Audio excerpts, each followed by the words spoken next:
you haven't been to COP, what you'll discover is that what this conference says is climate change is a real and present threat, not just to our planet, not just to our way of life, but also to all of our business models.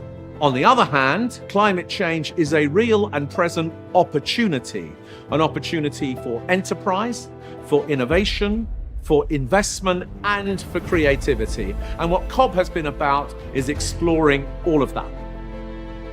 Business was most involved in COP in Glasgow than any other previous COP, and we wanted to continue to build that momentum. So we're building in the Glasgow Climate Pacts and the commitments made there, and what we're able to do is convene business. And we have extensive networks through our British Chambers of Commerce, UK and globally, and Scottish Chambers of Commerce here in Scotland, and of course our own member community, and we bring that corralling of the business network together to focus on scaling change. The Chamber's involvement in the whole circular economy and the green economy really started at COP26 here in Glasgow, and the legacy from that has been fantastic. Glasgow Chamber worked with the whole network, and the whole network now is really infused and really working together to make sure the circular economy works and to really involve as many SMEs as we possibly can. We have to change our behaviour to reduce 50% of the world's emissions. And the only way to do that is by shifting to a circular economy. So we need to make sure that we're able to access the capital that's required for that transition so that we can move towards more renewable environment.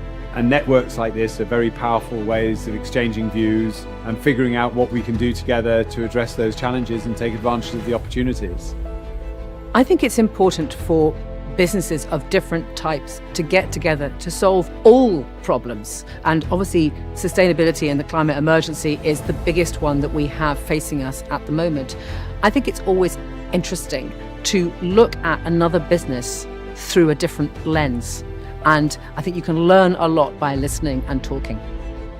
We work very closely as a University of Glasgow with the Glasgow Chamber of Commerce. We're delighted to be sponsors of the Congress of Business. The Chamber is essential in trying to bring industry and business to Glasgow, and we are a major attractor as an anchor institution, so by working together we can maximise the opportunities for Glasgow.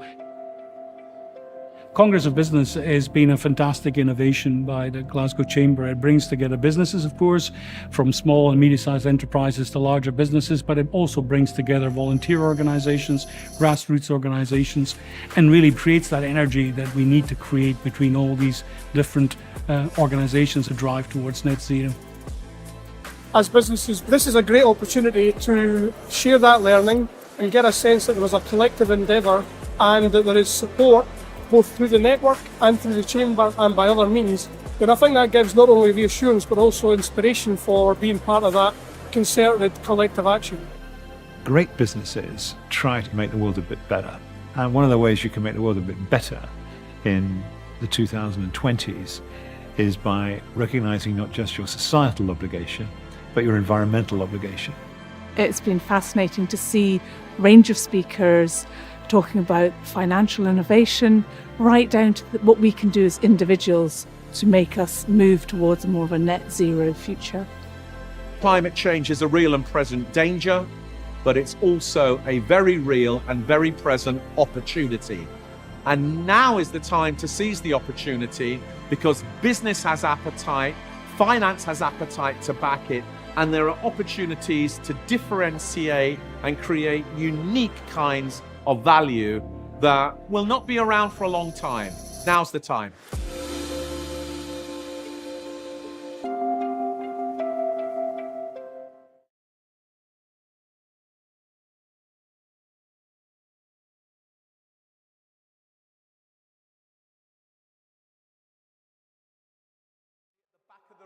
Coming to sit down. If you're close to the back of the room and you see people having a conversation, invite them to come and join us.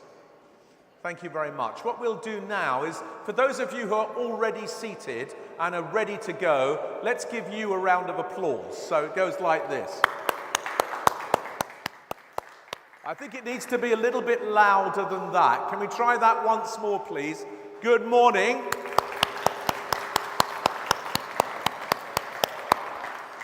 Thank you so much. Now, that video was about COP24. This is COP25, Shortly, I'll be introducing Derek Provan, who's the president of Glasgow Chamber of Commerce, who will give the official welcome. But before I do that, I've got a few things to do with you first.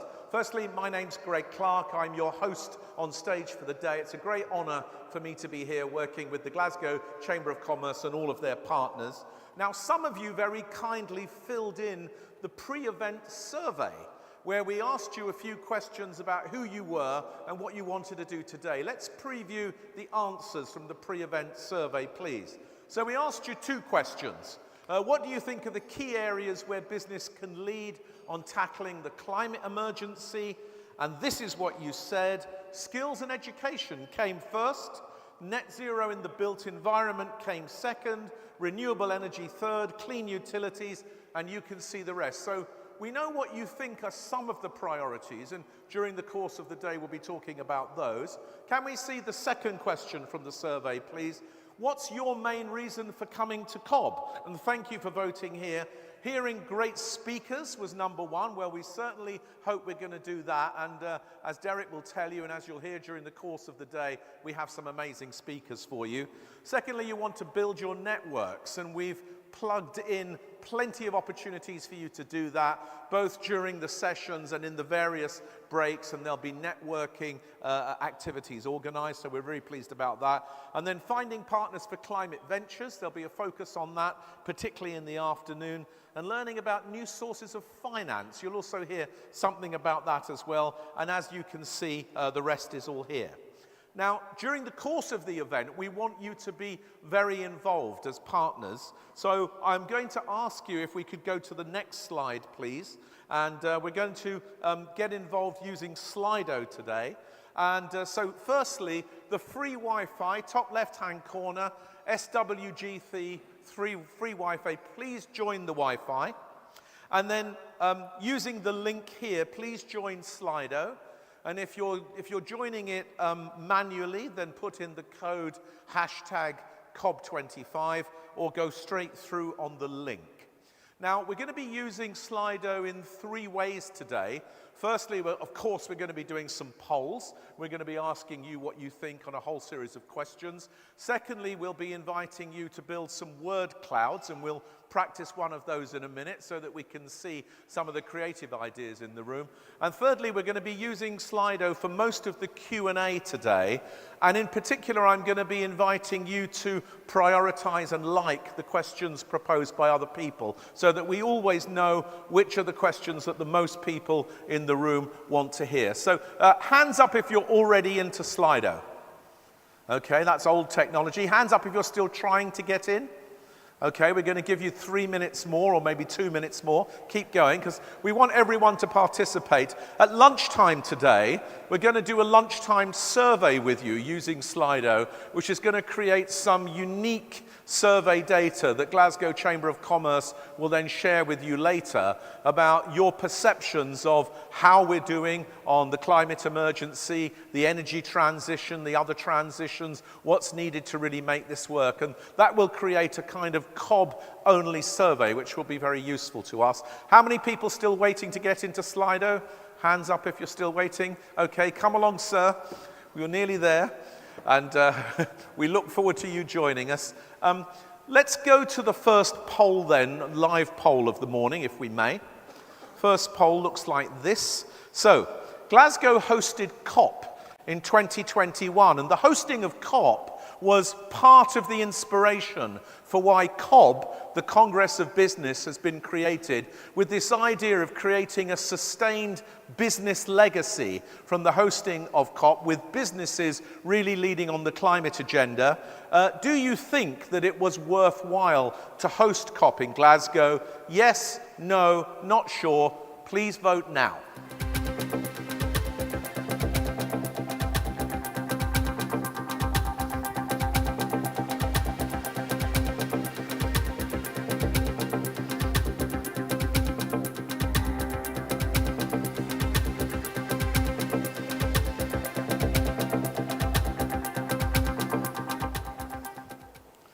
Now, thank you very much indeed. So 78% of you think it was worthwhile, 19% are not sure, 4% say no, it wasn't worthwhile, very good to know what everybody thinks. And just to let you know, we've got the sort of 300 to 400 registered delegates here in the room.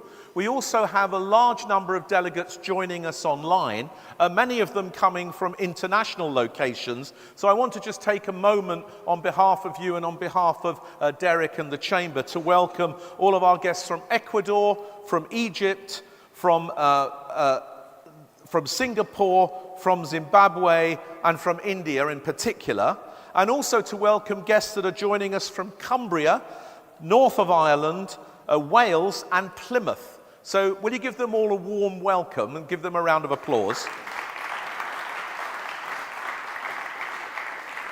And just to say to all of the delegates joining us online, firstly, you're very welcome. Secondly, you can participate in all of the polls, all of the questions, all of the word clouds, and we look forward to your contribution there. And once again, you can see, you go into slido.com or sly.do, and it's hashtag COB25 if you want to join in. Let's build our first word cloud now, if we may. So could we go to the first word cloud? And I'm going to ask you, what do you think are the business opportunities that come from the climate emergency? This was the key question of COB24, where a lot of ideas were shared. I'm going to ask you to start sharing your thoughts now. Put in a word. You can like the words that other people put in, or you can put in your own words. Let's build this word cloud together. So we've got innovation in new products, innovation obviously coming up very big here, collaboration, technology, competitive advantages, skills transfer, training. Keep going, please, with this. Renewable solutions. Thank you very much. We've got the music now as well. Sustainability, reuse, evolution. Let's build this word cloud. 60 of you so far participating. 40 people are typing. We can see the level of participation. Education and training doing well here. Efficiency, changing lives. Urban farming, a big opportunity. Technology export, sustainable materials, collaboration, workflows, clean energy. Please keep going. This is wonderful. Thank you very much. If we can get up to 150 contributions, that would be great. We've got 111, 12. Please keep going. Urban, supply chain, saving lives. We've got solving the problem by consider and respect the earth. New opportunities, equity, resilience, sustainability, efficiency, collaboration, savings, workflow.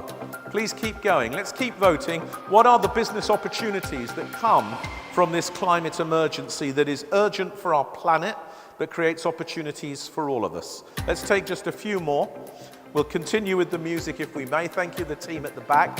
And for those of you who haven't yet found a seat, there are some very good expensive seats at the front are available, so do come and join us up here.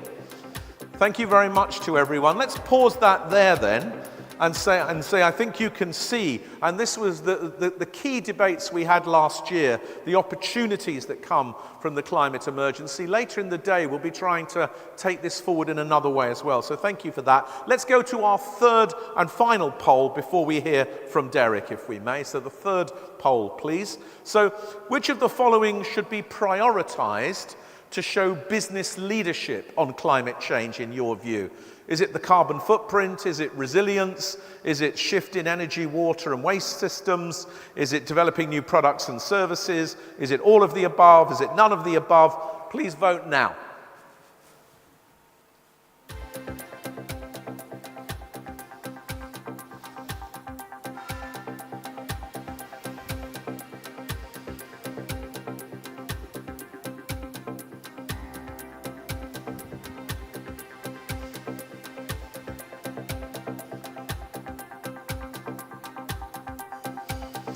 Please keep voting.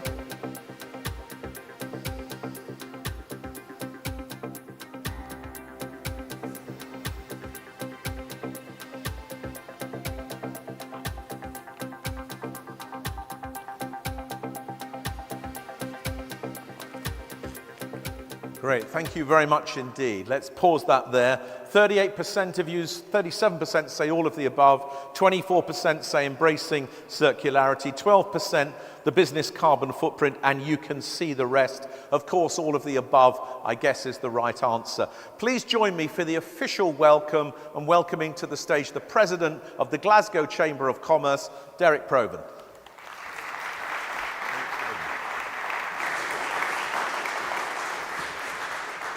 Good morning, everyone, and let me extend a very warm welcome from Glasgow Chambers of Commerce, and also a big thank you to Greg in advance for once again sharing with his expertise at this event. Interested watching some of the comments coming up. From a Chamber perspective, we understand that for our business members, sustainability also has to be profitable. No organisation is going to embrace a change unless they can see the benefit that comes back to that organisation. And you'll see the theme through today is how by embracing change, because if we're going to see climate change, we're going to have to experience organisational change, thinking change. One of the lists that came up there was new products. It's new products, it's new ways of doing business. And by doing those new ways of doing business, that's where we find the opportunity. And firstly, we have to set the commitments, and we have to set the strategy, and we have to create the roadmap. But we also have to deliver. We have to have deliverable actions. And again, that will come out the conversation that we have today. But to deliver those actions, we also have to find new ways of measuring. Not just measuring what you're doing at that moment in time, but being able to measure that by doing that at that moment in time, it actually has a progressive benefit as you go forward to that target. Because, of course, our climate change targets are far more in the distance than any of our normal business planning. You know, we may plan on one-year budgets, 5-year business plans. We may even have 25 or 30-year forecasts and 10-year capital investment programs. But really here we're looking at a 30-year plan of what you're doing now and the benefit that you get in that 30 years' time. So it's really important that we find new ways in which we can measure that. So, as already been said by Greg, we have a fantastic lineup of speakers today, bringing together some of the UK's largest and most prominent businesses and organisations alongside our leading academics, which again will be sharing the stage with us today. And COB sends a clear message. Business can and will play a leadership role in transforming our economy sustainably. By embracing opportunities through innovation, business can not just grow organisational level, but at national levels, driving growth for business and delivering solid economic growth. This COB conference and the speakers we have today will provide insight into how each of us can embrace the opportunities of growth by operating with sustainability at our core. And once again, COB is happening for the second year running during Glasgow's Climate Week, with the UK's largest renewables conference, All Energy, taking place at the SEC over the next 2 days. Now, hosting COB during Climate Week provides an opportunity to create a critical mass in this city of business-led activity that will support change at pace. Because, of course, pace is what indeed is required. We have spoke for a long time, many years, about change, but the pace of change is continually being re-referenced for every COP that we hold. With an audience, as Greg said, of over 500 diverse businesses in attendance, both in person and virtually, from almost every corner of this country and of the globe. And it gives me great pleasure to stand in front of you as the President of Glasgow Chambers of Commerce, a chamber that once again extends the boundaries of its influence to host the Congress for Business Conference by leveraging our strong relationships with the Scottish and Business Chambers of Commerce to provide leadership, opportunities and knowledge to businesses nationally and globally.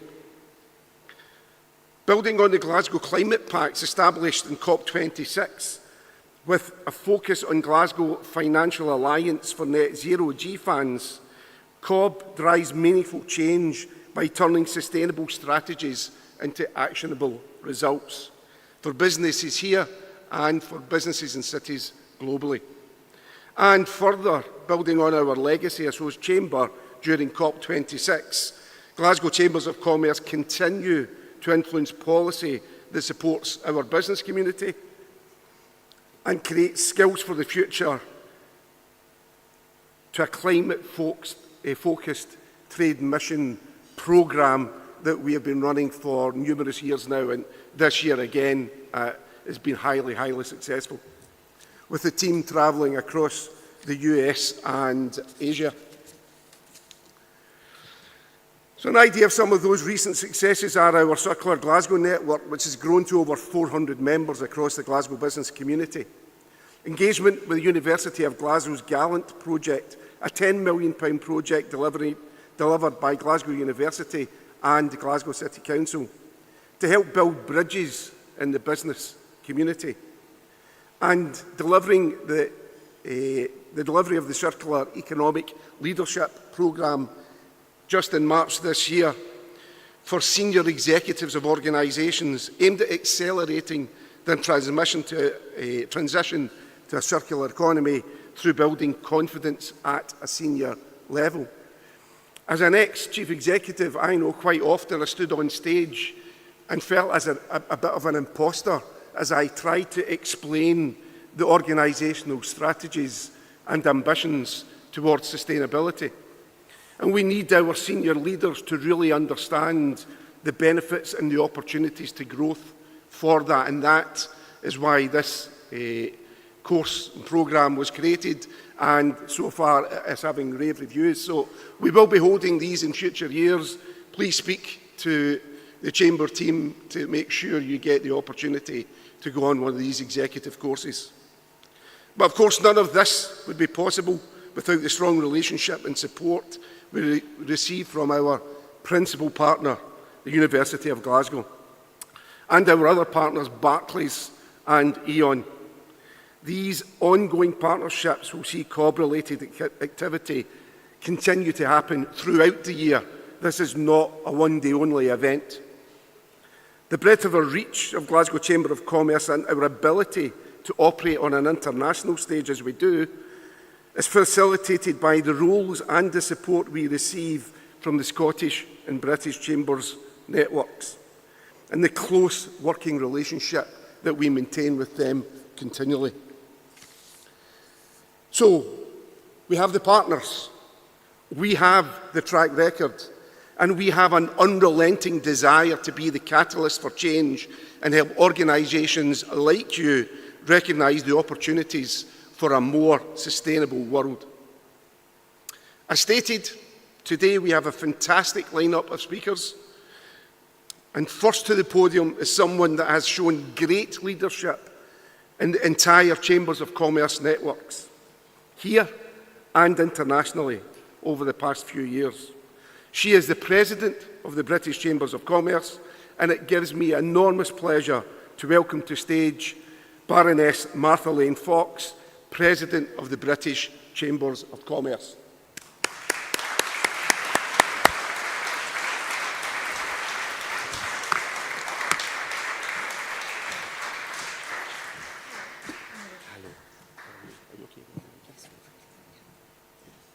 Good morning.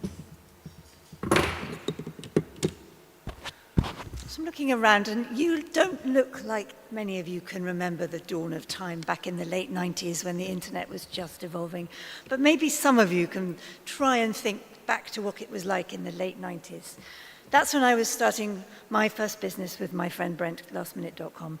And I was thinking about it when I was thinking about what I wanted to say to you this morning, because back then in the late 90s, we were quite happily starting a website, really feeling excited about the promise of technology, what was going to happen in the UK. We were feeling excited by a change of government, a change of focus into our country. It felt as though there was a whole new wave of energy around businesses, startups, entrepreneurs, and the arrival of the internet.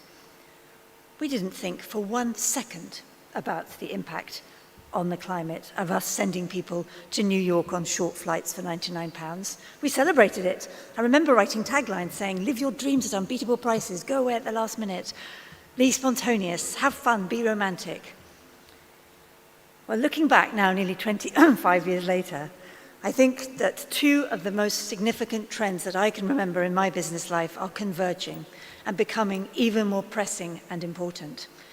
One is digitization, the continued digitization, and one is the climate catastrophe and what we do about it as business.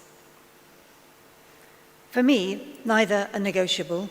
Businesses that opt in to getting ahead of both those things are the ones that will be successful, that will contribute to a bold and strong and resilient UK, and will be competitive themselves. That's why I was so thrilled to be asked to be president of the British Chambers of Commerce 3 years ago, and I'm devastated that my term is coming to an end this year. I've had the enormous joy of going around the country meeting so many businesses and seeing the incredible impact that they have on the landscape around them and the wider society and economy that we live in. And most businesses I meet don't get out of bed to do something bad. They get out of bed to do something good, to contribute, to make a difference. And that includes impact on the climate. Even in the massive headwinds that we're facing right now, the challenges both geopolitically and economically more locally, most businesses I talk to still want to commit to doing the right thing, to treating their employees well, and to considering profit and planet in equal measure. And I think some of the numbers that we just saw bear that out as well. But in my opinion, we need to go much further and much faster. Last week, I was in the US. I was at a conference called the Milken Conference. Not quite as fancy as this conference here, but in the US, they sort of think of it a bit like Davos in the US, I guess. It was a real snapshot of what corporate America is feeling right now, with a heavy dose of the current administration thrown in as well. And I came back feeling quite chastened, if I'm honest. The UK is going to have to make a big effort to sell itself in the world right now. America is focused pretty much on itself, feeling pretty triumphant, thinking that its economy is the strongest and the most resilient in the world. And the people I met were not so interested in what was happening in Europe. If anywhere, they were looking towards the Middle East for investment opportunities, for business opportunities. So we're going to have to build our own case with even more strength and even more advocacy and even more sales, something that I don't believe we've been specifically very good at in the UK in the past. And I think we need to make our case around two very strong planks. The first is our forward-facing economy, our digitized economy. That's not just about hosting the latest startup, the latest digital business, although that is important. And we are doing pretty well. We have massive investment into the technology sector, unrecognizable compared to when we were starting in the late 90s. But it's also about continuing to build our sustainability credentials and show our commitment to the future of this planet. And the two are linked, of course. One of the things that's been amazing is to learn about all the incredible opportunities that the British Chambers network and members are doing alongside their own businesses in relation to sustainability, whether it's changing their supply chains, whether it's using AI to do special, clever things, whether it's just making sure that they are thinking about opportunities in clean energy, new kinds of technologies to enable us all to thrive on this planet. But we need to go much faster and much further. And that for me comes down to three things. The first is making sure that we have the skills, and that was reflected again in the numbers that you were just voting on. We need to make sure that all through our businesses, we are able to think about the technologies that we are faced with, and we are thinking about the green skills that we need. The British Chambers has been running local skills improvements plans. Maybe some of you have worked with them on them. Ways that join up local areas with the business needs and the business skills needs that they have into the future. And it's been relatively successful. But we need to go further and faster. I urge everyone to think about how to make sure that their businesses are ready for the dual challenge of the age of AI and the age of climate emergency. And that will be reinventing our businesses. It will be thinking about what are the tools of the modern age that can help us make sure that we have the most robust businesses into the next decade. We know that small and medium-sized businesses are facing massive economic headwinds right now, Of course, some of the things that fall off people's priority lists are skills training and making sure that they're transitioning to net zero. But ironically, it's never been more important to keep a focus on both those things. When I look at the numbers coming from the BCC network, I have real empathy and sympathy, but it does make me feel anxious. 84% of our businesses last year said that they didn't think that they were adopting AI fast enough. And yet we are now living in an AI-first world. If we can disseminate this technology quickly through our economy, we will be in a very competitive and globally competitive position. That will give us a real tool. So that's the first thing I think we need to do. We need to focus on skills. We need to focus on continued digitization. But the second thing we need to do is equally important, and I've been thinking about this a lot, especially since I came back from the US. We need to sell our story, and we need to sell it boldly. That's why networks like this and days like this and events like this are so important. We're not very good at telling our story in the UK. Sometimes we talk about it slightly in self-deprecating tone.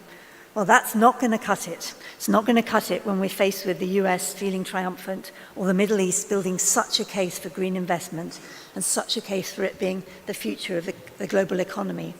We need to make sure that people understand we stand for a diverse, a digitized, and a sustainable economy. And I believe if we do those things, we'll have a real shot at being a global powerhouse again over the next decade. Because those values matter, and they've never mattered more, especially in the face of slightly different emphasis in other economies in the world.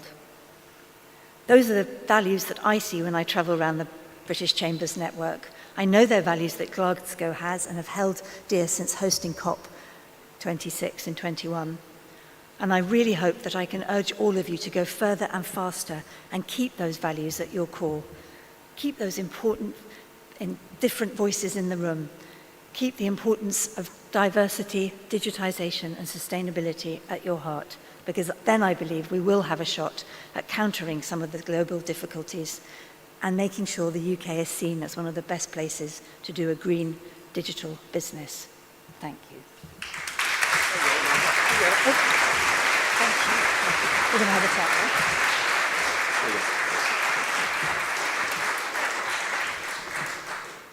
Martha and Derek, please come and join me if you wish to. Derek, if you're staying, you're very, very welcome. Martha, it's wonderful to have you here. And thank you for outlining these three key priorities in investment in skills, adoption of technology, maintaining a diversity and collaboration and networks. I think this is very important. Let me just say to our delegates, Q&A is open now and it will be open for the rest of the morning. So quickly punch in your questions if you want to send any questions to Martha or to Derek.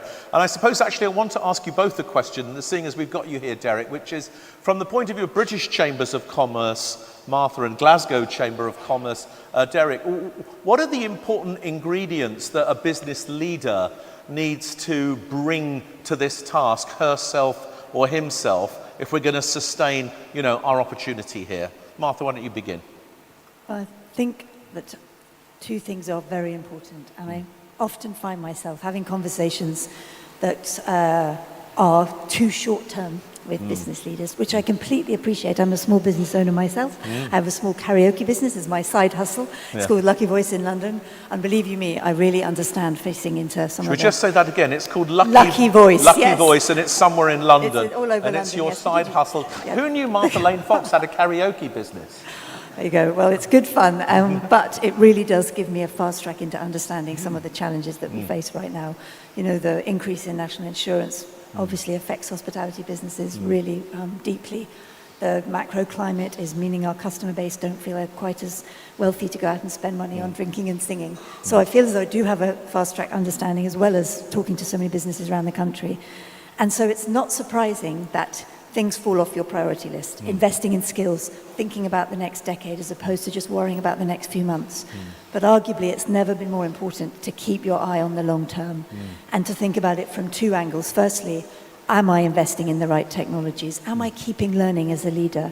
You can't always be abreast of all of the different things happening. I find it hard, and I'm meant to work in the sector.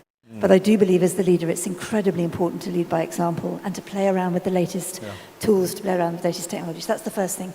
And the second thing is, as I said, to be confident in our story and to keep telling it. You know, no one is waiting for your business to knock on the door and say, hello, let's do a partnership, let's trade overseas, let's do a deal.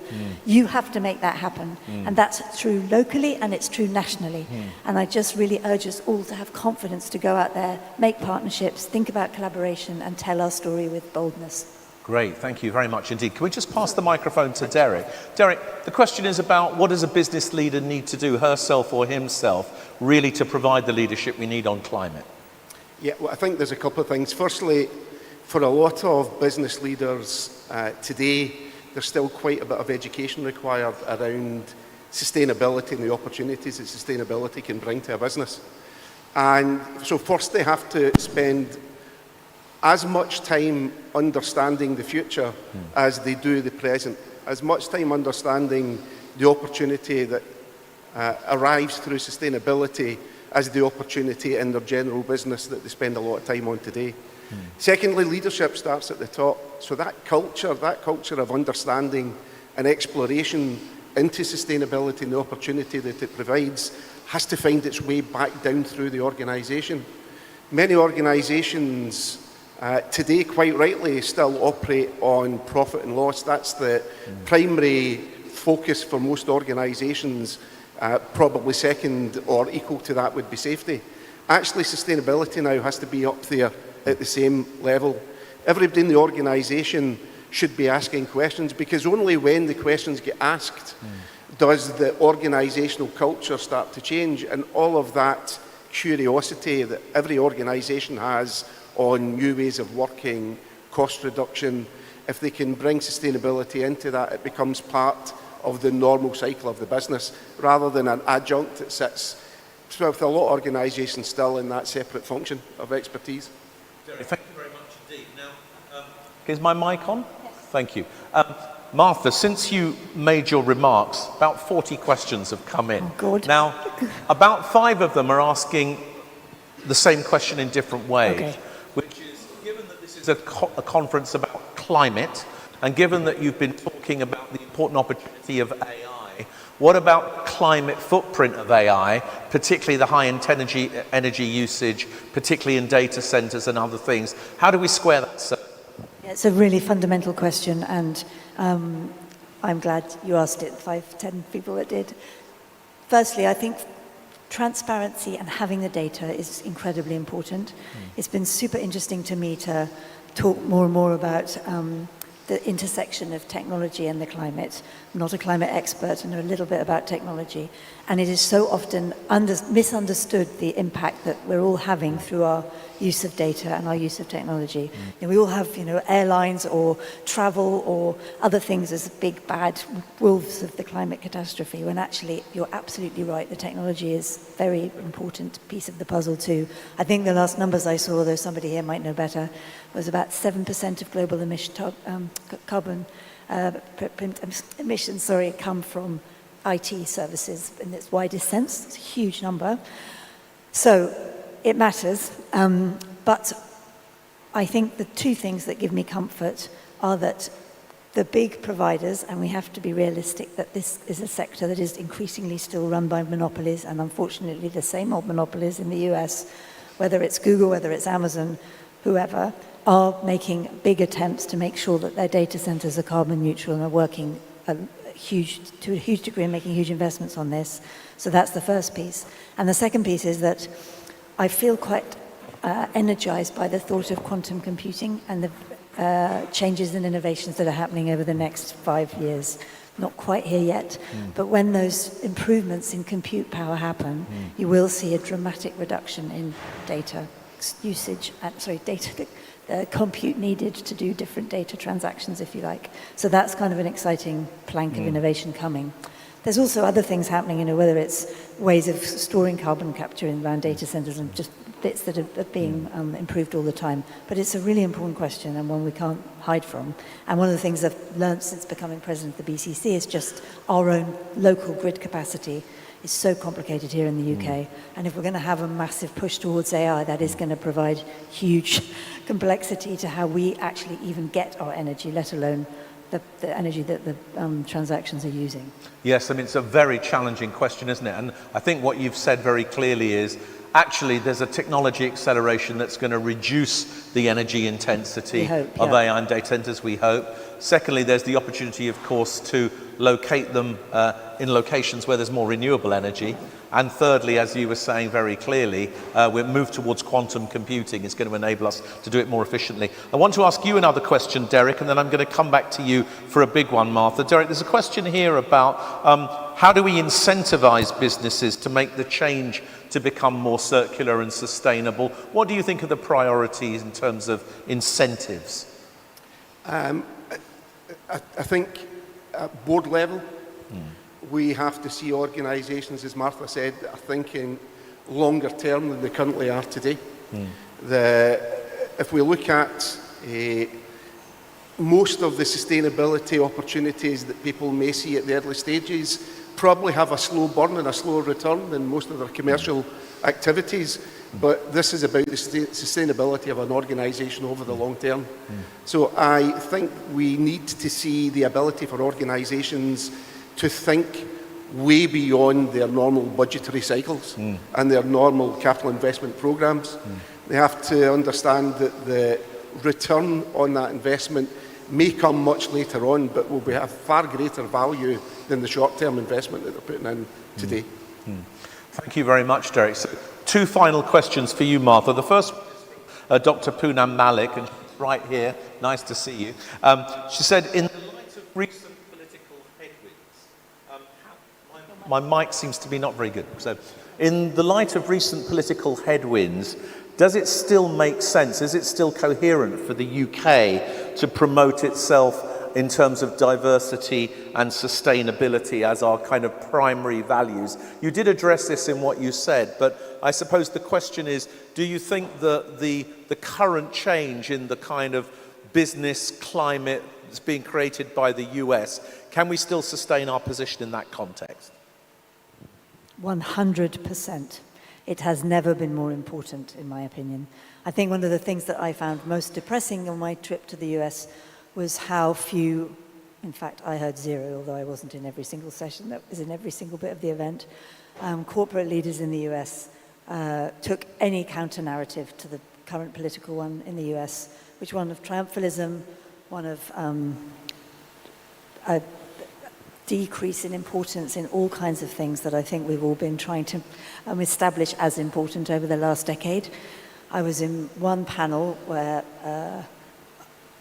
there was one woman, and she had told me she'd been in a panel, another woman, sorry, she told me she'd been in a panel the day before and had remarked on the fact that she was the only woman in the room, and one of the men sitting next to her had said, "We're done with women now."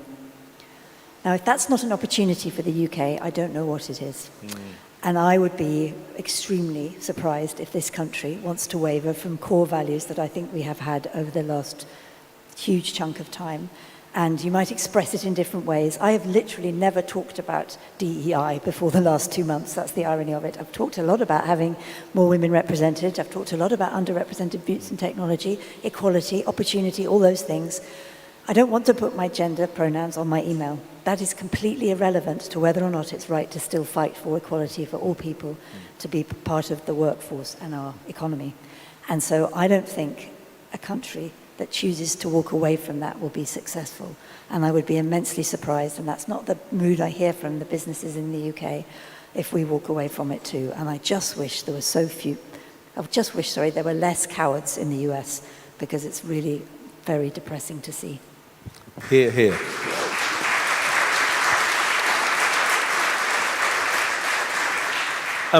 Martha, our next question is very well put. It says, the net zero 2030 targets are only 200 Mondays away.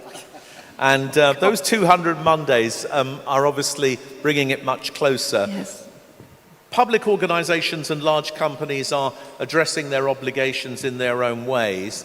How can we accelerate the way small and medium-sized businesses address their net zero targets? Yeah, I mean, this is really the crux of a question, isn't it? I think I'd be very interested in Derek's opinion on this. I think I really mean it when I say I have enormous empathy for businesses that are just thinking, I can't, I'm facing a hike in insurance, I can't see where my supply chain is going to evolve over the next year, I might be really struggling to keep my customers coming in or my clients happy. It doesn't feel like the UK economy is in a particularly happy spot. And you're also telling me I've got to start investing for net zero. I mean, F off. I really have empathy for this, but the truth is that that's not optional. It's not optional because you won't have a business if you don't start thinking about these things. And I think the trick is going to be exactly as we were talking about, thinking about what you can do in the short term while having an eye on the long term, making sure that you're not shortcutting too many things, cutting off your nose to spite your face, as it were. And that is not an easy thing to do. And I can't possibly sit here and have all the answers. I do believe that networks such as this and such as the Chamber Network can help, because there are so many frameworks and shared ways of working and shared bits of knowledge that you can use as groups that can be super helpful as a small business. But we've got to help because we've got to get it right. And as 85% of the economy is made up of these businesses, it's going to have to come down to some very clear leadership. So, it's a really, really vital question, and I wish I had, detailed answers, but it's going to look different in one sector to another. But what I fundamentally believe is that you have to be constantly assessing in your mind, is this the right call for the short term, and balancing it with the long term, like any business, but now is an even more profound moment of that. Thank you very much. Derek, a quick comment from you, and then we'll have a final word from Martha. Yeah, I think I said last year, what we face is this dilemma of the immovable object and the unstoppable force. Yeah. So whether it's 2030 or it's 2050, that's not going to change. That target is there, and we're moving towards it. Nothing's going to stop us from moving towards that. So, as Martha says, every organisation has to realise that they have to make the change. And of course, if you don't choose as an organisation to make that change, at some point, mandatory regulation will come into force. Because where governments today still struggle with how they're going to get to their targets, the easiest way for any government to do that is to regulate you.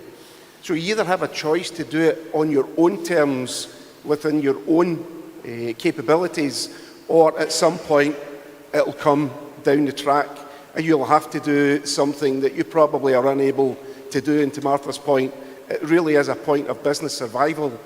Understand the change, seek the opportunities and put them in place, or you will wither on the vine as an organisation, because that immovable object is coming our way. Martha, give us your final word, and also there's a final question for you, is what's your advice to young founders on this agenda? When you meet a young person who's starting their business for the first time, what do you say to them about sustainability and climate? I think I don't want to end on a depressed note, and I don't want you to take from what I've said that I feel too overwhelmed by things, because actually I think it's an immensely exciting time. There's £1 trillion of opportunity in the climate space for the British business, and that is a huge opportunity. So if I was a young founder now, I would be feeling excited, because you can do a business in a completely different way, even to the one we started 25, 26 years ago. You can have different skills in your business, you can reorganize yourself, you don't need the same kind of workforce, you can have a different sort of way of building a business with scale more quickly, I believe, if you get that right. And you have enormous opportunities in new products and services that are going to help people and planet. And it's just a brilliant moment to think about how to innovate. It's not optional, exactly as Derek said, but the great thing that I see when I talk to younger people, younger founders, is that they're up for this, but we can't just leave it to them. I feel this so strongly. Often you see 50-year-olds like me sitting on a stage saying, oh, the young generation have got this, but that's not okay. We have to help, and we have to deliver it too. It's on all of us to face into the future. Martha, Derek, our two presidents, thank you very much indeed.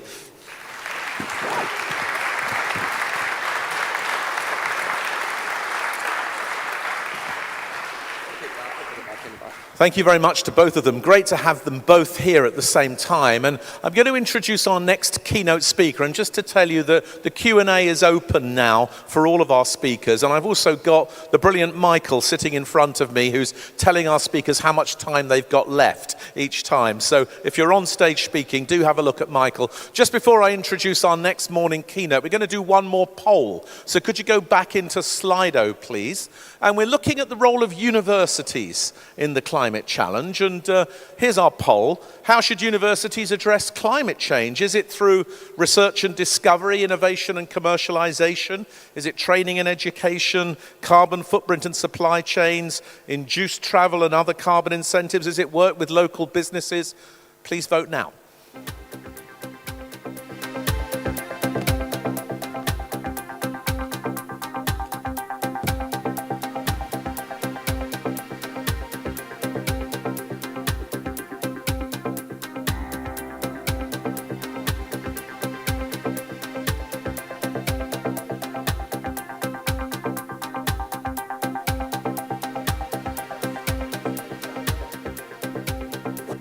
Let's pause that there. Thank you very much indeed. So 121 of you voted. Thank you very much. Let's keep the voting up. All of the above is obviously the easy answer, and of course it's true.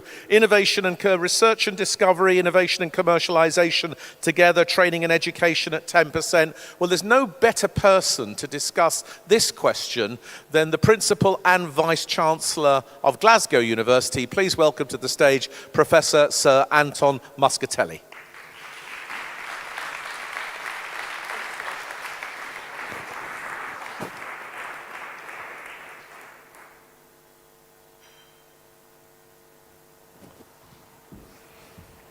Let's welcome Anton again.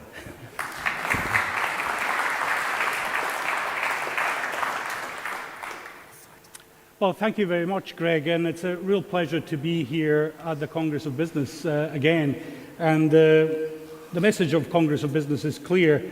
That business, academia and community organisations can and will play a leadership role. And I think it's a huge privilege for the University of Glasgow to work with the Chamber of Commerce on this really important conference, which focuses, as you said, Greg, on climate change and what we have to do by 2030.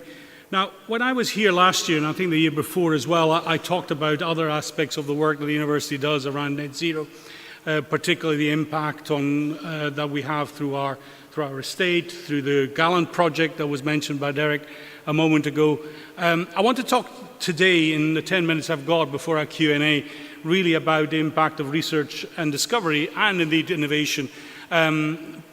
These were two of the items mentioned, although I do agree that all of the above is probably the strictly correct answer. I want to talk to you particularly about some of the things that we do around there, the capacity that a university the size of Glasgow, which is one of the so-called group of Russell Group universities, this is basically the 24 UK universities that have the greatest research intensity, can have as part of that drive towards discovery. I won't go through this. This just gives you an idea of the size of the university. We're very proud to be one of the world's top 100 university. We're very proud to be the 12th university in the world in terms of the Times Higher Impact rankings, which measure, as I explained last year, the impact on the Sustainable Development Goals, which of course is something which is at the heart of the challenges that we face, including climate change. What I want to talk about, as I said, today is largely research and discovery. This is a map of the Glasgow Riverside Innovation District, which is led by the University of Glasgow. And later today, my colleague, Dr. Susie Mitchell, will share more about this, so I'm not going to steal her thunder in any way. What I want you to just capture from this is that actually it's a complex ecosystem. It's about university assets, it's about businesses, and it's about key translation assets, and including infrastructure. You'll see there that the recent Govan-Partick Bridge has been essential in bringing together the north part of the Glasgow Riverside Innovation District with the south, bringing together that innovation ecosystem. GRID is the largest of Glasgow's innovation districts. It's a flagship priority of the Chamber. It represents a really ambitious, bold place-based innovation programme delivered in a tripartite partnership with Glasgow City Council, Glasgow City Region, and indeed our National Economic Development Agency, Scottish Enterprise. What's key to some of these things, as I said, is what we do in terms of discovery-based research. You'll see in the top right there, Arkin's Keystone. These are two new buildings. The Advanced Research Centre has been open for 2 years now. It's one of the biggest interdisciplinary research buildings in the UK. It brings together around 600 researchers across themes, not in silos by subject area or by faculty.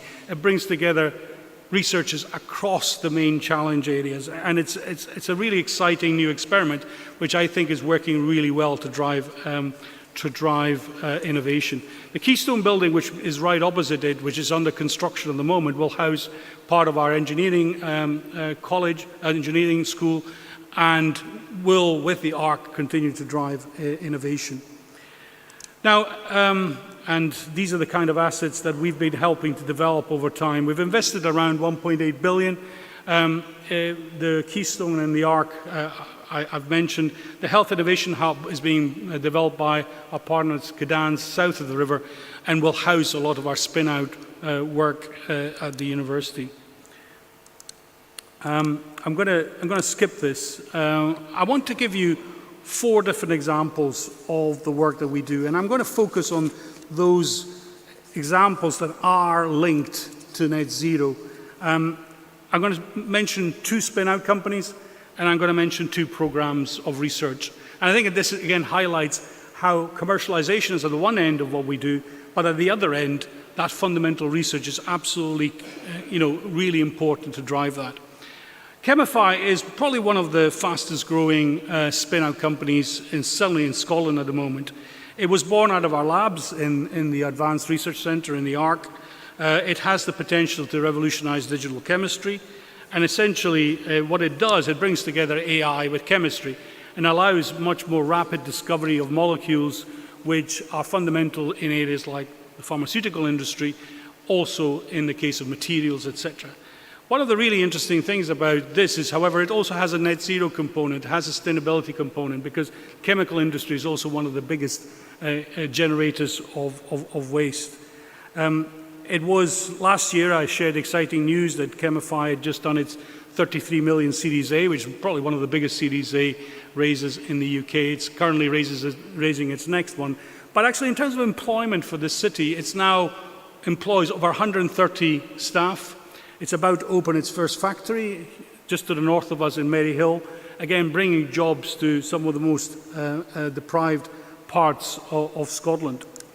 Another standard example of net zero technology that comes from our fundamental research is Clyde Hydrogen. It's a spin-out which has essentially developed a new type of electrolyzer and which can deliver green hydrogen at higher scale and at lower cost than existing models.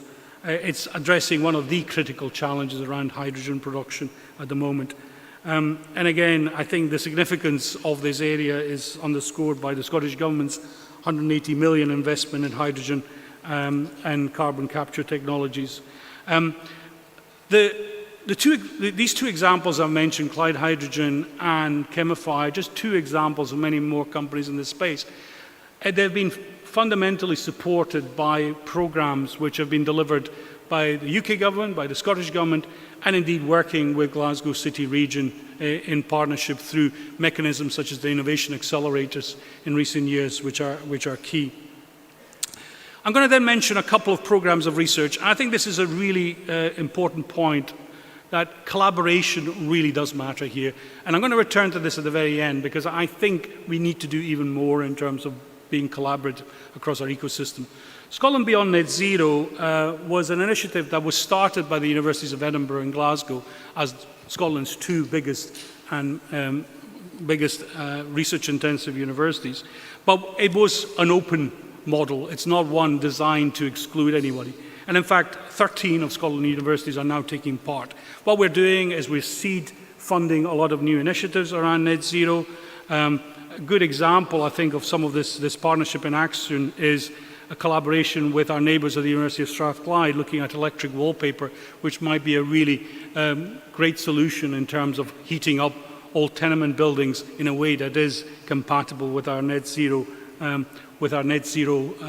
drive. Heating accounts for 37% of the UK's carbon emissions, and frankly, some of our existing building stock simply cannot be adapted using technologies such as heat pumps. This is why you need new initiatives around this. But this is a good example of Scotland coming together, facilitated by 2 of Scotland's, the 2 biggest research intensives in Scotland, but opening its door to pretty much everyone else. I I want to mention one other, just before I finish. I don't have a slide on it, but it's essentially, it's our Centre for Virus Research, which again is based just north of here in Bearsden. Obviously, Centre for Virus Research, very fundamental research. It was key during the COVID pandemic. But again, as we deal with climate change and the need to adapt, it's monitoring issues such as viruses that jump from animal species to human species. So zoonotic infection is one of the biggest threats that we face. So climate change is not just about preventing climate change, it is also about adapting to it. And this is why fundamental research such as the Centre for Virus Research is so important. At the same time, they're doing basic research that will drive also new solutions, not only medical solutions, but also medtech solutions. I want to conclude simply with a couple of challenges before the Q&A. One of the challenges I think we face is to drive collaboration faster and harder still. One of the things that really strikes me as the UK begins to fully define its industrial strategy, it's of course had consultation around the Green Paper. It will require all of our players to come together, and none more than a city like Glasgow. If that industrial strategy is to translate to the growth mission that the UK government has set itself, frankly, it's the tier 2 cities like Glasgow, like Manchester, like Liverpool, like the West Midlands city regions that are going to be key to this. And frankly, I think we could do even better in a city like Glasgow in terms of collaboration. If I look across at our neighbours like Manchester, I think we could achieve even more in that space. And I'm going to set out some of that even more in the next few weeks about how we could improve further. I don't think we have enough deep collaborations still in a city like Glasgow. The second is actually a challenge around the industrial strategy. The industrial strategy involves identifying key technologies, and we quite rightly look at clustering around some of those technologies and sectors. One of the points I've certainly made to UK government is that actually 21st century clustering is very different from 20th century clustering. When I speak to businesses around net zero technologies, it's much more about complementary technologies. So it's not just about saying, oh, the West Midlands should be about advanced manufacturing or Edinburgh should be about financial services. It's about trying to identify those complementary technologies that will sit well together. If I look at the work of the ARC, if I look at the work that happens in our other innovation buildings and assets that we have, you find people working in quantum working together with life scientists. You find people working in chemistry with people in AI.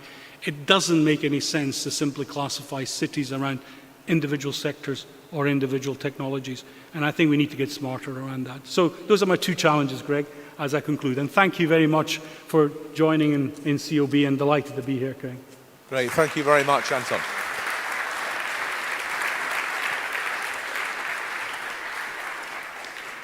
Anton, you packed a huge amount into those brief remarks, everything from telling us about Chemify and the Clyde Hydrogen through to Scotland beyond net zero. This is a very important link between health and climate, particularly with your Centre for Viral Studies, and then your observations at the end about national industrial strategy, the role of second-tier cities, and the importance of, as it were, reinforcing clusters of science, discovery, technology and innovation. Absolutely fantastic. You also told us about electric wallpaper, if I may say, and I think that sounds like a really interesting development. I'd love to know more about that. We've got 3 questions from the room, and we're going to go for them if we may. One person asked, this is an anonymous question, how can we harmonise the real or not or apparent disconnect between business and universities to work more on sustainability and net zero economy for everyone? Is there a perception that there's a disconnect? What do we do to overcome that? Is my microphone working? Yes, okay, yeah, okay. It's a really good question, and partly because universities can be, from the outside, difficult to penetrate. For somebody who's inside, we know exactly how to bring ideas together, and as I said, we've been breaking silos internally, but it doesn't mean that there isn't a silo. The university as a whole can't be a silo for somebody from the outside. I think we're trying to do better around technology transfer, around knowledge exchange. We've certainly built up that area quite a bit at Glasgow. I know many other Scottish institutions have. I think we need to be better at essentially making it very clear what it is that we do on the outside. A lot of this is around seed corn funding. one of the big things we've done in GRID, and you'll hear more about this later, is to provide very small grants for members of the public, even community groups, to come and learn more about what we do in the university. But as I say, I don't want to steal Susie's thunder because she'll tell you more about that later. So there are mechanisms, I think, for doing that, and some of that doesn't cost a huge amount of money. Great. Now, Mariana is asking us a slightly similar question, but from the other end of the telescope. Where do you think that university, government and business partnerships are failing or suboptimal in their impact on climate, and what needs to be done to really improve them or strengthen them? That's a really great question. I suppose one of the issues is the quantum of investment. Are we putting in enough in order to make a difference? Now, of course, the fiscal position in the UK isn't simple. Even with the modified fiscal rules that the UK government introduced, that headroom is not infinite. I think we need to look at the level of investment that we need to put in, and the Climate Change Commission has made it clear that some of that investment is actually will produce returns pretty quickly. So I think we just need to look at the level of investment. I mentioned earlier that we need to make sure we're getting the structures right. The UK's success in the Horizon programmes. We've gone in and are pretty successful in what I call mono-beneficiary programmes, where single research is put in. Things like the European Research Council, we're getting good grants there. We've lost the networks that we had built up over many years, so we're currently trying to rebuild those. But absolutely, I think Horizon will help. One of the big questions, however, is, and a number of us have been talking about this recently, is that Europe is actually been a bit schizophrenic around the 10th framework programme, the extent to which it needs to be based in discovery research. And I think this is a big debate. Fundamental research, frankly, as I said, is, I think, key to this.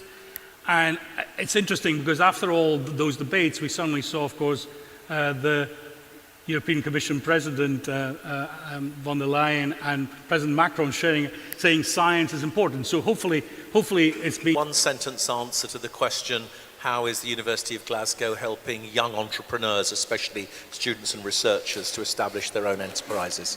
So we're trying our very best to develop support for their spin-out programs.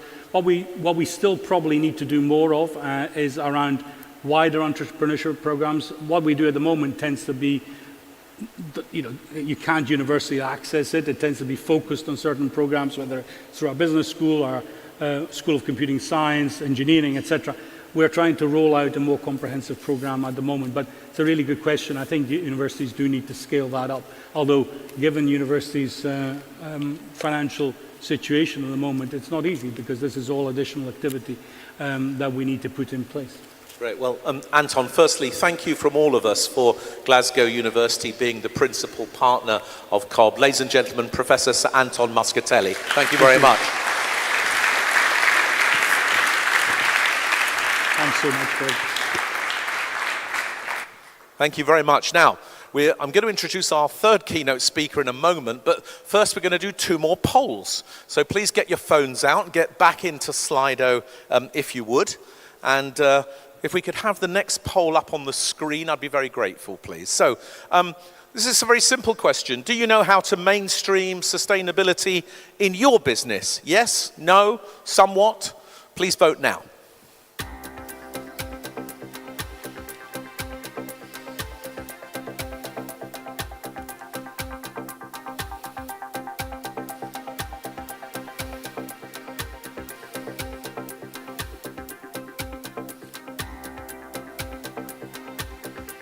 Let's close that poll there, if we may. So, interestingly, 15% say no, 49% say somewhat, and only 36% say yes, you know how to do that. So, let's go to question 4, or the next question, please. We'll just jump straight in there. Is there sufficient advice on how to help businesses progress their sustainability? Yes, no, somewhat. Please vote now.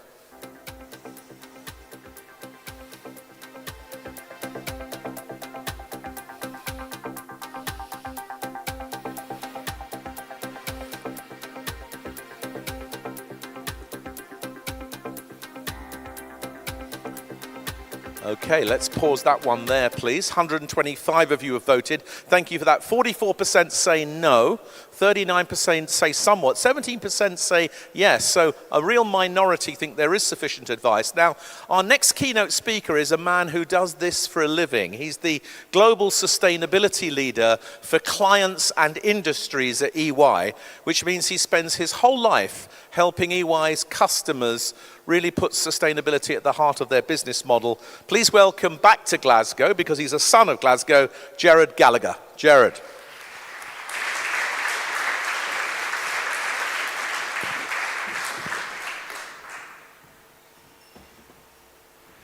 It's a great privilege to spend thousands and thousands and thousands of hours in the business that I lead across the world, trying to help clients wrestle to the ground the trilemma of achieving sustainable growth whilst allowing our planet and people to thrive.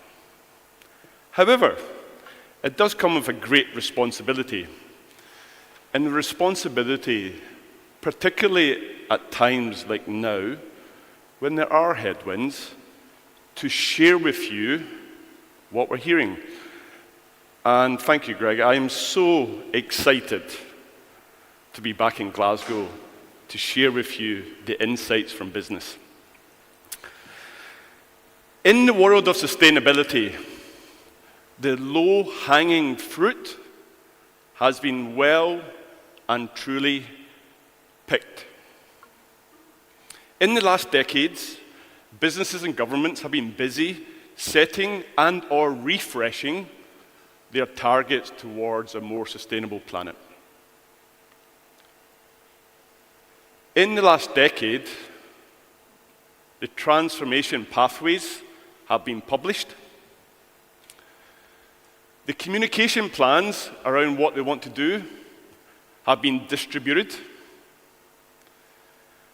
Their sustainability reports under local regulation like CSRD have been published. And the double materiality assessment has been complete.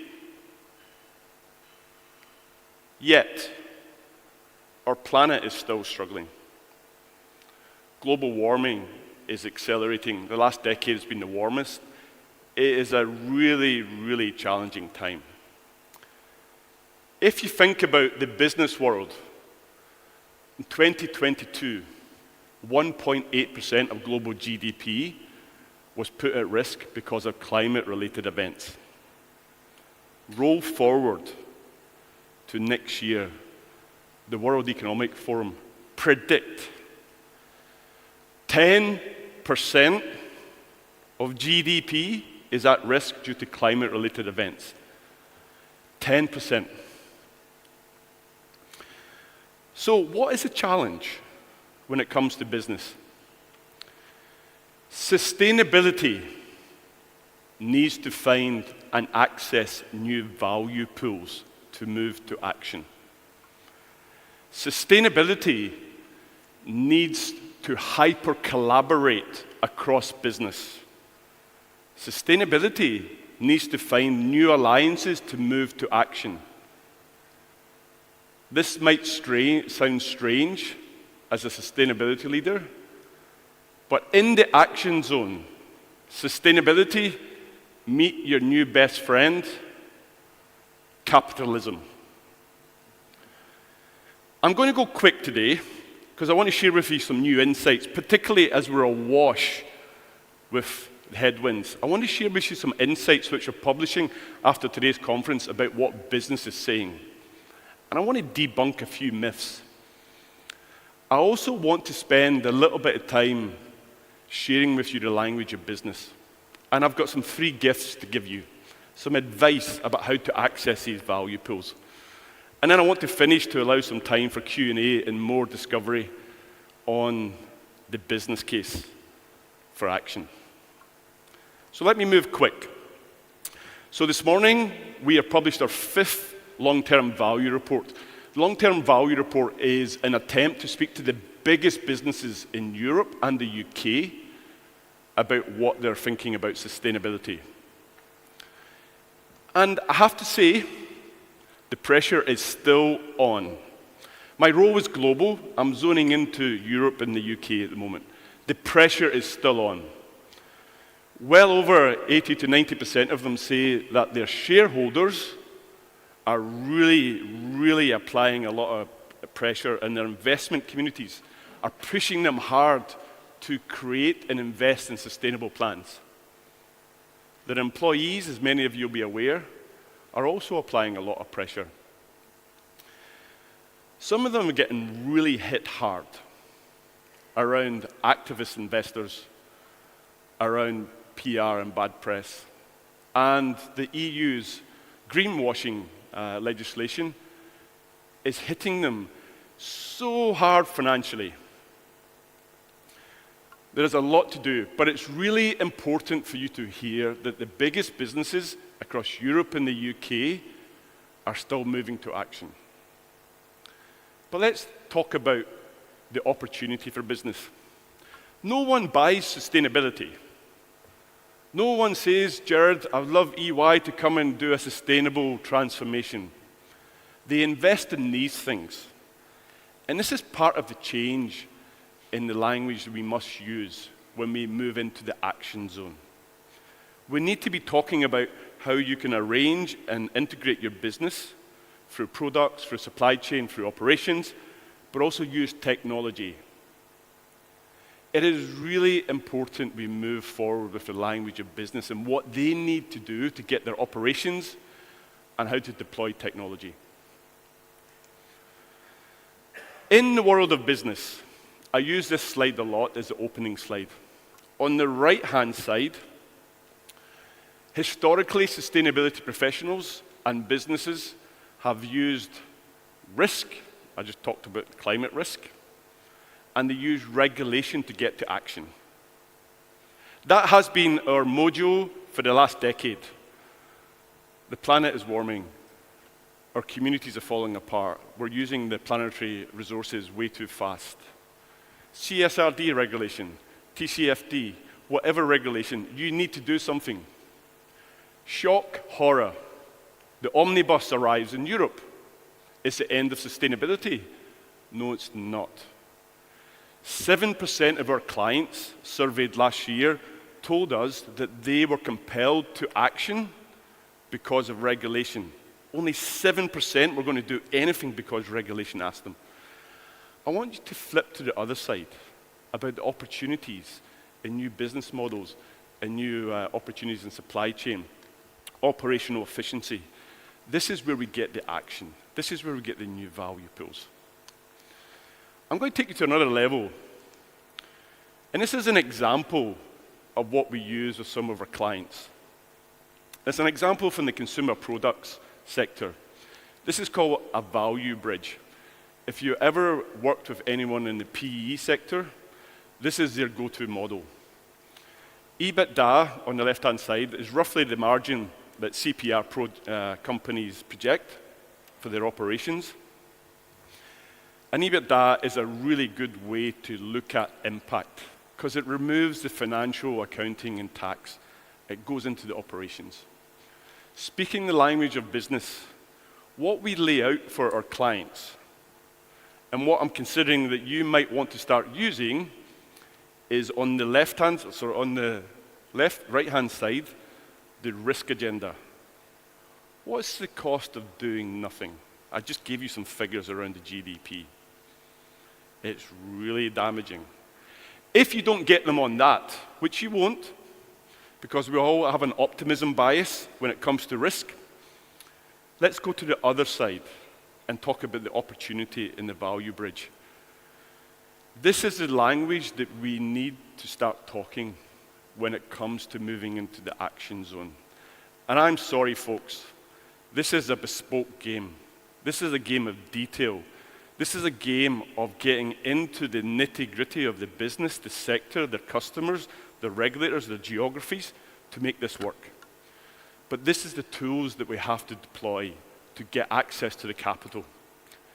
So, finally, in my last few seconds, I've got 3 more slides. Is there any CSOs or anyone in the room who has a CSO responsibility? Stick your hand up. It's quite a shy bunch, and I'll tell you why it's quite a shy bunch. 6 years ago, this role was created. It was celebrated. It was the most important role, elevated to the board, often combined by strategy. We did a survey of global CSOs across 2,000 organizations last year. 60% of them were thinking about leaving or were super unhappy. In a decade, we've created a role, elevated to the board, and made it so depressed that it doesn't want to hang around. Why? Because they're really struggling to move beyond the reporting, the regulation into action. CSOs, there is a need for hyper-collaboration to get to action. And I just lay that diagram to talk about some of the interplays across enterprises and boards. So it's no longer a one individual game. It's a game of team. I want to share with you the final slide, which is the business case. The business case for organizations that lead in sustainable related growth is compelling. Our research shows that the valuation of organizations that truly and genuinely move forward with sustainable practices across their entire enterprises, integrated beyond the top-down plan, in general, is 1.8 times better off. If there's any CFOs in the room, this is the number. If you want to transform your organization to make it more profitable, more resilient, this is the business case. But my plea, in a very rapid few minutes, is we need to start moving from risk, activism, regulation, into the language of growth, into the language of resilience, and into the language of sustainable profit, where planet and people can thrive.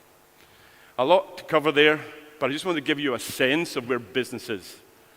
No backtracking, business case is compelling, but we have to learn and speak the new language to access the value pools to get us to action. Thank you very much, Jared.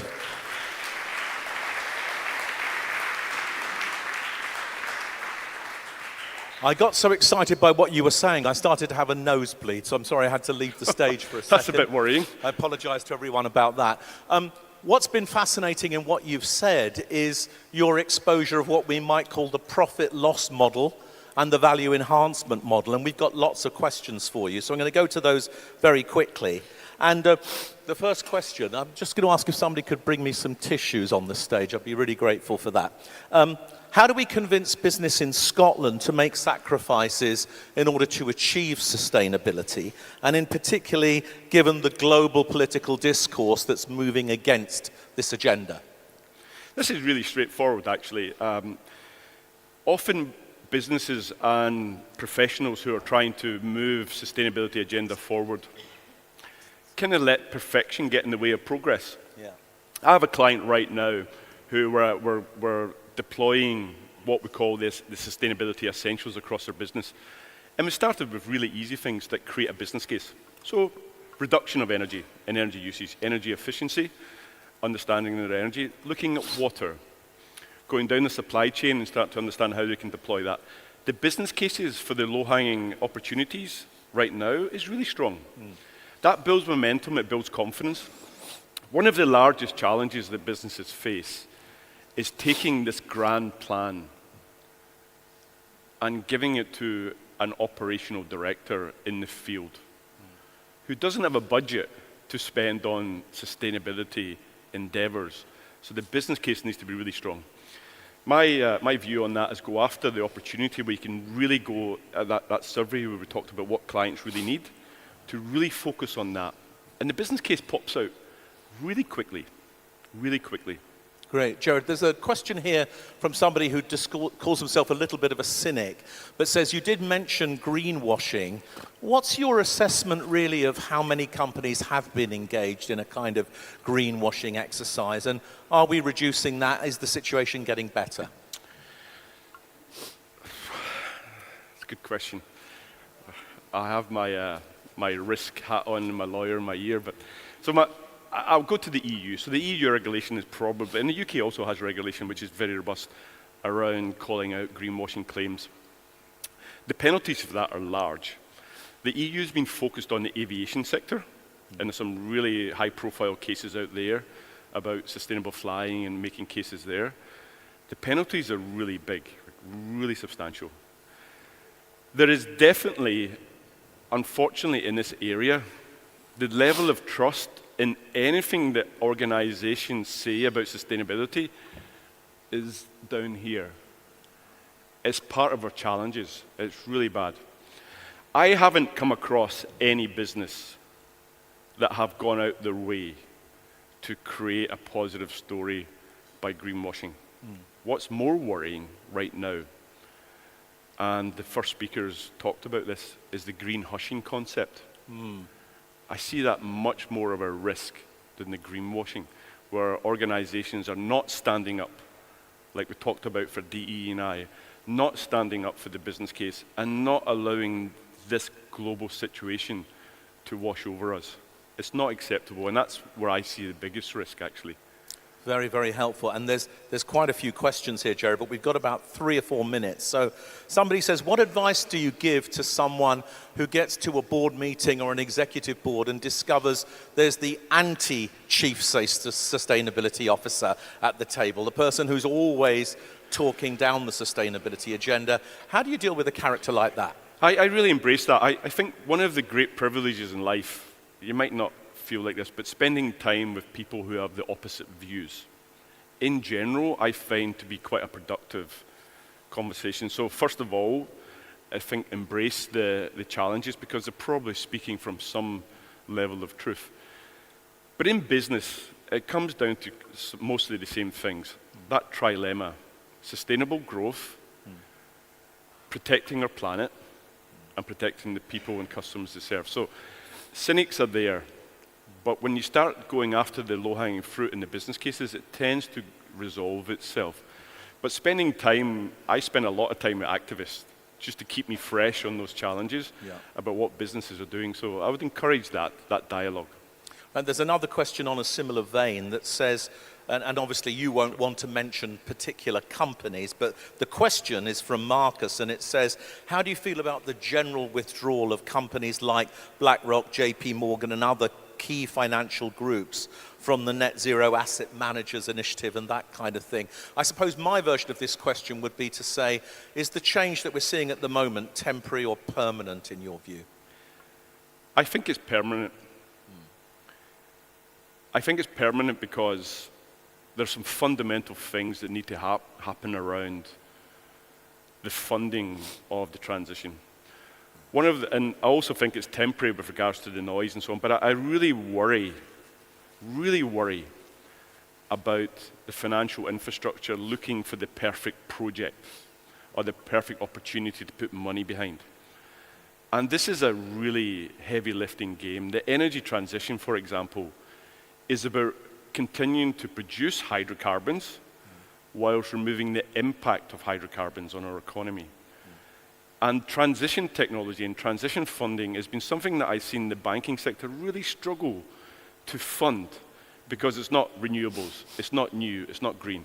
So I think it's a permanent set as far as where they want to invest, but I do expect, particularly with the COP coming up, those institutions to re-engage heavily on transition. Ultimately, the business case for renewables and green tech is so strong, but the transition space is where I think they'll re-enter. So permanent for the old, but I see a refreshed access to capital coming in that transition space. And then the final question, Jared, and I say there are a lot more. People are saying, so what's the one key piece of advice that you would give to anybody in the room who's got a sustainability responsibility in a company that's trying to grow, trying to do the right thing? What's the one priority you think they should focus on? Hyper collaboration with that slide. Recognize this is a team sport where you need everyone involved to get to action. And if you can speak the language of business and sustainable growth, that's a bonus. Great. Well, ladies and gents, we're going to take a break now for our coffee break, but please join me in saying a big thank you to Jared Gallagher. Thank you very much.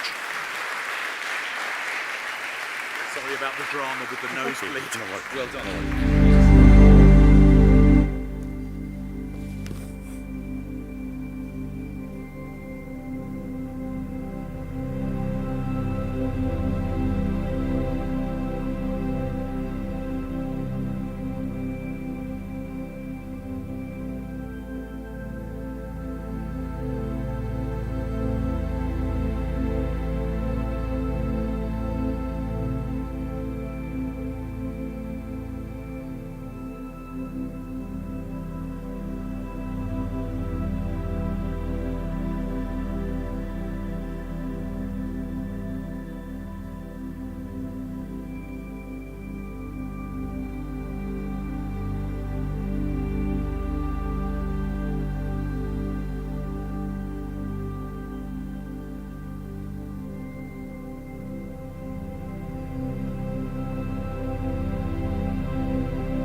Lovely day, guys.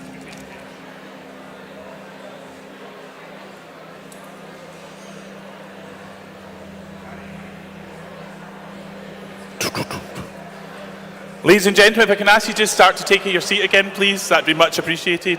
Thanks.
Please take a seat, ladies and gentlemen. Please come and join us. Take your seats.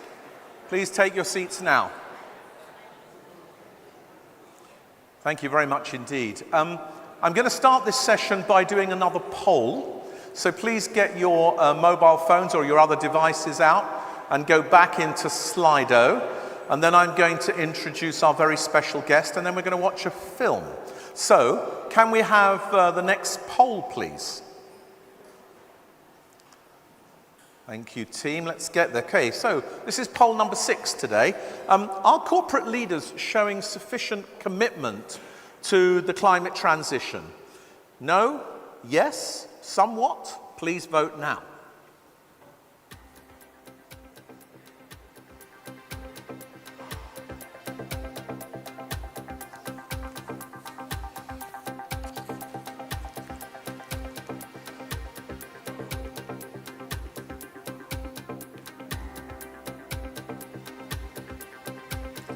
Let's keep voting till we've got 100 votes, which means if you're not yet voting, then we'd love you to do so. At the moment, it's 56% say no, 40% say somewhat, 4% say yes. That's our 100th vote, so thank you very much indeed. So there's clearly some confidence here to be addressed about corporate leaders, and we're going to come back to that in a minute. I want to introduce firstly our very special guest today, who's Jennifer Jordan-Saifi. She's the Chief Executive Officer of the Sustainable Markets Initiative, and she works very closely with His Majesty the King, which you'll hear a little bit more about in a minute. But let's begin with a film, Jen. Our own economy depends on the natural economy. What profit we make, we have to also make a profit for nature. And with this in mind, I am delighted to be launching a Sustainable Markets Initiative. Everybody needs to come in together and collaborate in a way we've never done before. Together we can form a new coalition operating in a pre-competitive way in a spirit of trust and transparency. Through the Sustainable Markets Initiative and the voice that's being created there, I think we're being heard. It is the right thing to do. It is also the right business thing to do. We have to make a real integrated global effort. Do we want to go down in history as the people who did nothing?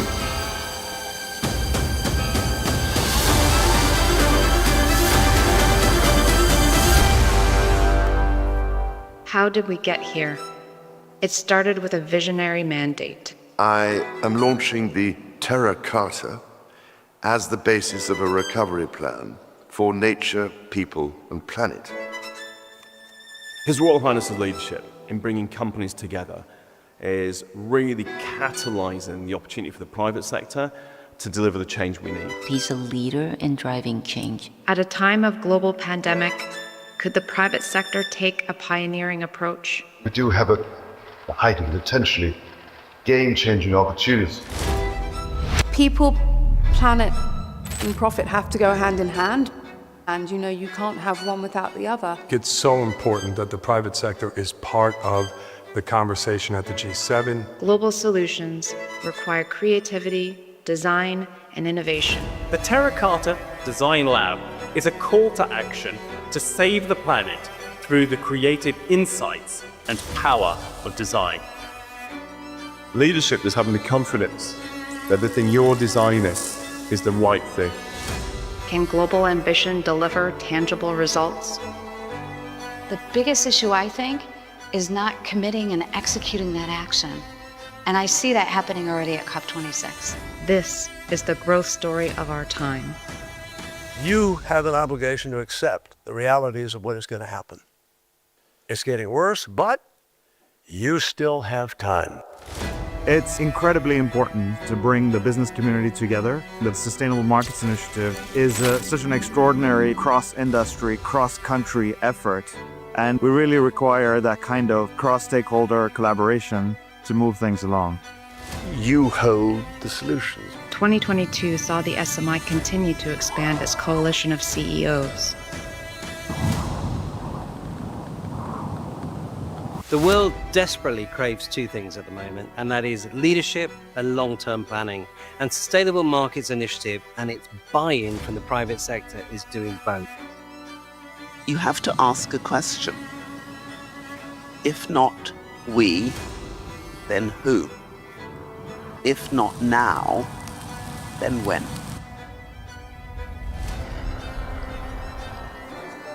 We are now working to create an Astra Carta to offer a similar framework for sustainability in space.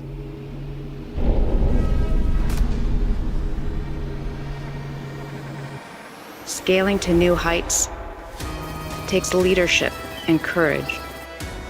2023 has been a year of growth for the SMI. No one any longer is questioning that business has to be part of the solution. Ultimately, we all want to see action. This is a place to do action. The SMI has grown to over 250 CEOs. Together, overcoming challenges. I can only offer every encouragement for action with unequivocal determination. This is the story so far. A story of innovation, growth, and opportunity. And we're only halfway through. To guarantee our future, we have no other choice but to make each day count. The time to act is now.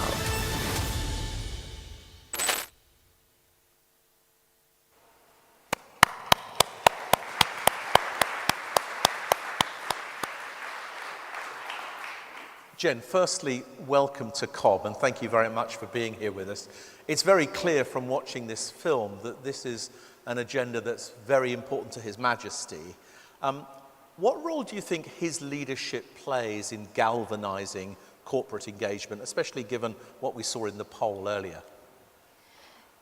Yeah, so His Majesty obviously has over 50 years of experience advancing sustainable causes across, nature, people, and planet. And I think with that, he brings enormous credibility.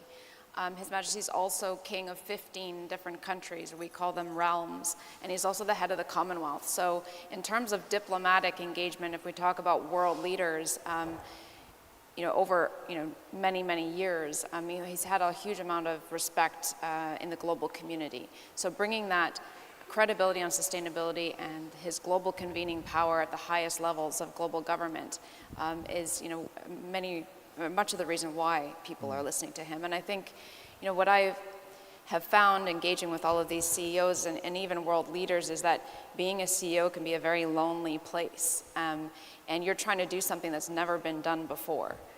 This transition has never been attempted before, and that's why it's difficult. And we heard some of the great things Gregory was saying is, this is a team sport, and often CEOs are just either you're dealing with competitors, or you're at the top, you have to take the difficult decisions. And just knowing that somebody with the level of credibility is standing behind you as a CEO, and you can sort of look to him and he can encourage you and say, great job, or you could do a bit more. I think CEOs really appreciate that level of support that His Majesty provides our community. Yes, thank you very much. And it's very palpable, isn't it, when you see the film? So if you were to summarize, where do you think we've got to on how to articulate the business case, the economic case for engaging in this sustainable transition? How well is it understood, I guess, is the question. I guess for all of us who are in it, it seems so obvious. I'd say for the king, he's like, I've been talking about this for 50 years, why are people so late to the party? But we always have seen it when we're talked about, risk. Gregory's talked about risk and opportunities. We've always seen it as the growth story of our time because, eventually, we know oil and gas, eventually will run out. So if you're investing in that, if you're looking from a long-term perspective, you're investing in stranded assets, and anything that industry supports, you're investing in stranded assets in shipping and aviation and every other sector. So if we want to innovate for growth, and if we're thinking about future generations of our children and our grandchildren, great-great-grandchildren, why aren't we investing today in that brighter future and one that offers huge opportunity? And I think by coming together and creating those demand signals and saying we're all ready to go, every part of the puzzle is here, then we can actually move a lot faster. Sure. Now, I've got lots of questions for you, but I'm going to ask the people in our room also to send some questions. But before we get into that, Jen, I'm fascinated by how you got into this, and how did you end up doing this pretty unique job? And did you always think you were going to end up working at the global stage, bringing corporates together with a monarch of 15 realms to tackle the climate emergency? How did this happen for you? It's one of those things you really don't predict. But I started, I think a lot of people have lots of passion for things they care about, and I do just encourage, you've had some young people involved in the COB this year. I think it's really important that we encourage our young people to follow their passions and lean into those as much as possible. Because I think that's where you eventually find your space, doors open, and as long as you're using that as your guide, you get to amazing places. And so I started in humanitarian affairs, international development. I then moved into foreign affairs, and then I really recognized that whether it's conflict, poverty, giving people opportunity, at the bottom, the base of everything is, or the center of everything is economic growth.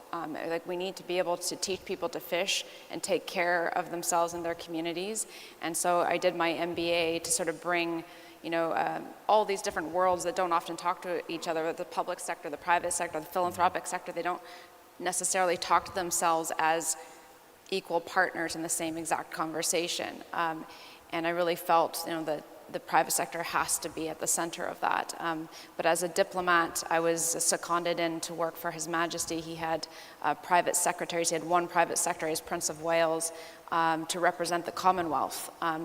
The rest of our colleagues were all from the UK, and so that rotated between Canada, Australia, and New Zealand, and I was the Canadian candidate, and I was very fortunate to keep getting extended a little bit. COVID happened, and then obviously His Majesty became king, and I was on him with him in that journey. But what he was really looking for is some way to take his lifetime of work and bring it to the world stage in a way that would be super, super powerful. And so this public-private philanthropic convening at the top tables of the world and getting the leaders' attention and decision makers to sort of really commit to act very, very quickly in line with the 2030 targets and the wider, longer-term transition was really, really important to him. And so the Sustainable Markets Initiative allows him a platform even now where we can support his global engagement, whether it's bilaterally or multilaterally. So that's sort of been my journey to get here. But I think we're all, whatever sector you represent, like we need you in this solution. So.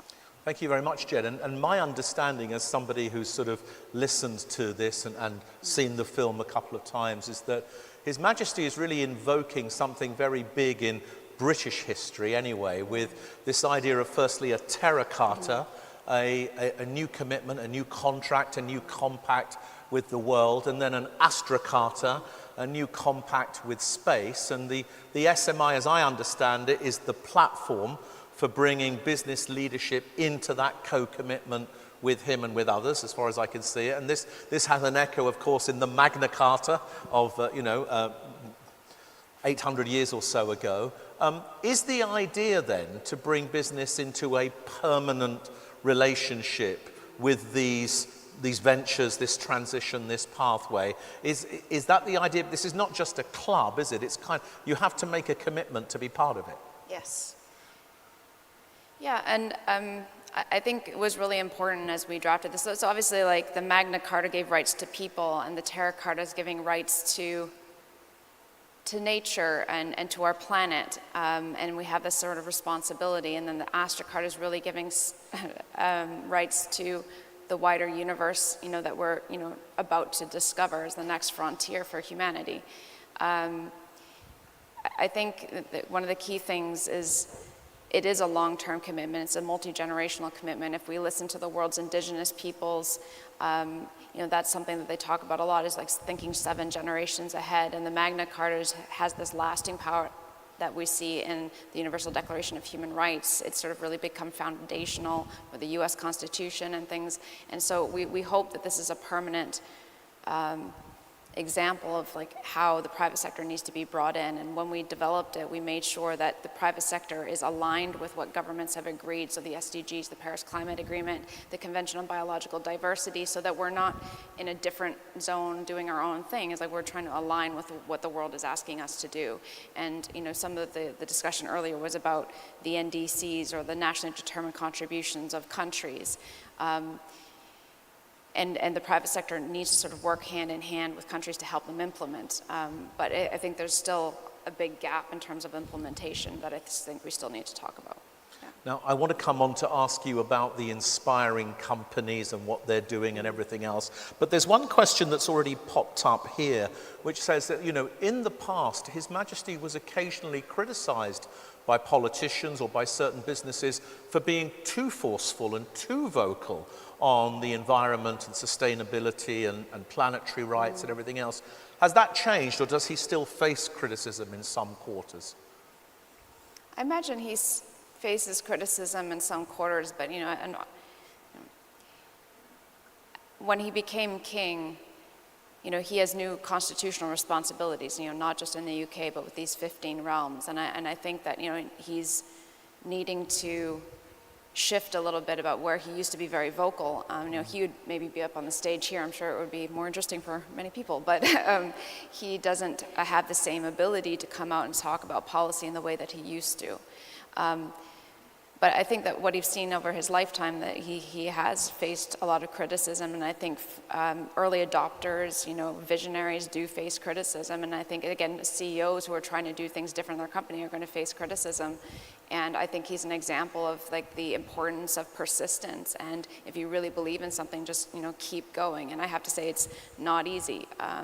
And I haven't faced the level that he's faced, but it is a difficult thing. And I think, again, he just demonstrates to us the importance of just moving forward and just doubling down on your beliefs and keep going. Right, thank you very much. And by the way, we're very happy to have you here, Jed. He's a bigger draw.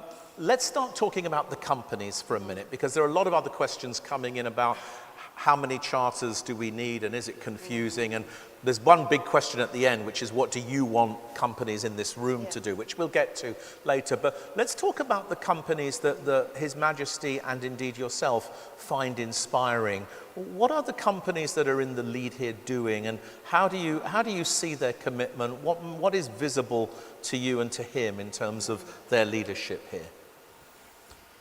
So again, there's so many different companies, and the SMI is structured by industry and financial group. And so we have, from aviation, energy, shipping, health, fashion, banking, private equity, insurance, and we have all of these players. And for the first 5 years, it was very much about, rallying the troops. We were building coalitions of the willing, sector by sector. And, increasingly what we're seeing is that, there are interdependencies between industries that, require higher levels of collaboration. And we can't really move forward on things like sustainable aviation fuel or green ammonia or really thinking about our health systems if we're not all actively part of everybody's story. Some of the inspirational, there's so many different companies. We have very large multinationals. We've got EY as a member, so thank you so much for that. But Bank of America is our chair. To some of the innovators, we in the video you see the Terracotta Design Lab, which is really working with design schools in a multidisciplinary fashion to bring forward innovative new solutions. In aviation, which is sort of an example that most people can relate to, a huge push over the past 5 years has been sustainable aviation fuel, and we've seen a huge growth in that. And again, it's not one single player; it's a multitude of players helping to drive that success forward. Obviously, there's a lot more to do, but when we talk about transitioning aviation, we also need to be thinking about not just being narrowly focused on one solution. We have to recognize that airports are part of that. Ground transport, innovations in aircraft design, thinking of things like supersonic flight, really thinking further down the road. And we need the innovators to be part of that conversation. So I think the SMI brings together a whole range of different inspirational companies, from the financing that enables transition to the big players who are in charge of so many large supply chains around the world, to the actual sort of innovators and members of that supply chain. So it's hard to pinpoint any one. They're all doing amazing, great things, and one of the SMI's jobs is to amplify those success stories. Yes, and clearly that's happening, and they're very much here. Let's ask the question about small businesses, Jen, because a number of the companies in the room are small businesses. There are big businesses here as well, and obviously small and big businesses work together. You're quite deliberately and consciously, I think, convening the big businesses, but how can small businesses get involved, and what does SMI mean for small businesses? And I think, so there's a few different theories of change on this. So recognizing global multinationals have huge amounts of capital to mobilize. I think that's part of the reason. Also huge supply chains that we need. So if the big company shifts, how do they then shift from whether you're an investor or a financer or throughout your whole supply chain, is that the expectation as a member of the SMI is that you're bringing your clients and your supply chain with you on this journey, and you're helping to lead by example. And so as a theory of change, that's sort of how we see a bit of a tipping point. But at the same time, there are businesses, SMEs all over the world looking to be part of the solution as well. And we increasingly need to bring them into the conversation with the big players, but also just looking at what are solutions for different sizes of companies across different sectors, and how do we have a common conversation and make this a team sport that it has to be. And so I think that's something that the SMI now, after 5 years, we're looking at how do we do this effectively and efficiently. And I think working with the Glasgow Chambers of Commerce, for example, is a really helpful way. We are a relatively small team in the SMI, but we're trying to drive a global systems level agenda. And we have to work with key partners who can sort of help us enable this. Because there are people in rooms like this all over the world having this exact same conversation. How do we link all of that up? How do we empower? How do we support to make this journey profitable from an economic case standpoint, but also inspirational, so that the drive continues to be there and that the momentum builds so much that politicians and others who might want to disrupt the progress we're trying to make, will be able to continue. Seems to me that you're saying two quite important but distinct things there. One is that big businesses, of course, provide services to small businesses. Small businesses are in their supply chains, they finance them, there's procurement mechanisms, there's all sorts of ways in which they're part of their scope 2 to scope 3 agenda. But you're also saying something about working with the conveners of smaller businesses as well. And there's a question here that's come up in the Q&A from the group. What would you like to see happening at the global level, the national level, and the local level? And then there's a specific question which we'll come to about the UK, and there's an even more detailed one about Glasgow. But how do you see the global, the national, and the local fitting together in all of this? Yeah, I think there's some interesting lessons to be learned from multilateralism. I always say that there is no UN for the private sector, and a lot of governments just sort of assume that the private sector convenes as they do in New York, and we have this representatives sort of negotiating on our behalf, but that's not actually the case. So I think at a global level, the SMI is trying to be a platform like the United Nations in many ways, where you have the top CEOs of the world really coming together on a common agenda and helping to drive that forward. But over time, we've also recognized that sticking at the global level is not enough to actually ensure that there's implementation happening on the ground and that it's locally and regionally relevant. And so we have country and regional hubs around the world to sort of have those conversations where and it's really important that the global conversation isn't in isolation from the regional or the local. And so what we have to do is, at first we were doing, it is really important to understand lessons in this journey, but at first we would bring together, whether it's a Brazilian community of Brazilian CEOs that are trying to advance transition in Brazil and potentially access international markets. But what was actually really important is recognizing that many of our multinationals have a presence in Brazil as well. And the Brazilian companies are looking for opportunities to connect into the global marketplace. And so you can't have just a Brazilian conversation and we're having a global conversation. We have to bring those two communities together. And then inside Brazil, you're going to have Sao Paulo, you're going to have Rio. Like, how are you going to then make it really relevant to the businesses in those areas? And again, you have to have a pull through from global, regional to local, and it has to feed up from local, regional to global as well. So I sort of see it like that. It is a huge challenge in terms of like really mobilizing. But again, I think, we are now in an era of private sector leadership. We are seeing breakdowns around the world on political leadership and multilateralism. Things are no longer fit for purpose, and the private sector at all levels has the opportunities to step up and be a very strong voice for the way the world goes in the future. Great, thank you very much, Jen. And let's go to the two specific cases that have come in from the room. So people would like to know, where would you like to see the UK being positioned on this? And I guess you might want to talk about the Commonwealth as well. But in particular, where would you like to see the UK? And it says, is there a specific ask of business leaders in the UK? And let's add the Commonwealth. And if there is, what would it be? So I think at a time of geopolitics and headwinds that we're seeing, the private sector voice is extremely important, and the UK's voice is extremely important. I think being here in Glasgow, having been here for COP26, was really the foundational moment where the private sector was invited by the UK government to be part of the discussion. And I think now it's our time to continue to demand a seat at the table. But the UK, because of its history on this, and because it is, and we're addressing things like green hushing, we can't have countries green hushing right now. We need the UK to continue its course of ambition to help lead the world and provide a counterbalance to those who might say, this isn't as important as energy abundance in other areas, and that would derail everyone. The amount of hard work done by the private sector, they could have just sat this one out and let the government sort it out themselves. We would have never gotten as far as we've gotten. So again, there's a huge amount of progress that's happened over the past 5 years.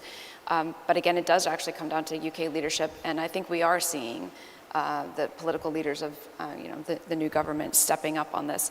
And it's just important that they don't lose their courage, and they will be emboldened if the private sector is behind them, because at the end of the day, economics really drives a lot of the political conversations. So how do we ensure that everyone in this room and all across the country are coming together as one voice as much as possible, again, industry by industry, or a combination of industries, and say, like, how can we support the UK's agenda, and then demonstrate to the world what's possible with government and private sector collaboration. And if I may, a sort of a cheeky side question here.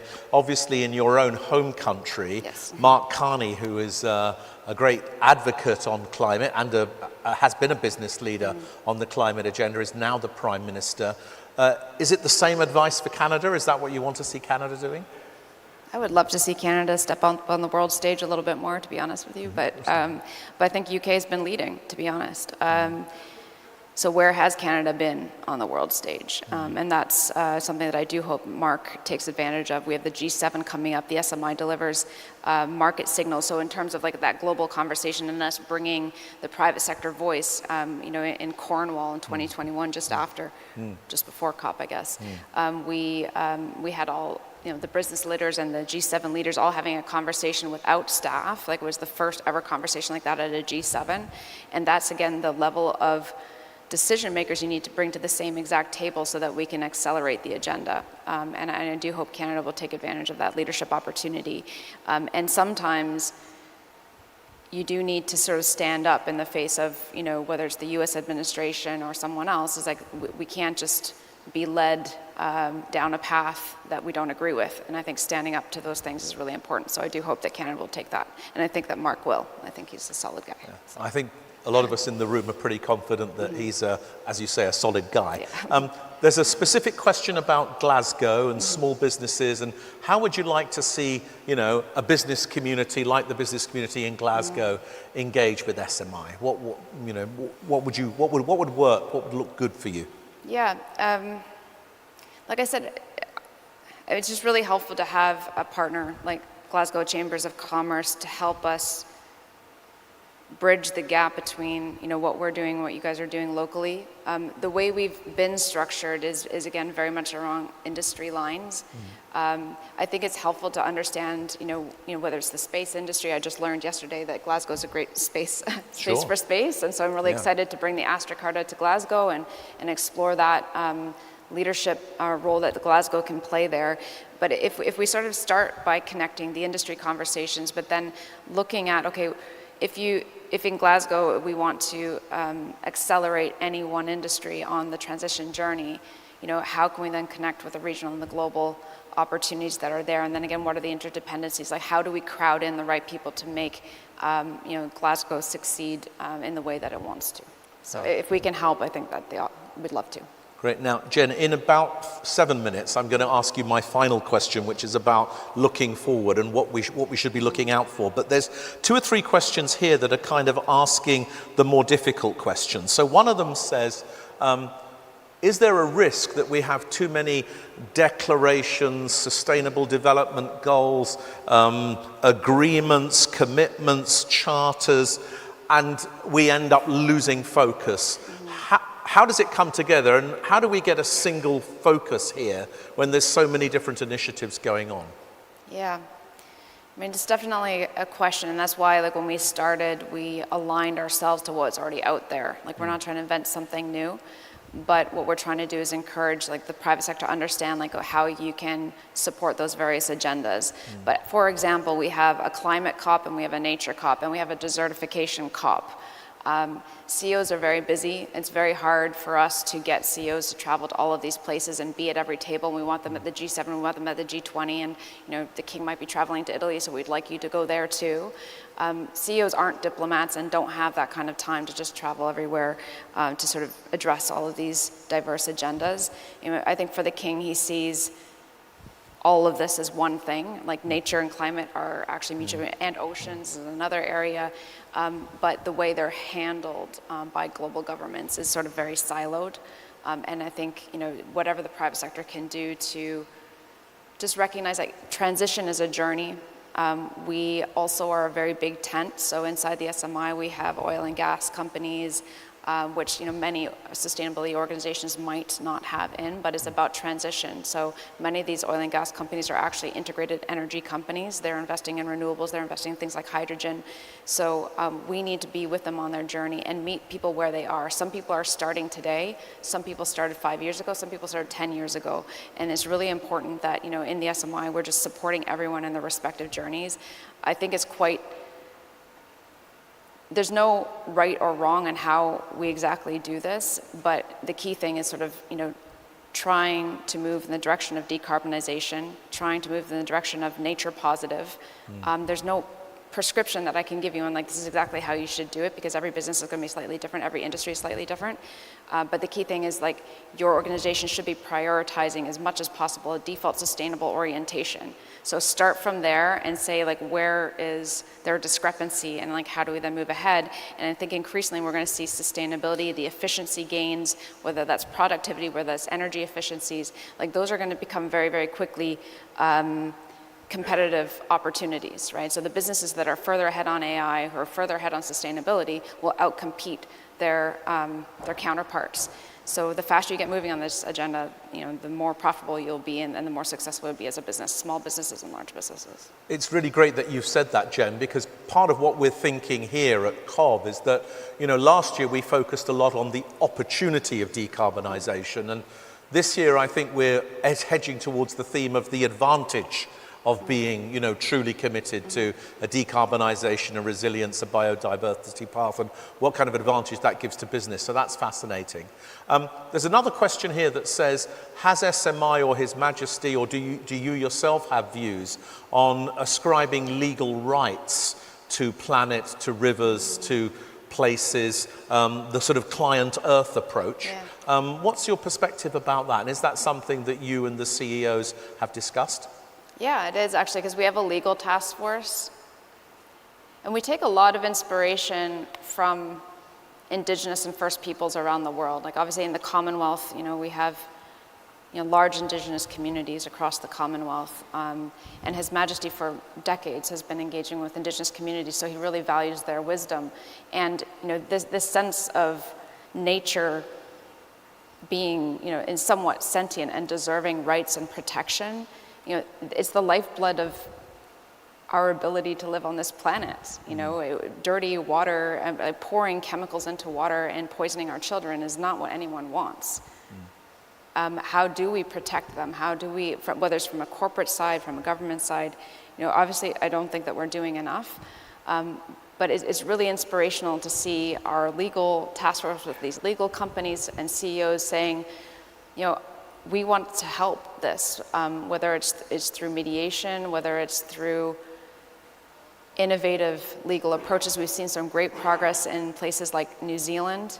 I think we do need to be looking at this, and it's not just governments who should be thinking about it. And again, if you start from a default sustainable orientation and you realize that maybe your operations are harming our waterways or harming our oceans, get on that, right? That's even if there's no legal framework, it doesn't mean that action shouldn't happen. And I think it's much more about the opportunity rather than the punishment. And again, that's looking at it from a risk lens or for an opportunity lens. And I do hope that we can galvanize more legal support to do this, because I think there's some really good examples. And I might just give one example that we went with the King to Samoa for the Commonwealth Heads of Government meeting, and trying to bring CEOs to travel all the way to Samoa. It's like a 3-day trip to get there.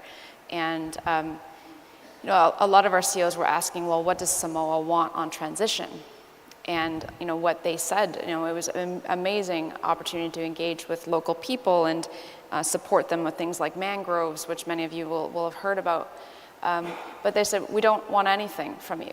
We just want you to recognize that we exist.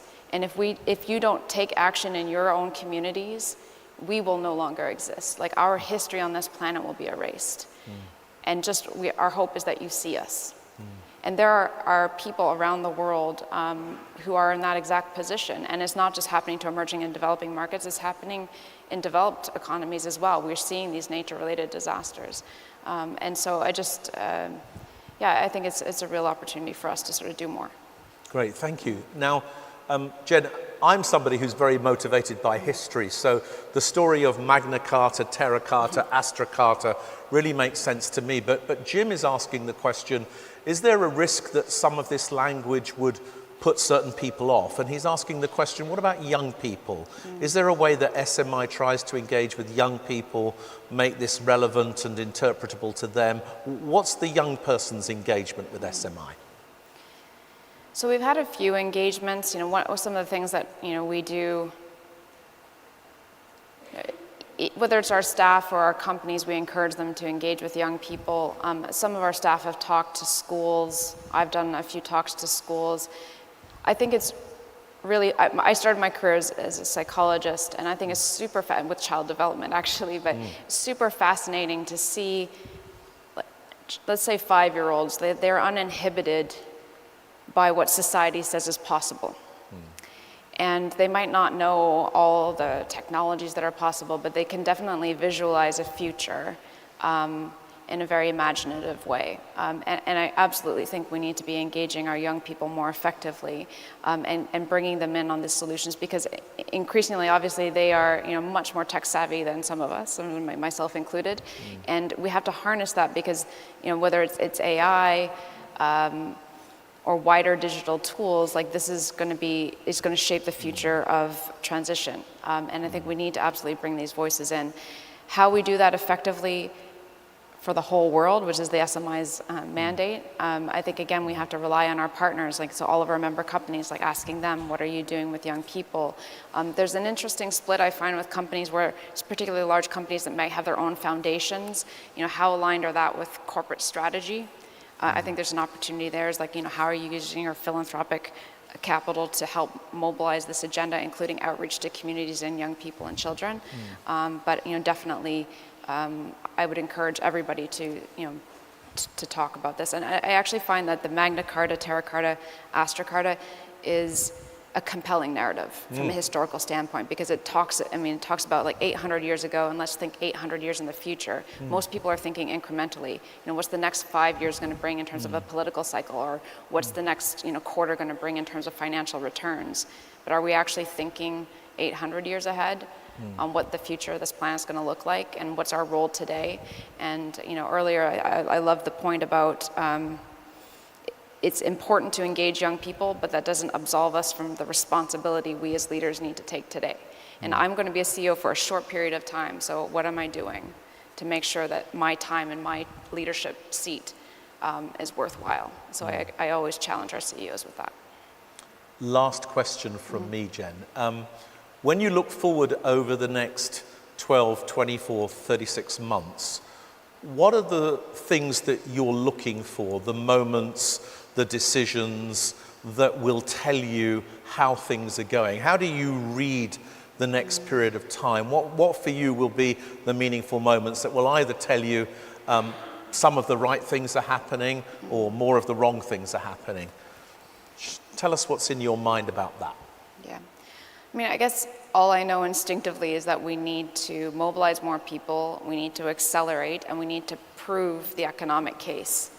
So as I said before, the private sector hasn't been as organized as it needs to be to tell a compelling story. But we are seeing very strong data points. So $2 trillion in clean energy in 2024, that's huge.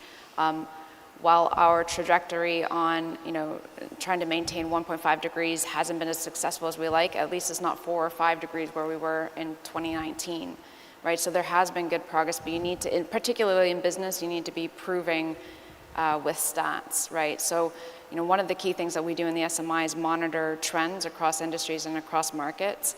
That's really important to demonstrate the proof points and make the case. But the more people who are standing behind this and more people who are showing their examples of progress, the faster everyone else can learn from them, and the faster we can all leapfrog. So in the next 5 years, I would just love to see a growing movement, and that we are more effectively engaging with partners like the Glasgow Chambers of Commerce and other chambers of commerce and other networks out there in the world, and just being very intentional in how we crowd people in on solutions, make sure that we're going from one challenge to the next and we're accomplishing things. Because I think when you look at COPs and other government forum, it's often about announcements. It's often about, okay, we'll solve this with a fund. And there's no real accountability on did we actually do that? And at least I find in the private sector, we try to be accountable. We try to measure what we're doing. And I think if we can enhance that narrative in global forums, we're going to be more successful with the business case for everyone. Jen, thank you very much. In a minute, I'm going to ask everybody to say a proper thank you to you. It's been a real treat to be here with you and to listen to you talking about these things with us. Just before we say thank you to Jennifer, I'm just going to give you a few pointers for what happens next. So in a few minutes, we're breaking for lunch, which I hope you will enjoy. Lunch will be served out there to the right, and it's a rather special kind of lunch, as you'll find. If you're one of the people who's going to the Sustainable Finance workshop that's about to happen, you do need to get your badge for that from the registration area, so please do that to make sure that you've got it. It's Sustainable Finance from 1 to 2, and that will be there available for you. We've had a very interesting morning, I think. You know, we started with the two presidents of the Chambers of Commerce basically telling us that the UK and Glasgow need to stand up and be counted, and that actually the global turbulence in geopolitics that we all understand creates not just an opportunity, but also a mandate for us to articulate our commitment. I thought that was really, really very important. And then we had, I think, a superb presentation from Anton, who basically focused on the discovery and innovation role of higher education and talked about the importance of really accelerating both the depths of research and the speed of commercialization, and he gave us a lot of examples of that. Gerard presented to us, I think, a really unique model of understanding how businesses can lose value if they fail to recognize the resilience risks, the sustainability risks, and as it were, he showed us how you can eat into that EBITDA and lose all of that profit that you've made if you're not thinking about the long-term sustainability and resilience of your business. And on the other hand, he showed us how having a conscious approach to those risks can begin to create higher value in the bottom line of the company. And he talked about how, you know, various forms of collaboration, particularly exponential collaboration, are really critical to achieving that, which I think was really wonderful and important.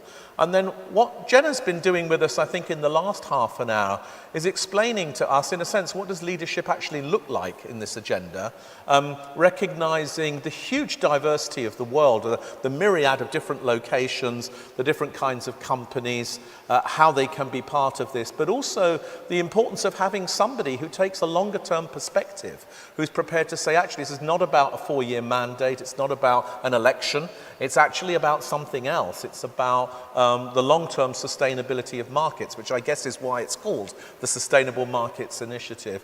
And through that, I think what you've described is mechanisms for really sharing costs and risks, but also sharing commitment and inspiration and sharing a sense of doing something together in a way that is, I think, really motivating for our corporates. So I hope what's happened in the last few minutes is that for those who voted at the start that they thought that corporates weren't doing enough on the sustainability agenda, I hope it's given you some insights into what is being done and also the leadership that His Majesty is providing.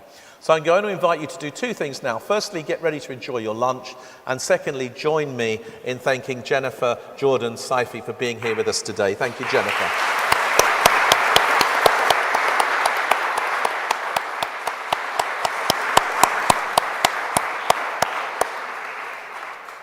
Lunch is served. Thank you so much.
my mic? Yeah. For those of you who are back early, we're starting on time in 5 minutes, but we'd love you to fill the lunchtime survey on Slido, which has 7 or 8 questions that are just for Glasgow Chamber to share with members later. But if you could do the lunchtime survey while you're waiting, we'd really appreciate it, and we'll start on time at 2 o'clock.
Thank you very much. Can you come back and take your seats, ladies and gents?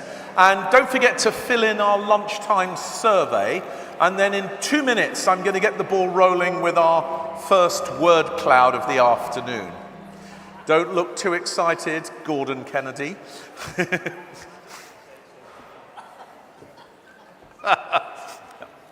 Thank you very much. Come and take your seats, ladies and gents.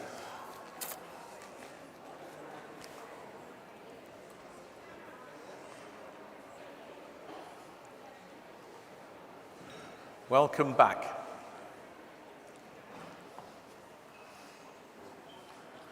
So the QR code for the lunchtime survey is on the screen, and we would be so grateful if you would fill in that survey.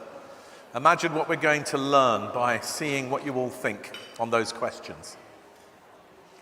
Thank you very much. Do fill in the lunchtime survey. QR code available right here. I'm just going to say a big welcome back to everyone who's joining us online in Singapore, in Egypt, in Ecuador, in India, in Istanbul, and if I remember correctly, in Cumbria, in Wales, in Northern Ireland, and in Plymouth, I think they were joining us from. So welcome back to all of you. Thank you for the questions you've been sending through to us. And I'm just still asking people to fill in this lunchtime survey. Just keep going with that for a moment or two, if you would. Very good. Now, I'm super excited to introduce our afternoon keynote guest in a moment. And we're going to have an interesting conversation. And this is a man who's prepared to take all your questions and is, I think, going to have some really interesting things to say. But let's firstly go to our first poll of the afternoon, which is in fact a word cloud. So could we switch now to the live Slido session, and we'll go to the word cloud if we may. Could we do that, please?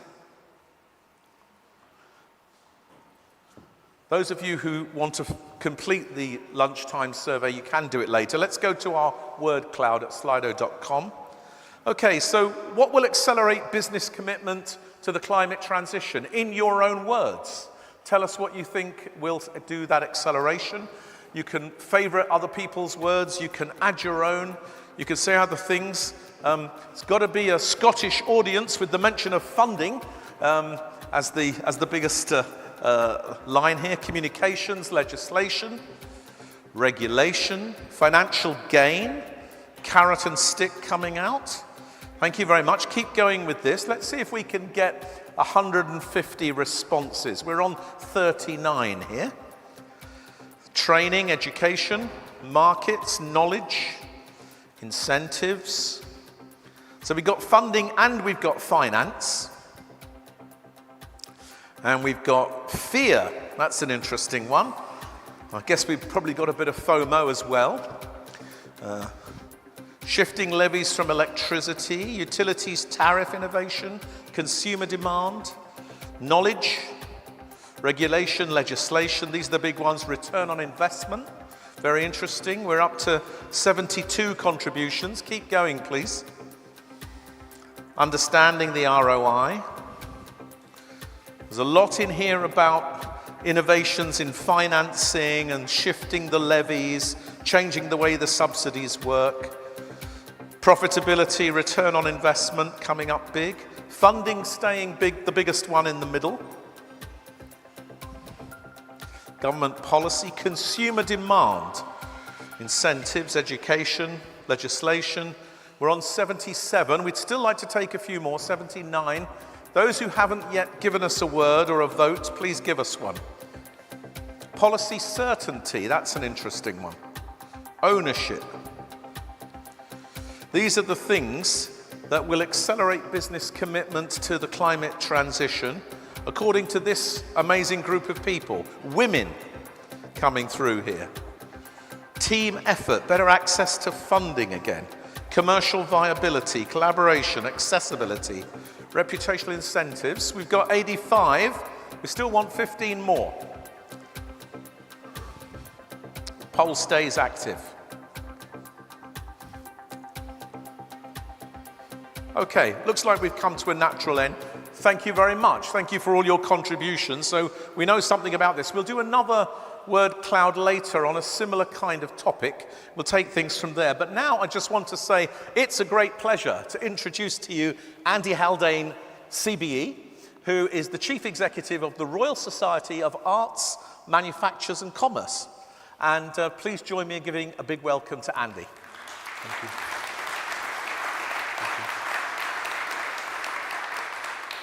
Now, Andy, I don't know when other people got to know you, but I first became aware of you and your work when you were at the Bank of England. And you seemed to me to be an unusual chief economist because you were actually willing to come out and say things to the public. And you became something of a public educator, I thought, on economic issues, which I really enjoyed. And then since you've been at the RSA, I think personally you've done an amazing job. But I'm very pleased to see you here. Why don't we start with what I think is the sort of big question from the morning? And I really like your perspective on it, which is to what extent you really think we have made both the economic case and the business case for the climate transition. And in a way, what is clear and accepted as far as you can see it, and what is not? What is still contested in that space? Very good. Well, thank you, Greg, for that nice introduction. Hello, everyone. Great to see you all. Wonderful to be here at back in Glasgow, this amazing COP event. I am, without question, Greg, the least expert person in the room on these topics, as I'm about to demonstrate. But on the economic case, I mean, funnily enough, I think you can do no better than to go back almost 20 years to Nick Stone's report. I thought Nick's report got it pretty much bang on. Both the challenge of climate, but equally importantly, and often forgotten, the opportunity this presents to invest, to grow, to create jobs. All that's happened over the intervening 20 years is the case has become even more pressing, both to tackle the climate challenge and, of course, to get growth going. I'm sure we'll come back to that. On the business case, I mean, we've had amazing examples over the course of today, stories of businesses doing it well. This is, of course, a self-selecting group. And I'm conscious, and you know, this is not yet in the bloodstream of all business, or even in the mainstream of all business. So going back, not 20 years, but 10, my then boss, who was a guy called Mark Carney, not sure what he's doing now, but back then, he was governor of the Bank of England and gave a speech on the so-called tragedy of the horizons. And Martha mentioned horizons this morning. And Jen mentioned 800-year horizons. The truth is, the tragedy of the horizons that Mark spoke about then, the difficulty, in some ways impossibility, of businesses looking sufficiently far ahead to act as they needed to, has become more acute over the last 10 or 15 years. For a bunch of reasons, not the least of which is that uncertainty, global uncertainty, has become ever more acute. It has been one after another for business. Global financial crisis, euro area crisis, Brexit, COVID, cost of living, Trump, the list goes on. And what that does to business, understandably, is shorten their time horizons and make it harder to do the right thing for the longer term. And that's why I think the business case needs to keep on being made, and why those in this room, the frontier, the trailblazers, have an even more important role in exemplifying best practice to the many corporates who are struggling right now. Great. Andy, really, really clear. And in a way, I mean, by the way, there's a book in what you just said about all of those interruptions and crises and everything else. So all of those pressing business to be more short-term. What about the economic case within government, say around the cabinet table? I'm interested in whether you thought about these things when you were the chief economist at the Bank of England, but I'm also interested in what you think Tony Blair meant when he said the other day, you know, to governments, maybe we don't need to press this in quite the way we thought we did. Tell us about those two things. Well, taking those two bits in turn. Yes. So let me start with the easy bit, which is central banking. I was a central banker at the Bank of England for 32 years. You're thinking he doesn't look old enough? I hope you're thinking that. You don't look old enough, Andy. Thank you, Greg. Right on cue. For the first 25 of those years, I was the only person at the Bank of England thinking about climate. Right. So when letters came into my governor, to the predecessors to Mark, send to Andy, Andy will see them. Right. And that was what it was. Then when Mark came in as governor, it was one of the signature issues. And all of a sudden, everyone at the Bank of England was doing climate. And that was a welcome step forward, not just for that central bank, but for all central banks. Within government, there have been fewer of those leaders, I think it's fair to say. Ministers come and go a bit faster than central bank governors. That doesn't help. No. The one part, I would say, of this Westminster government's plan that was well articulated was the Green Prosperity Plan under Ed Miliband, which regrettably, from my personal perspective, highly regrettably, was thin-sliced even before they came into government. And I think there's a real need now for leaders to emerge. You mentioned Tony Blair. Yes. What did he mean? And did the press report it correctly? I suppose there's also a question. Well, I haven't read the TBI report. So full disclosure. If, though, the point, and I think this was the point, was that there's work to do in thinking about that transition being a fair and just one for both businesses, especially small businesses, and citizens who frankly are feeling pretty insecure and pretty precarious right now.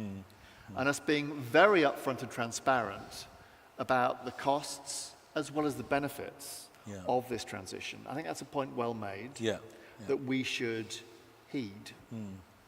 There's too many people right now across the country and too many businesses right now that feel that things are being done to them without them having voice over the pathway.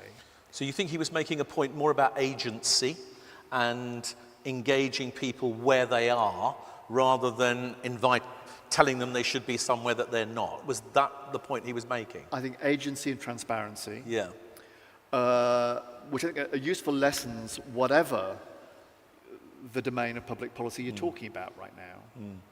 And those things are doubly important, Greg, as you know, when the world is foggy, when there are those dust clouds of uncertainty that I mentioned right now, when people are feeling particularly precarious and insecure in their lives, we are duty-bound to tell our story in compelling and clear ways, including on the climate transition. I think there's work to do on that front.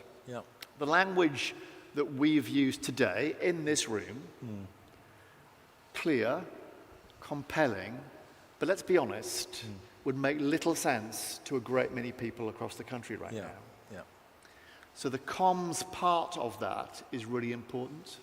I think the comms part of it is one where work is now needed. Great.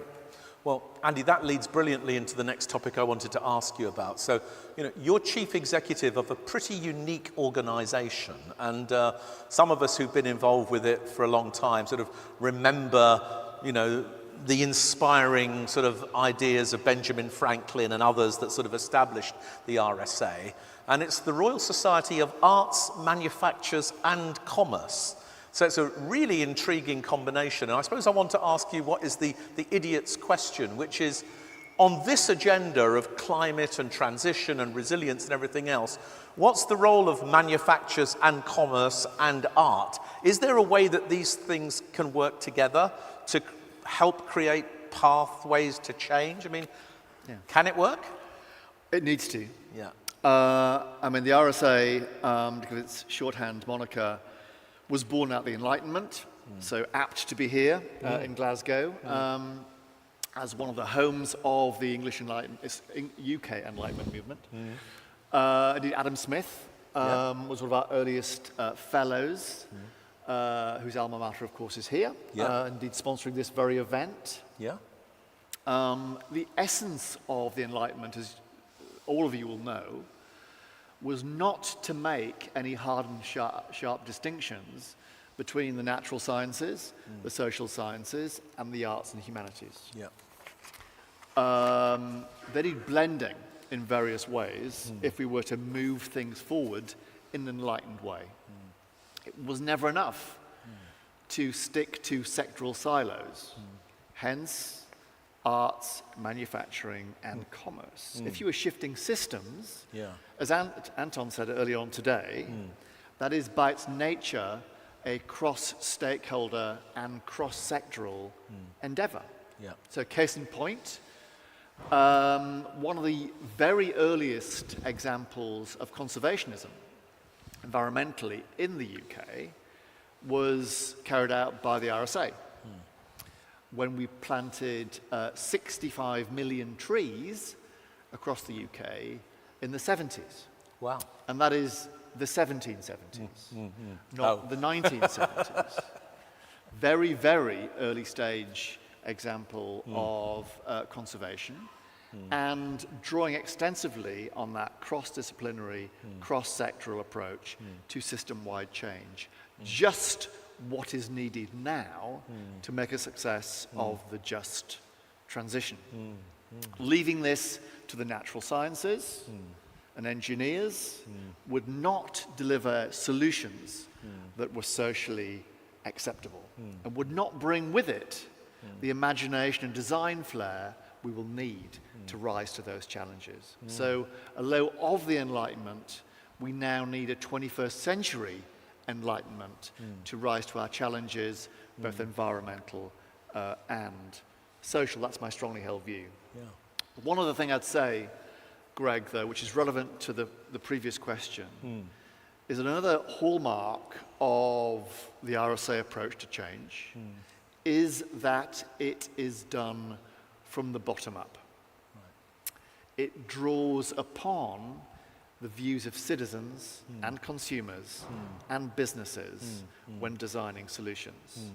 And that's a sense in which we need to copy that pattern of reform today if we are to embrace and encompass all being affected by this great transition.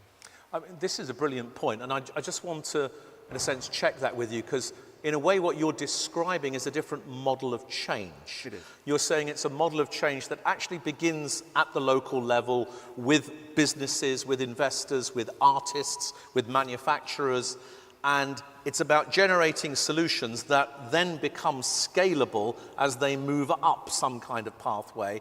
It's not a policy-driven model of change. It's not even a science-driven model of change. It's actually a practice-driven model of change. Firstly, did I understand? And secondly, what does that mean for how, we might organize in Glasgow around this? Yes. So you understand extremely well. You summarised it better than I'm about to. But let me give you my take on that. So, very important distinction when it comes to system change, seismic system change of the type we've been describing this morning, which is that what matters is governance, not government. Governance is a team sport. It involves government, yes, both local and national, but crucially, it involves the private sector, business, in its many and various forms. And also the often forgotten third pillar, which is civil society. The glue, the bonding agent of communities. If you look through history, and you're a historian, I know, student of history, the real examples of revolutionary evolution, the great steps forward in innovation, that has come from the joining of hands between government, private sector, and crucially the third pillar, that is civil society. That joining of hands, that partnership, I would say, is borderline impossible to bring about at the national level. It can only happen at the local level, where the moving parts can be brought together, led by local information and local agency to stir together all the ingredients in the cake, to mix my metaphors horribly, Greg. Right, but I'm loving what you're saying, Andy, and I'm with you. And there is something about the local level at which the partisan politics that happens at the national level can occasionally be absent at the local level. Yes. And there's a possibility of a different kind of partnership. We've got lots of questions coming in, but I've got one more question I want to ask you. We've got 8 minutes left, though, so we're going to be quick. I think that we're in a position where we've got a series of priorities that might be perceived as being competing. We've got the growth agenda. Yep. We've got the green agenda. Yep. We've got the inclusion agenda. We've got the security agenda. Where in your mind are the perceived trade-offs, or are there multipliers and co-benefits between these things? How can we find a way through things that might be seen as being trade-offs or alternatives, or at least in tension with each other? Yeah, I think this is a meta point. Because we know right now, if you listen to the Westminster government, their imperative is growth. And that has meant them giving a bit on green across a few dimensions just of late. And then in the light of developments over the last 6 weeks or so, with the Western Alliance fraying, we've heard the imperative that is national security, international security. To my simplistic way of thinking, Greg, these are not trade-offs. Right. They are, in a funny sort of way, the opportunities of our lifetime. So to go back to Nick Stern, 20 years ago, what is the single best way to get growth going? To invest between 2 and 3 percentage points of GDP more in green investment. Yeah. And what's true of green is true of all matters security now as well. That if we are to rise to the challenges, that will probably involve us spending an extra percentage point of GDP or so to rise to that challenge. But let's do it in a way that lifts the growth dial, that creates the right sort of jobs, that lifts the lives of people in poorer communities. We can do this. These opportunities are generational ones. We've been handed two. Let's not use the language, much less pursue the practice of trade-offs, when these three things are symbiotically linked. And if you go helter-skelter at all three, we have a real chance to make good on all three. I'm so glad to hear you say this, and I'm just going to paraphrase. I think you said there's no implicit trade-off here. If you're trying to push a wedge between these things, you might be able to create an argument that some people like, but actually these things implicitly are reinforcing and complementary. That's your point. They are, particularly when pursued at scale, and they have to be pursued at scale. I mentioned those numbers to give some sense of the scale of extra investment that is needed. If you look at public policy in the UK over the last 50 years, as you know, as everyone in this room knows, we have not lacked for policy initiatives. They have come thick and fast over the last 50 years. What those initiatives have lacked is scale. They have not been pursued with the requisite scale and seriousness. And that's why green and security offer the chance finally to pursue at scale something that it could in turn then lift the growth dial. Very good point, right. So the security imperative actually multiplies the investment possibility in a certain way because it's there. And plays very much to a green energy agenda if we play our cards right as well. Yeah, great. Now, Andy, we've only got 5 minutes, and I apologise for that, but we've got 8 questions, so we're going to do rapid fire. Very good. Okay. What advice would you give to Mark Carney today if you were his Canadian chief economist? That as well as the understandable need to solve problems across the border, there's lots of homegrown issues that Mark needs to tackle too, not the least of which is housing and the cost of living. Great. How much power should be devolved to regions and I guess also cities to deliver the climate agenda? A whole load more than has been so far. This is, you and I are a broken record on this issue. There has not been an opposition party in living memory that has not been committed to devolution. And then, of course, the second they get power, they go lukewarm about giving it away.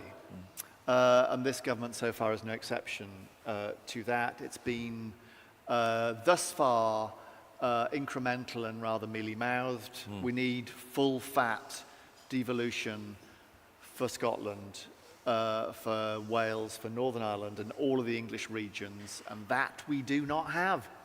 Great. I think there's about 4 books in what you've said so far, so I'm looking forward to reading them. I shan't be writing them. Okay.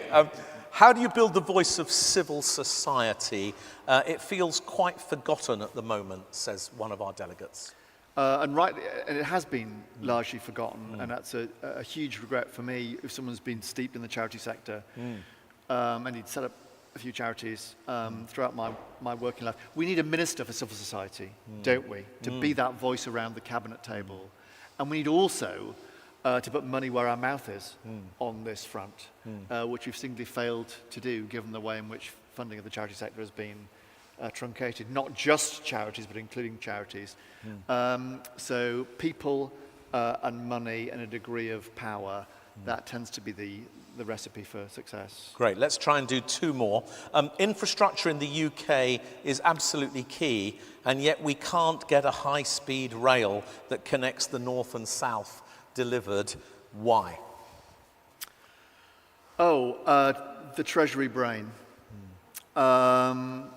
It can't do big projects and doesn't understand the value and opportunity that would be unlocked by connecting the rich south with the somewhat less rich northern parts of the UK.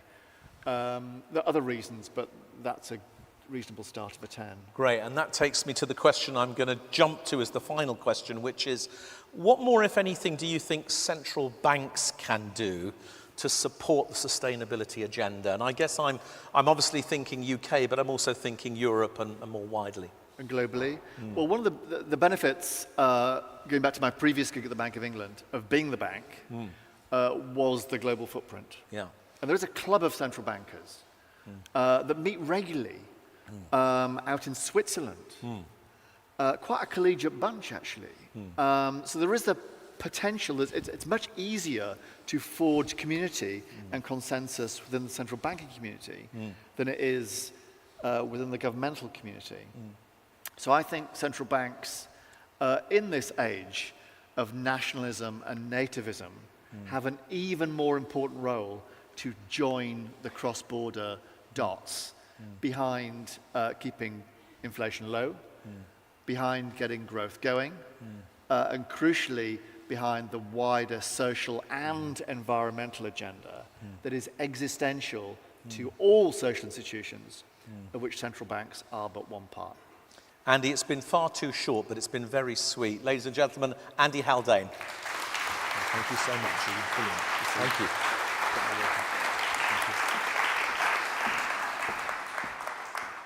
Thank you very much for joining us, Andy. Great pleasure, and so many insights there that I thought were really fascinating. Let's go to our next poll before I introduce our next keynote speaker, please. We're going to be focusing on the energy sector for the next little sequence here. And the question is, how well is the energy transition proceeding in the UK? Is it too fast? Is it too slow? Is it about right? Please vote now.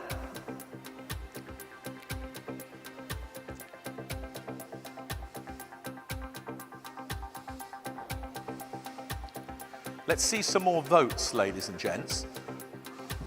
It's a compulsory democracy here at COB.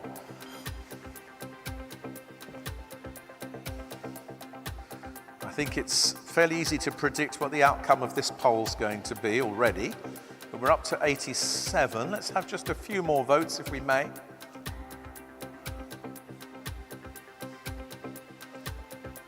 Okay, let's pause it there. Thank you very much. So 80% of you say it's too slow, 15% say about right, 5% say too fast.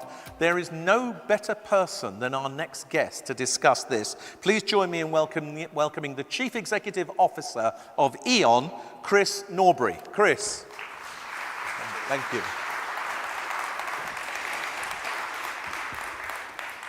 I have to say, Chris, I'm just so pleased that we have a chief executive of a really important energy company here, and I'm really grateful to you for coming. So thank you very much. I've got 3 or 4 questions I'm going to ask Chris, and I know he wants to take some questions as well from all of you, so please start sending them in. And Chris, I'm going to start with what I think is the really obvious one, but you know, when you think about the energy transition, and you can see what people have just said in the poll, how do you think the energy transition can be a force for good, and what do we need to say to people who think it's just not happening? Look, I mean, first of all, Greg, it's a great pleasure to be here, and you know, thank you to the whole team at the Chamber of Commerce for the invitation. So, and it's great to be here and spend some time with you. So, I mean, look, we'd completely agree with the results of the poll. Is the first thing. I mean, we're in the business of the energy transition.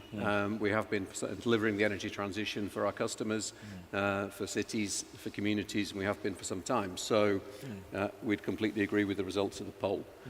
We did some polling of our own very recently with YouGov, and it's quite interesting. So and it relates to the place-based question. So you know, what the polling told us in essence was that, you know, a significant majority of people in the UK, contrary to what you might see in some of the press, a significant majority of people in the UK, you know, believe that we need to accelerate the pace of the energy transition. A significant majority of people in the UK believed that the energy transition, that the transition to a renewable energy system could deliver benefits for them and for their community. But what was really telling was that I think it was only 8% of people, and this was a poll of 10,000 people in the UK, so a pretty good sample size. Only 8% of people in the UK believed that they and their community were benefiting today from the delivery of the energy transition here. So people want it, people get the benefits, but the vast majority of people don't feel that those benefits are flowing to them. And that is a fundamental issue that collectively we need to address here. What would I do to accelerate the energy transition here in the UK? I do one thing, which is, you know, put as much effort and as much focus on the electrification and decarbonisation of consumption as we're currently putting into the electrification and the decarbonisation of production. Yeah. Brilliant. Okay. And in a minute, we're going to talk about what that looks like. But let me, if I may, just ask you to say a bit more then about E.ON. E.ON is perceived to be a leader in this space. You have established a kind of leadership credential. What is it that E.ON is doing itself to accelerate the energy transition? And in a sense, what's the record that you want to stand by here? I mean, you know, E.ON's business in the UK is part of the E.ON Group, which is one of Europe's largest electricity companies, and our focus is on making the energy transition work for customers and for our societies. We do 2 things really. We invest in, we operate, and we develop energy networks around Europe. Well, sadly, not significantly in the UK. We're Central and Eastern Europe's main transmission and distribution network operator. And you know, here, particularly in the UK, we do 2 things really. So we support 6 million residential customers. We serve we serve 300,000 small businesses in the UK. The large and medium-sized businesses we serve represent about 14% of the UK's GDP, and we invest in energy infrastructure that is in some shape or form connected to customers. You know, that's just an overview of what we do. In terms of how we're trying to accelerate the energy transition, then you know, it's, you know, one is unlocking the value, helping customers unlock the value that their consumption has in a more flexible, decentralized, disaggregated energy system. What does all that mean? So really simply, you know, conceptually, a customer's consumption should have the same value in a future energy system as the production of a power station. And that means if you can shift the time at which you use energy, if you can shift the way in which you consume energy, if you can offer that flexibility back to the energy system, then what you're doing is you're ultimately reducing the overall system cost, you're reducing the volume of investment and the returns on that that need to be made on that investment to decarbonize our energy system, because you're providing critical flexibility back to the system, which is super important as you decarbonize and as you get predominance of renewables.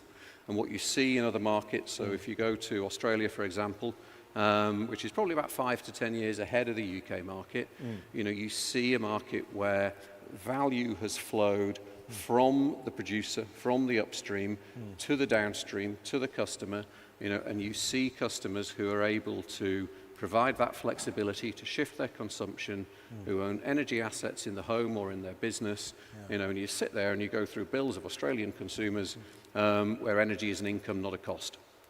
And, you know, so what we're trying to do is to bring some of that innovation, some of the investment in that technology into the market in the UK, because actually when you look at the construct of the market in the UK, although it's not where we would want it to be if we're self-critical, it's actually one of Europe's most developed and most advanced markets for that type of demand-side flexibility.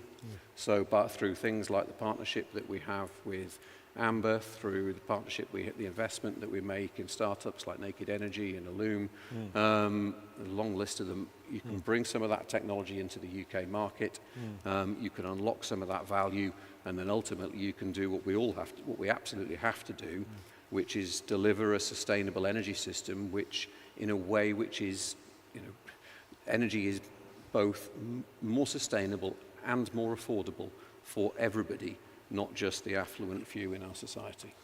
Chris, this is a brilliant answer, and I'm going to check whether the idiot understood it, right? So I think you're saying that every household and every business customer should have battery capability at home or in the office or in store, that they should have a technology system that allows them to consume energy when it's cheap and use it when it's more expensive. They should have a billing mechanism that allows them to send energy back into the grid when it makes sense to do that. And they should accompany that with smart energy usage, with great insulation, with energy efficiency measures. Is that right? Is that what we're talking about? That's absolutely what we're talking about, Greg. The first part in terms of everybody needs a battery. I'd love everybody to have a battery, but you don't actually need a battery in order to be able to do that in the home. So, you know, only a few weeks ago, we launched a residential proposition, which is time of use for all, which enables any customer to shift their demand and shift their consumption and benefit from that in terms of affordability. We can then aggregate that demand shifting, and then we can offer that flexibility back to the system operator, which has system benefits. We'll soon be launching the same proposition in the UK for small businesses. And you know, just picking up on the, you know, so absolutely yes, how you get there is super important, because not everybody can afford the upfront capital cost of a battery or solar. You know, so how do we enable people who can't afford the upfront capital cost of those things? How do we enable businesses that can't afford the upfront capital cost of those things to benefit is really important. And you're saying, I think, that E.ON can platformize some of those things so that individual companies and households don't need to own it. You can provide it for them as a platform. So yes, absolutely. I mean, energy, so a couple of things. So energy as a service. So we've got some pilots going on around the country to provide energy as a service. So these are fundamentally subscription models that enable people and businesses to access those sort of assets without the upfront capital cost. If I look at the Amber proposition, which we're starting to bring to market here in the UK, then if you can get those assets into the hands of people, you can get the technology platform into people's hands. And effectively what you're doing is enabling the individual home or the small business to participate directly in the energy market. our income is through the sale of the technology subscription. The customer takes all of the benefit of the direct participation in the energy market. That's brilliant. Okay. Now, in a minute, I want to come back to one of the questions that was put to Andy, which was about really what is it that we can do at the city and the regional level. But just before we do that, it seems to me that what you're describing is two very different kinds of energy systems. So the fossil fuel-based energy system is one that's highly concentrated and highly centralized in a small number of locations that are producers, and then the rest of the world are purchasers, and they're held to ransom by the producers, if I may put it that way.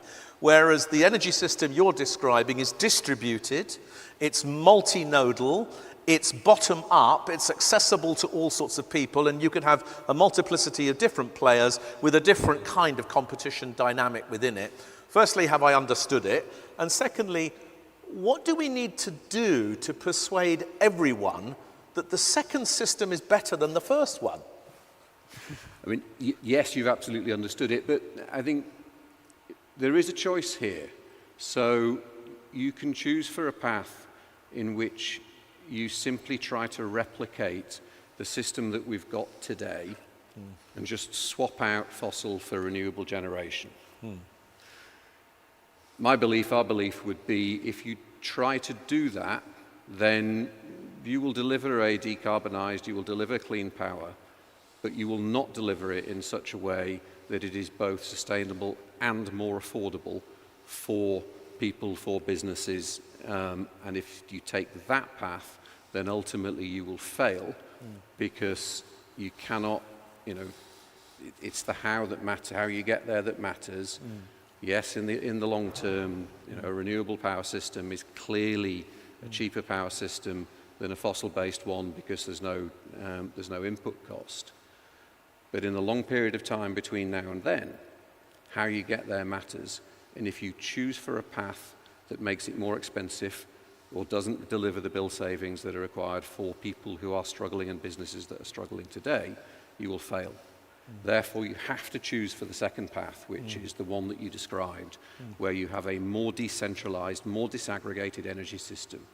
Because what you see in markets that are further down that road is that value flows from the upstream, value flows from the producer to the consumer, and it flows inexorably to the consumer.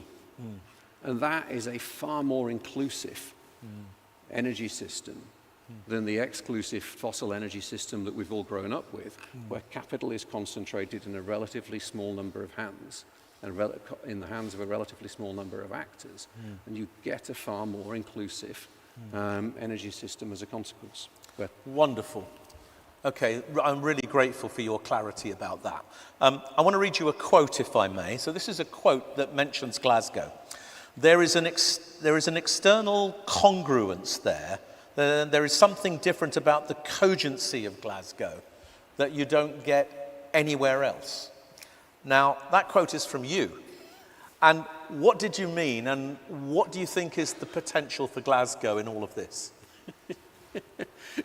I think I was having a conversation where I hadn't. You weren't aware you were being understood recorded. I was being recorded, but in this audience, I'm glad I was being recorded. But just when I'm in Coventry or Nottingham, then it wasn't me, Gov. But it was. So I think to the second part of your earlier question, which is, what do we need to do to deliver a transition in which large swathes of society are not left behind? I think that's what you were driving at. Yeah.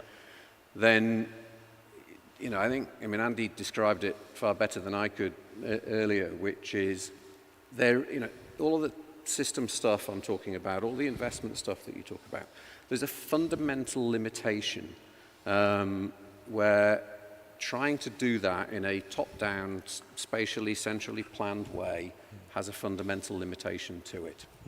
At its most basic, you can't, look at the Dutch market is quite instructive. You cannot predict where, which families are going to choose to put solar on the roof of their house.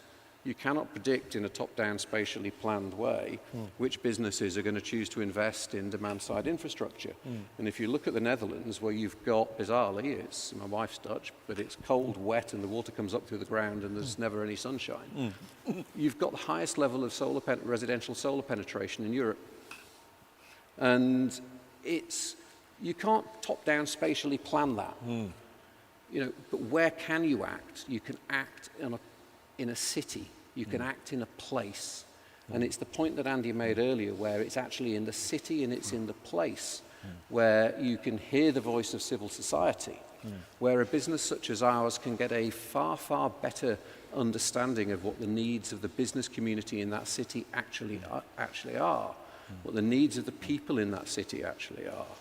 And the partnership that we've got with the City of Coventry, 15-year energy partnership, what it's starting to enable us to do is to share data, to share insight with the city, to work with civil society groups in the city, to understand where you've got community, those parts of the community that are in fuel poverty, to understand the profile of the businesses in the city. Do they own their own premises? What's the quality of the building fabric? We're flying drones over the City of Coventry to look at to do a heat map. We're producing a digital twin of the city. You can do that in a place. Yeah. And my quote about Glasgow was just very simple. When I talk to Scottish cities, when I've talked to the team here and talked to people in the city of Glasgow, you've got maybe it's because of COP, maybe it's because of devolution, an outward, aspirational outlook that, as a dyed-in-the-wool Yorkshireman, you suddenly go, actually that's cogently different to what you experience elsewhere.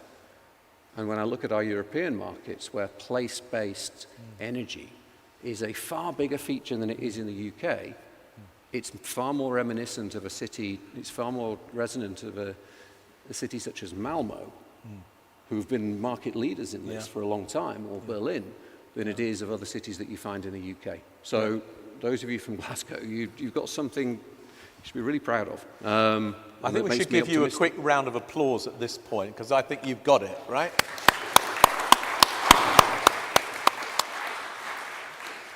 I'm going to invite you onto my podcast to talk about the DNA of Glasgow, because I think you've really understood it. Chris, we've got about a dozen questions from the room. Can we do a bit of rapid fire as well? Yeah. Okay, here we go. Scotland generates more renewable energy than it uses, and it exports a lot of it to England currently, yet it pays the highest energy prices in Europe. How can this be so? I was wondering when we'd get on to zonal pricing. Well, there's another question that says, is zonal pricing the answer to bringing down high energy cost? So, I was saying to somebody earlier, deliberately tried to stay out of the zonal pricing debate. So the first point in terms of Scotland is, whatever the solution to that problem, that cannot be right. Yeah. So back to the point in terms of how do you deliver in a way which doesn't leave large swathes of society behind. You can't leave a large devolved nation behind with a burden of what is simply a simply unfair burden in terms of energy prices, and when you've got a significant volume of production. Zonal pricing, I'd prefer to stay at a kind of practical level, which is our business so Sweden has had zonal pricing for, I think, 15 years. We have a large business in Sweden. And what you don't see is, and it's the same thing, this isn't a quick fire answer, is it? Production in the north, cheap zones in the north, expensive zones in the south. You don't see production moving to the south. You don't see industry moving to the north. What do you have to believe to be true to believe it's of benefit? You have to believe that if you can unlock that demand-side flexibility and that consumer flexibility, having a multiplicity of zones provides more opportunity for that flexibility to be traded in the market, and therefore the customers that are providing that flexibility to benefit. That's what you have to believe for it to be true, based on the practical experience of Sweden. Yes, okay. And that involves some considerations about energy demand, Yeah. wisdom as well. Right. And what really important for a Scottish audience, what you'll also see, you see it in Italy, is really high volatility of price within zones where there is a significant volume of renewable energy production. Yeah. Because you get a Dunkelflauter, and suddenly the price in that zone is going to spike. Yeah. Now, the volatility is an opportunity if you're a customer with a battery, you're a customer with solar, you're a customer who can shift their consumption. If you're not, the volatility is not an opportunity when the price spikes. Yeah. And that's the other thing to think about. There's a whole book in here as well, isn't there? Now, Please no. Our good friend Anonymous says UK electricity prices are set by gas prices. Yep. How do you decouple that link so that the price of renewable energy truly reflects its cost of production? I mean, the first thing before you even get into kind of market reform is do what we set out to do in the UK, which is electrify and decarbonise production. Do more of what we've not done enough of, which is electrify and decarbonise the demand and the consumption side. You know, tackle the sort of thorny problem of the electrification of heat, and that's some simple things there around moving the policy costs off electricity into general taxation. And then you just, you need to change the way that the market works. So you need to, decouple the power market from the gas market, and you need to, shift the way that the market works. So it's not the marginal price of the last molecule that's generated, i.e., the peaking plant, which is setting the price. All of that is doable. So we need to get on with it. Yes, and we've got two more questions we're going to take, if we may. So someone's asking a question about how can we start to build new homes with, it says here, with gas boilers that will soon need costly retrofitting and promote sustainable energy or heat pumps instead. In other words, what needs to happen in the way we build our homes to build in the energy transition? Look, we're making progress. You've got the Future Home Standard coming in, etc. So we're making progress in that direction. We need to, personally, I think we just need to be really clear. No new home in the UK should be fitted with a gas boiler, full stop, at all, and we need to get on and we need to do that now. We know that a heat pump is, on average, 3 times more efficient than a gas boiler. Already you've got a situation whereas in some parts of the UK, a heat pump will outcompete, in the mind of the customer, a gas boiler. If you shift the policy costs across from electricity into general taxation where they belong, then immediately the heat pump will outcompete. And then the other thing is to do what we and others are doing, which is when you put these assets into the home, you put the technology in with them so that the person moving into that home has energy assets in their house. And you can absolutely do it in social housing, by the way. So it's not just properties for the more affluent. You move into the property, you've got energy assets in the home, you've got something like the Amber proposition or one of the Flex propositions. It's part of the new connection to that home. Immediately, you've got a customer who is participating in the market, benefiting from it, and they've got future value they're going to create as flexibility becomes more and more valuable. Wonderful. Chris, the last question from me. Many people here are inspired by the fact that here in this building we're using a system called body heat that's helping with the energy flow. What are your favourite examples of innovation that are happening in the energy space that are the things that sort of inspire and excite you personally? Oh, God, there's loads. I mean, there's loads, but the one actually that I'm most excited about at the moment is not the guys the founders won't thank me for this bit, but they will for the shameless plug, is a partner of ours, Illume. It's not dead sexy. This is equitable, this is behind the meter energy community for apartment blocks or multi-occupancy buildings. So you just, solar on the rooftop, the solar share box goes in behind the meter. It enables equitable distribution of the output from the solar to the residents in the building, but equally that can be small businesses occupying the same building together. And then the freeholder, the landlord, has the option to retain the export tariff if they want to, which then pays for the installation of the solar share. The residents or the businesses in the property get the benefit of cheaper, greener electricity from the solar on the roof, and it's equitably distributed. It all happens behind the meter, so therefore it doesn't need a load of complex stuff doing. Just one that, you know, I've got a fetish for Australian businesses at the moment. It's an Australian startup. We're a partner of them. I love their product because it's simple and it meets a need that's underserved. Yeah, and it's win, win, win, win by the looks of things. And Chris, I know you haven't got time to talk about it now, but maybe just a sentence or two. You're a partner and you're also an investor and initiator in lots of small companies that are trialing new technologies. Just give us a quick flavour of that, if you would. Oh, well, Illume I've just mentioned. Naked Energy, doing some fantastic things that people in the room are far better equipped than I to describe, solar, water capture, etc. So we do that. Amber I've mentioned several times, which is very different to a virtual power plant. It enables the individual home to participate in energy markets or the individual business to do so. Yeah, there's hundreds. I can go on. Yeah. If you're in that world, I know we've got folk from Sustainable Ventures here. We're one of the sponsors of the Free Electrons program, purpose of which is to enable energy tech to come to market and scale. Great. Well, Chris, thank you very much for being here, but thank you most importantly for E.ON being a real partner of COB. We really appreciate that. Ladies and gentlemen, Chris Norbury, thank you.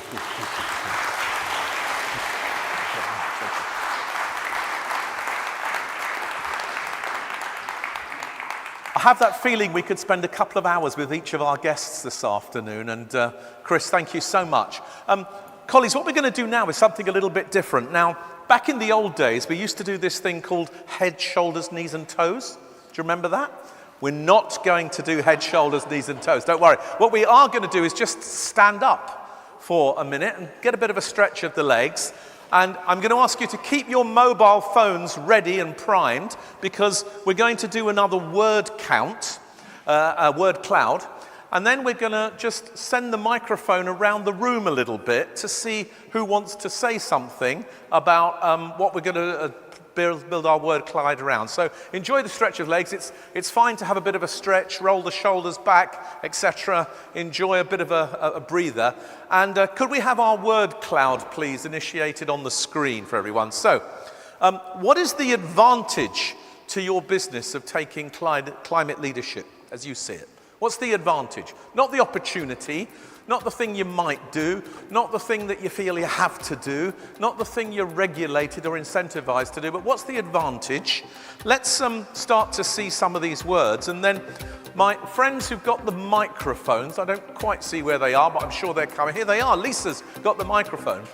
In a moment, when we've started to do this, I'm just the microphone comes around and anybody can take up to 1 minute to tell us what the advantage is for them. Okay, and we're going to keep standing up so you get a bit of a stretch of the legs at the same time. So competitive edge is doing quite well.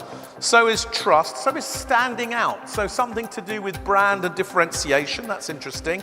Survival, planet, innovation, job satisfaction. So a bit of the intrinsic reward there. Reputation, obviously.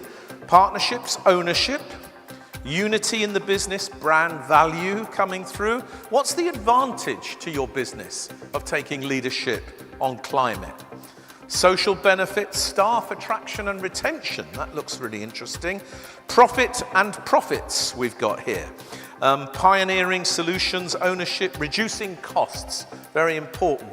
Okay, so here we go. Well, let's just keep standing up. Keep voting if you like. We can turn the music down now, team at the back. Now, my friend Lisa's got the microphone, and we just want to hear you talk about this from your point of view. Don't be shy. Anyone in the room, tell us about the advantage for your business. We can take about 10 contributions if you're pretty short, and that way we'll all have had a bit of a break, and we'll be ready for the next very interesting item. So, who's first? Lucy Lake from QTV. Great. Lucy. It's fine. Just from our perspective, the staff attraction and retention is just, I mean, reputation obviously, and actual, because it makes business sense, we do get contracts because of our reputation as being a high values company. But also we now, in a world where the next generation is interviewing us as much as we're interviewing them when we're trying to hire them, and that can be frustrating.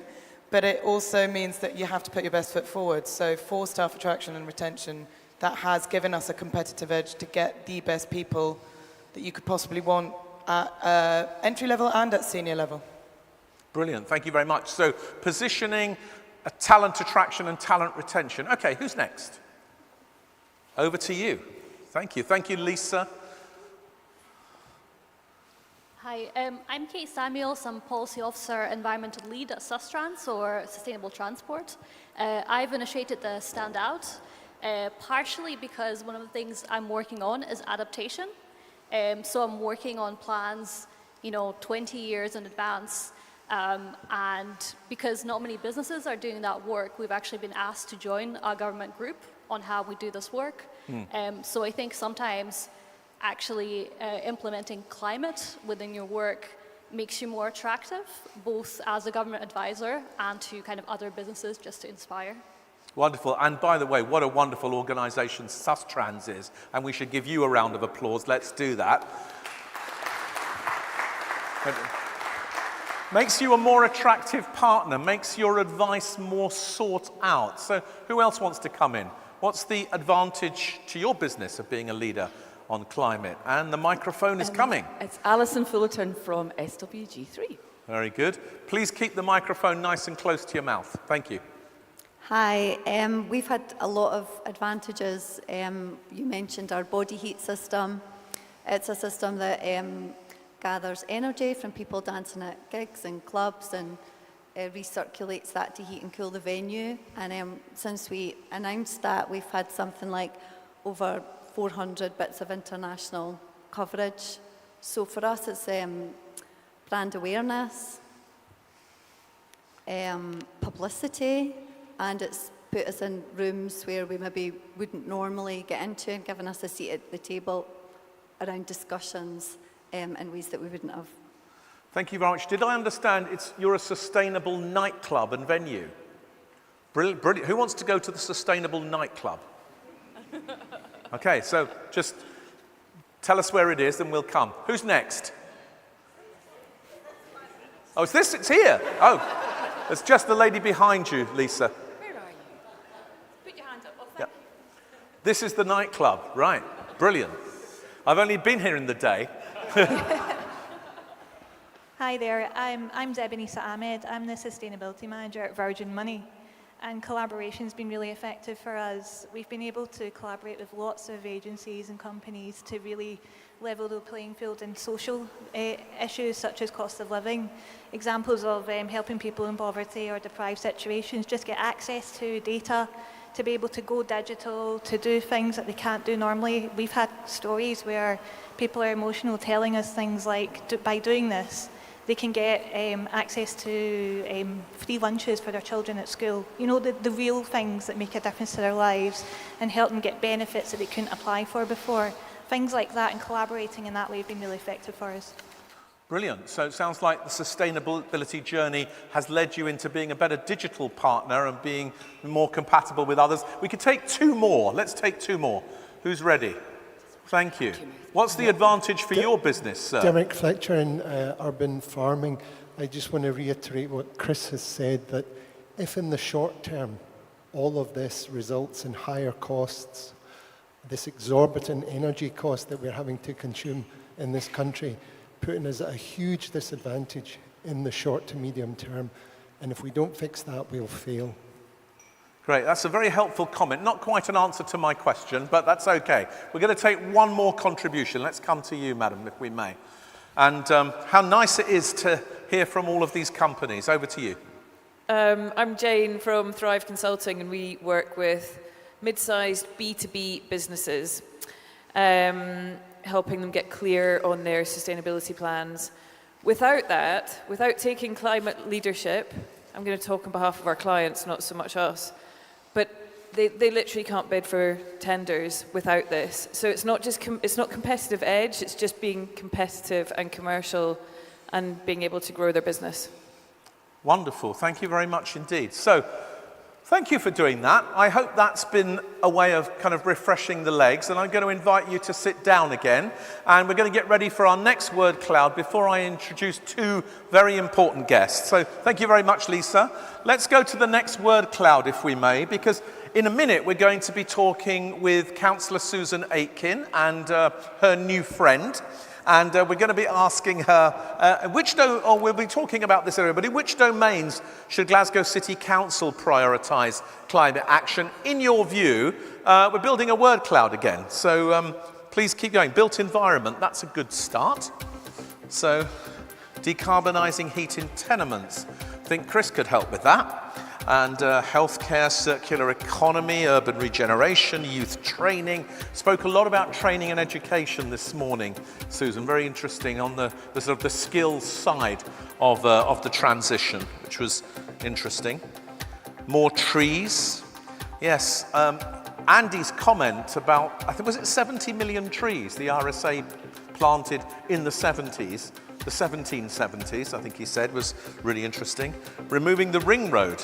Food systems, waste management, recycling benefits, transport, of course, business upskilling. George Square, energy in homes, youth training. Keep going, we've got 55 contributions here.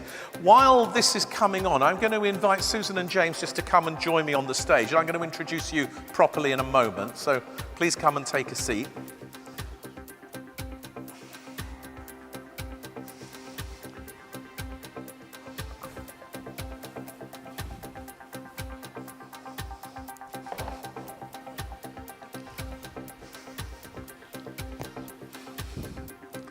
So we're still going here. Transport is very much at the heart of this. Active travel, of course, is part of that. We've got 64 contributions. Let's get to 70 before we stop, if we can, please. So we're nearly there. Okay, I think we're there. Let's pause there. Let's take a moment then to acknowledge that the leader of the City Council's just joined us, and let's give a very warm welcome to Councillor Susan Aitken, please.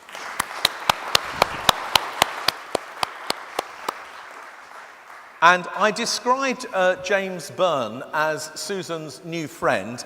That's not quite true, but we're going to get to that in a moment. Let's welcome James Byrne, who is a partner at Sustainable Ventures. So welcome, James. Now, we're going to be talking here about a new partnership that's evolving between Sustainable Ventures and the City Council. And Susan, I think I'm not the only person in the room who regularly reads the Guardian blind date column, right? I imagine there's somebody else in the room who reads that. Do people know what I'm talking about? Right? Where you start with what was your expectations and what was yours, and way down at the bottom it says, would you ever meet again? So, Susan, when you met James, what were your expectations? What is the council looking for, or what were you looking for when you found the beginnings of a partnership with Sustainable Ventures? So we knew that in Glasgow we have a potentially really strong climate tech sector, that it is emerging. It's spinning out of our universities, and it is absolutely one of our coming key strength sectors. But there were certain elements that were required to really catalyse that opportunity. We needed a kind of community of expertise around that, the ability to create an ecosystem of support and connection between all of these emerging businesses and innovations and innovation entrepreneurs.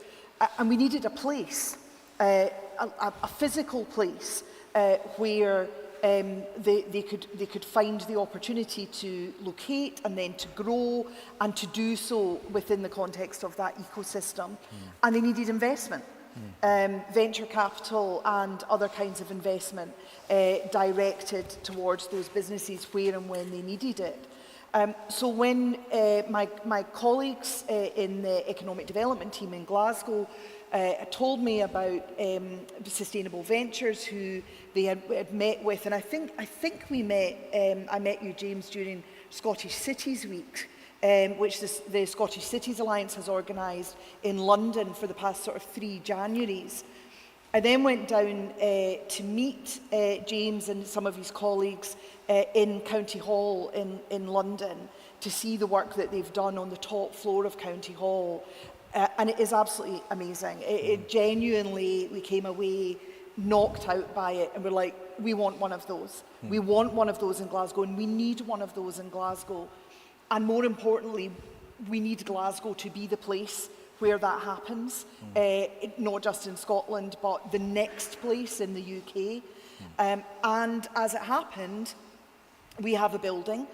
Sustainable Ventures have expertise in taking on some quite challenging space. The old top floor of County Hall in London was not derelict, but certainly hadn't been used for a long time when they moved in, and it's a completely amazing space now. The Lighthouse, who all of you from Glasgow will know, that absolutely totemic Charles Rennie Mackintosh building in Mitchell Lane, but a challenging building, in terms of what it's able to host and its capacity for hosting for modern uses, if you like. Sustainable Ventures were not only willing but eager to take on the Lighthouse as a location for recreating the kind of work that they've done, and that kind of incredible breadth of ecosystem of climate tech companies of different sizes at different stages of growth, as a hub and a focus for investors who are interested in supporting that kind of business. They know where to go and where they're going to find them, and a mutual support network of expertise among those businesses as well, to recreate what they've done in London, in Glasgow. Just fantastic opportunity. So the work that we've done since in building that partnership, in making sure that we do our bit on the side of the City Council around things like heads of terms of the building, all that kind of technical and legal stuff, which doesn't always move very quickly. We've tried to move as quickly as possible, so that we can match Sustainable Ventures' ambitions and aspirations as much as possible. And opportunities that can flow from that. So Glasgow has been named as, although Aberdeen has the headquarters for GB Energy, Glasgow has already been named as the place where the innovation function of GB Energy should be located. And what could be better timing than the opportunity to say to GB Energy, look at the synergy here, where we in the city, along with a partner in Sustainable Ventures, are literally creating a location which will be dedicated to developing innovation in climate technology and in the whole range of stuff, all of the things that were coming up on that word cloud. Every single one of those things, the potential to step up our responses, not just in Glasgow, but our ability to respond to these challenges across the UK and indeed globally, could be happening right in the heart of Glasgow city centre, and GB Energy could be part of supporting that. Brilliant. Thank you, Susan. Now, James, in this blind date analogy, what were you looking for and what were you bringing? So we set up in 2011, and our aim was to address climate change and resource scarcity, but to do it through commercial solutions. And that sounds a very simple thing, but we were recognizing at the time that lots of businesses were founded on grants, and that is not scalable, the impact's not scalable, and it doesn't deliver economic returns. So what were we looking for? Well, we were looking for a partner with a city, and that builds off the way that we've developed in the past. We've needed to combine together a range of quite different partners to do the ambitious things that we've done. So in London, to do County Hall, we had a very long partnership and still do with Lambeth Council, but it allowed us to then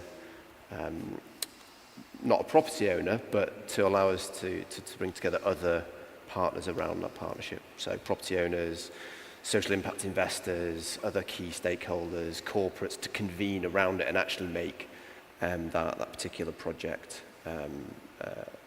viable at the time. It was extremely difficult to do it during a pandemic and requiring a significant amount of capital in a very risky project, but it's come to fruition.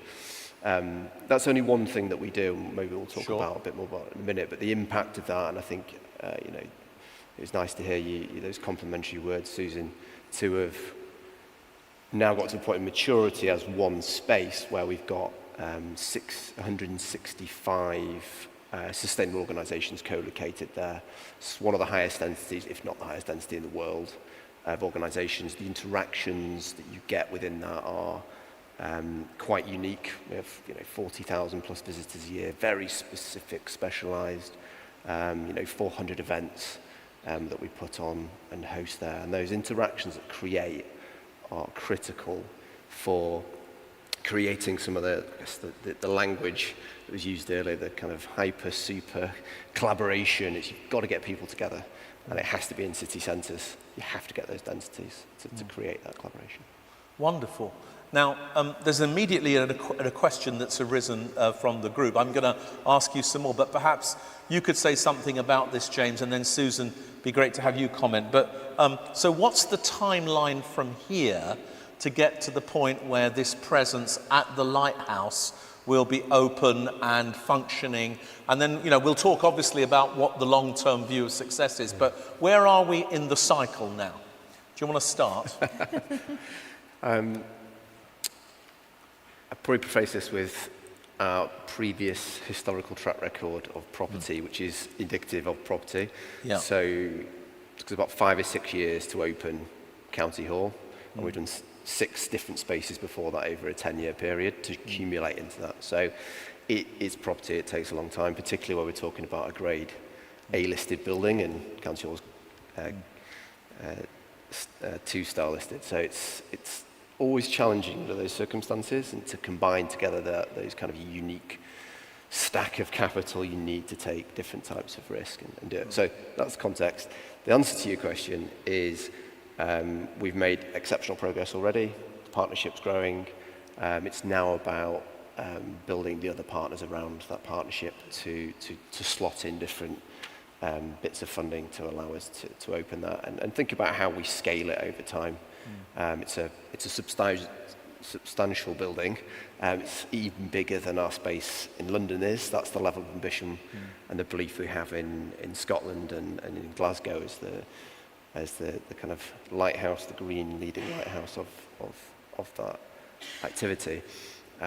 So it will take time. The question is how do you scale that over a long period of time? To get to maturity, you're talking a number of years before it will feel as vibrant as we all want. And therefore, there's lots of other activities that we'll be doing around that to build that momentum and to draw all those other organisations in, of which Susan touched on some of them before. So let me, if I may, just rehearse my understanding of what you both said, and then Susan, I'm going to ask you to comment on what you think the council's role is to really make it happen. But what I understand you're doing is that you are going to animate and seed a climate tech cluster here in Glasgow that's world class. There'll be a physical presence in the lighthouse, but it will be an ecosystem, a community, a network that operates at many scales, including across the city and the city region, but it'll have international dimensions as well. Susan is working hard to bring in key national players like GB Energy's R&D Centre and other things. I'm assuming that big energy companies like Chris's at E.ON and others are becoming aware or will be becoming aware of all of this. And essentially, you're on the road to building a world-class cluster that has a particular home in an iconic building. And it might take 4 or 5 years, however long it takes, before the building can open. But building the cluster begins now. What did I get wrong? What did I get right? What would you add, Susan? I think that is absolutely right. And James used the word momentum, which I think is really important. The building is the culmination of this process in many ways, and the occupation of the building once the work is done. And that the lighthouse needs quite significant capital investment. So that's one of the reasons why it has been a challenging building for quite a long number of years.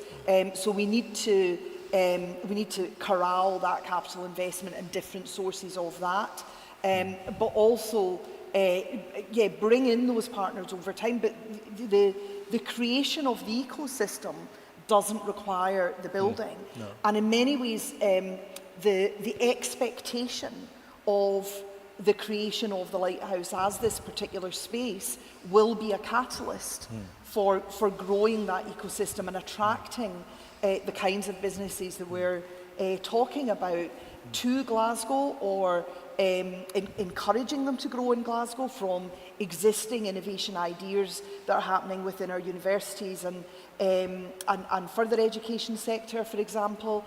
So we know that the seeds are there. We've got the opportunity to continue to grow those seeds, to continue to build the sector in the knowledge that something is coming that will particularly give them that focus, give them that opportunity. If I could use an analogy, a real world analogy, just towards the end of last year, we opened the new Govan-Partick footbridge, or active travel bridge in Glasgow. Many of you will know about it. I hope many of you have crossed it in one direction or the other. A crossing between Govan and York Hill and Partick on the north of the river, in a place where there hasn't been one for the best part of a century, and a reconnecting of those communities, and particularly a reconnection of Govan, which is a community with historically deeply embedded levels of deprivation and poverty, a classic post-industrial riverside community. But long before the bridge actually opened, the prospect of the bridge being built was a catalyst for regeneration, for new homes in Govan, for the development of the Glasgow Riverside Innovation District led by the University of Glasgow around the Queen Elizabeth University Hospital. All of that developed in advance in the knowledge that the bridge was coming, and that connectivity was going to be in place that would then really deliver on the potential of that investment. So there's something very similar. The infrastructure is really, really important, but the prospect of the infrastructure and the commitment to delivering that infrastructure is equally important in catalysing what's there already. Great. Thank you, Susan. Now, James, I'm going to ask you just to say a little bit, for those in the audience who don't know, what are the range of activities that are included in climate tech, just so that we've got that clear? What kinds of companies are we talking about doing what kinds of things? Green economy and climate tech encompasses a lot of things. I mean, ideally, it would be everything. Yeah. That would be a much better economy. So, you know, we've got specialities from a kind of industry perspective in energy, buildings, retrofit, mobility. Then from a technology perspective, materials, energy systems, AI, and a range of different areas. So that they would all be included in climate tech. Ultimately, we're trying to grow high growth businesses that scale that impact. So it sounds like, again, I'm checking what I've understood. There's hardware, there's software, there's applications, there's services. Could be manufacturing by the sounds of it. There's certainly new kinds of systems and platforms that you can put into buildings or transport systems or everything else. And so some of these companies will be companies that will induce a manufacturing requirement. Others will produce a whole series of services and subscriber opportunities. Some will be servicing consumers. Some will be servicing big companies, some of which are in the room. Is that right? I'm just checking, yeah? Yeah. Okay. So there's a good question that's come in here, and we're going to try to pick these up now. So what level of investment is going to be made here? And I think I want to say what types of investment. And maybe, James, you could say a little bit about the types of investment that you're bringing, but Susan, you could also talk about the investment that the council's bringing. Maybe you should start, and then James, and we'll get a sense of what the two types are. So, I mean, I think not just the council, but the Glasgow City region has moved into a space of really strategic evidence-driven and data-driven investment in some of the key clusters and key sectors in the city. And increasingly we're being supported by government in being able to do that. So the Innovation Accelerator, more recently the investment zone. We've used our City Region Intelligence Hub, which I think, you know, I'm confident in saying is unrivaled in the UK in terms of the quality of data and knowledge that that provides for us on the city and city region economy and where our real sectoral strengths are, where those clusters are emerging. And we've been able to use that data to direct investment, so £160 million from the UK government for the investment zone, for example, into some areas that we know are either already delivering real potential strength or are emerging. So we've been able, because we've got that real strength of data and intelligence, we've been able to take some bets, some fairly substantial bets around supporting emerging clusters, for example. So things like our returning maritime sector in Glasgow, our historical great strength, what Glasgow was known for around the world, which we then lost, but which is growing again and is coming back.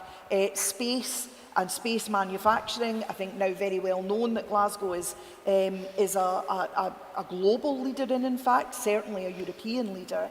But also semiconductor packaging, for example, emerging as a real strength, not necessarily a kind of household name kind of sector, doesn't necessarily capture the imagination, but we know is going to be incredibly important for a whole number of industries over time. And that kind of intelligence that we've got has allowed us to direct the investment that either we have available in the city and city region already, or we're now increasingly being given by government, because they see that we are able to deliver effective strategic investment that is delivering returns and that is positioning businesses to be able to then attract that private sector investment to leverage in venture capital, for example. And so that's what we are really focusing on. In a few weeks, I'm going down to speak at a conference about superclusters with the Vice Chancellors of Oxford and Cambridge. I don't know, I'm going to be on a panel with them. I don't know, I'm going to have to bring my A game because I'm going to feel slightly I think they'll learn a lot, Susan. On with the vice principals of Oxford and Cambridge. But Glasgow's been invited, along with Oxbridge, you know, which everybody knows is that absolute world-class supercluster kind of capital within the UK, because we are increasingly developing that reputation of being really smart, really strategic about investment in a way that is delivering those real-world benefits and leveraging in external private sector investment for businesses, whether they're emerging or growing businesses right across the city region. Thank you so much, Susan. And as I was trying to say, I think they'll learn a lot from being on the panel with you. So I look forward to that. James, the question was, what kind of investment is being brought? And I know you're bringing some investing partners. Tell us a bit about what the investment is that you're bringing to the table. There's obviously an investment in the building. That's one part, but the much bigger part, the much bigger long-term part is investment into those businesses. And,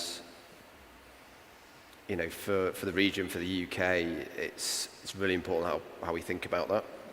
We've achieved such low levels of growth for such a long period of time since we set up. We've been averaging 1.5% of growth, a significant proportion of which is just simply more people.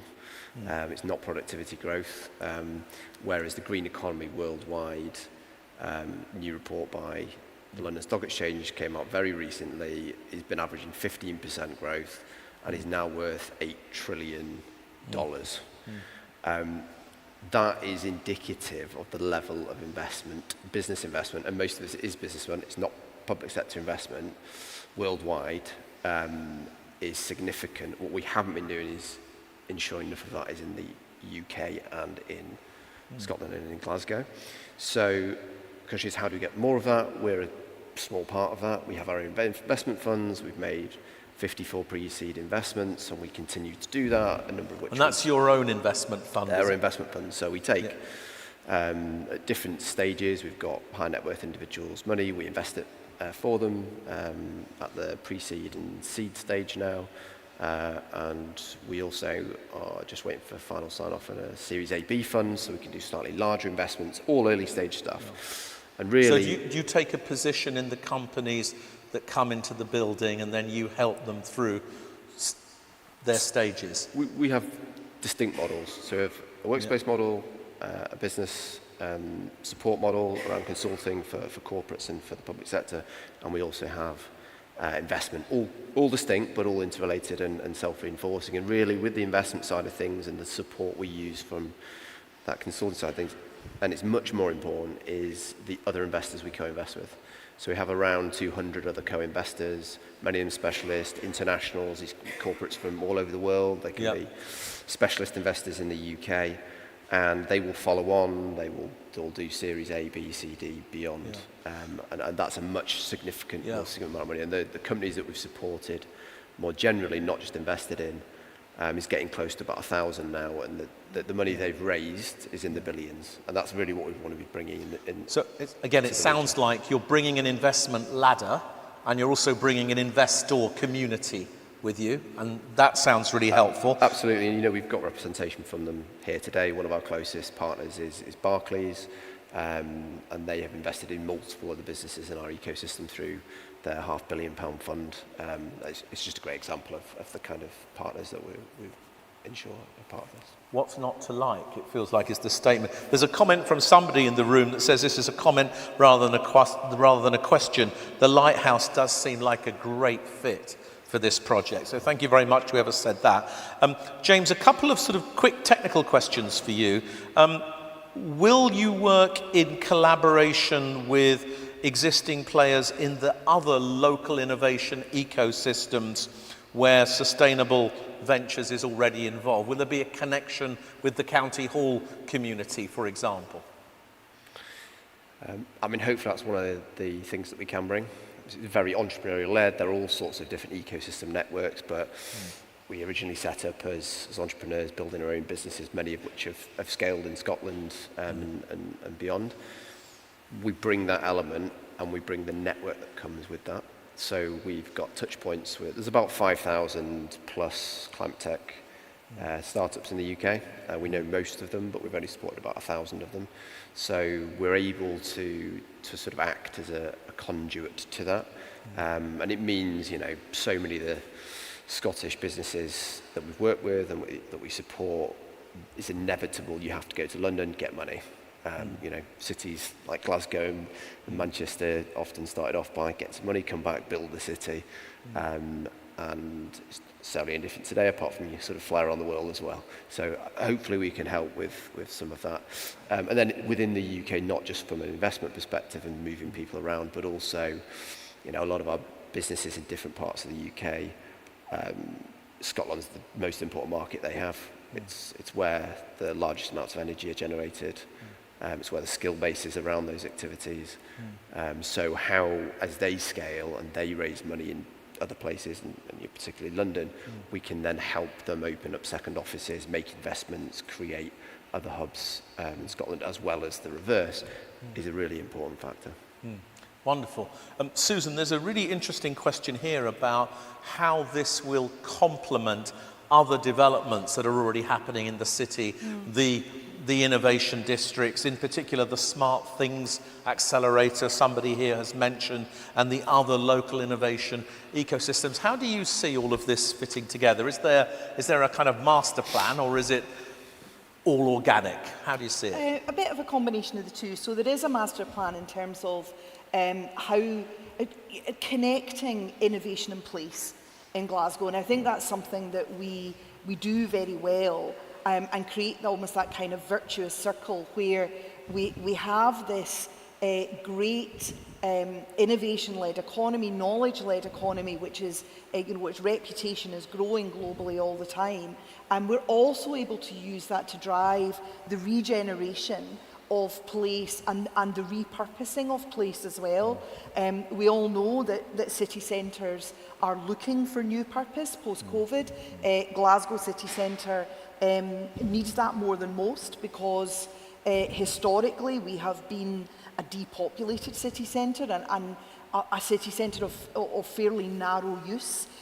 We've been focusing since before COVID on changing that. We're growing the city centre population rapidly. We've got a lot of buildings in the city centre. The lighthouse is a particularly striking example, but there are a lot of buildings in the city centre, former office space, for example, or former retail space, but particularly former office space that needs a new purpose. And so bringing innovation and bringing the startups and spin-outs and entrepreneurialism into the heart of our city centre to sit alongside people living in our city centre as well as working in more traditional office spaces and shopping and leisure and culture, and making it a genuinely vibrant, multi-use city centre, which is also one that we know will be more resilient, will be more sustainable when the next economic shock comes along, and we can probably assume it will be when rather than if. That absolutely is a strategy. That is a really clear strategy and master plan. And we're already exceeding our targets for repopulating the city centre of Glasgow, to the point where, my colleagues, I was talking to one of my colleagues the other day, who is a councillor for the city centre ward in Glasgow, and he has more constituents than some MPs, because we're growing the population of the city centre so rapidly. But in terms of how, which particular buildings, that is organic and opportunistic to a certain degree as well. If we can find the right partner, we can find, if somebody comes along and says, we need a space, and we're willing to take on a building that maybe needs a bit of extra work, that maybe needs a bit of retrofitting and repurposing, because we want to be part of that regeneration of place, then perfect. We'll make the match. And as I say, there's lots and lots of opportunities there to meet those collaborations as and when they emerge, as and when people are looking for them, but also as we are pitching them and selling them to people who are coming to locate in the city. Wonderful. And I, for one, really support this initiative to grow the population in the city centre. It's the thing that's been missing, I think, for a long time. Now, we've got a lot of questions coming in, so I'm propose a bit of rapid fire. There's 2 questions for you, James, then there's 3 for you, Susan, okay? And some of yours are on slightly broader agendas, as always. So, James, the 2 for you is, how can local businesses support this tech cluster and the lighthouse development? What do you want from the members of Glasgow Chamber of Commerce? What do you want from the small businesses in the city to help make this work? The basic answer is to be part of it. But specifically, there will be opportunities in the supply chain, the development of the building, for people to help with that. Clearly, we're going to have a strong emphasis on the kind of sectors that are most relevant. That covers quite a few things. And when we've been doing this previously, we've always worked very closely to bring those organisations in through various programmes, interventions, innovation competitions around particular thematic areas. So, for example, in partnership with Lambeth and the Mayor of London, we brought together a lot of the anchor institutions, a lot of the organisations that were located around us to try and solve their problems using the innovators that were adjacent to them. And we can do that, I think, again here, quite easily. And then really to see the things that we're building as a platform. So when we're doing the fit out of a space, it's not your typical fit out. You know, we've used previously 50 different types of sustainable materials that we've specified in quantities that those organisations have never been bought from before. Your typical developer would never do that, but we'll take the risk and we'll help them go up TRL levels to do that. So there'll be all sorts of opportunities. We've been running our first programme in Scotland. It was a national programme, national funded programme, partnership with Barclays Eagle Labs, but focused on Glasgow. And it's been the best programme that we've ever run from a quality perspective. Out of 20 plus programmes, we won 10 at any point in time. The quality's been exceptional for regional, local businesses. And we will try and use those technologies in the work that we do here. This sounds fantastic, James. And actually, you've anticipated the second question, which was, what support will there be to help businesses scale up? Will there be, for example, help with going from proof of concept to mid-sized manufacturing, circular economy? What sort of assistance will be available? So we're involved in a range of different types of business support, economic development projects and programs. They take all sorts of forms. We've always historically referred to them as beer mat to exit. So some of them are focused very much on the scale-up end. Some are for some people just starting out. All of those are undertaken in collaboration. So I know there was a sort of question before about how you integrate with other key regional innovation assets. We're working extremely closely. One of the reasons we're here is the work that Glasgow Innovation City Innovation District and the University of Strathclyde have done. We're working increasingly and trying to work increasingly closely with the University of Glasgow and the work that's coming out of there. So, and other partners, and there's always collaborations between the academic, corporate, investors like ourselves and specialist support. So how do you combine those things together? Great, wonderful. Now, in a couple of minutes, I'm going to ask you both what the key next steps are. But Susan, there's quite a few other issues to raise with you first. There's a few here, so we may want to do them quite quickly. Will people still get access to the viewing platform at the Lighthouse? So the plans that James and his team have drawn up, yes. Short answer is yes. We know that there are some key features of the Lighthouse that are much valued by people in the city. So, yeah, absolutely. The plans are cognizant of that. And as the capital works are done, they will take into account the ability of the city to still enjoy the fact that this is an asset, a key historical building. It will be put to a particular use, but that particular use will be very, very respectful of its history and the fact that it's a much loved building. Great, wonderful. Now there was another question about how we can connect this to other points, particularly around the River Clyde. And there was a suggestion, can this be one of many? And can we make better use of the river in all of this? And in particular, any initiatives to bring back the river taxi or the water taxi? So if I had £1 for every time I've been asked about that water taxi, yes. We would not have any budget deficits in Glasgow City Council. Yeah. So there is an issue around water taxi in I would be very much in favour of it. But it's not in the City Council's control. The city doesn't actually own the river itself. You'll be... Bit of a surprise for people. Yes. What we have been doing, and I referred to earlier, is building bridges, literally building bridges across the Clyde. So the river is, I think it's fair to say, it is absolutely at the heart of our plans for Glasgow, and the land along the river.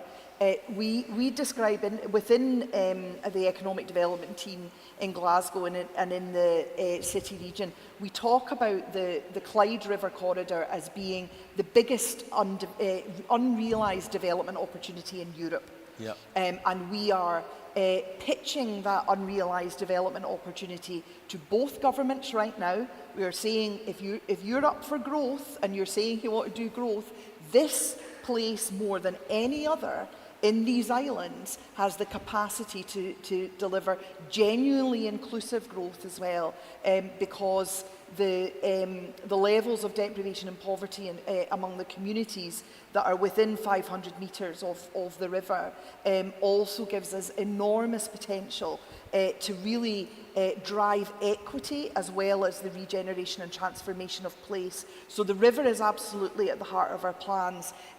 James mentioned Barclays earlier, and you'll know that amazing new Barclays campus. In the space of 5 years, that space went from being basically a dead zone in Tradeston of unused warehouses to an amazing new space with 2,500 jobs in that new campus, new homes, public space, utter transformation. We could do that dozens of times over along the river corridor. You know, I'm not saying we're going to do it in the next couple of years, but we are definitely really focused on using the river and the land roundabout the river as part of that innovation-driven transformation of place that I referred to earlier. Could I maybe just build on that, just to help bring to life, now I'm not sort of projecting into the future, if you will. What we've seen a lot of, and obviously Lighthouse is very, very close to the city centre as you could possibly get, and that's always been important for us to bring people together. And when organisations are just starting off, they need to be close to everyone. They need to be close to the, well, UK, if not European, leading density of wind developers, for example, are in Glasgow city centre. But when they get to a certain point, the businesses that we work with, they'll typically have to move out of the city centre, or at least the manufacturing and the physical elements that they do. We've seen it time and again in London, where in the city centre, get to a certain point, move to one direction out. Could be Reading, Slough, industrial estates. And there's no kind of coordination to that. It's just random places, and they lose that agglomeration. So there is definitely an opportunity to do something around that.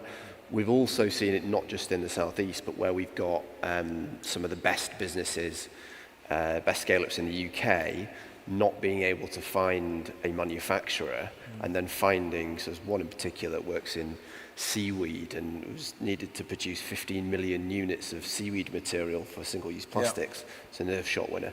And they couldn't find anyone to do this. And then by doing a scout across the whole of the UK, they finally found a stamp manufacturer that was not unsurprisingly struggling because people don't buy stamps anymore.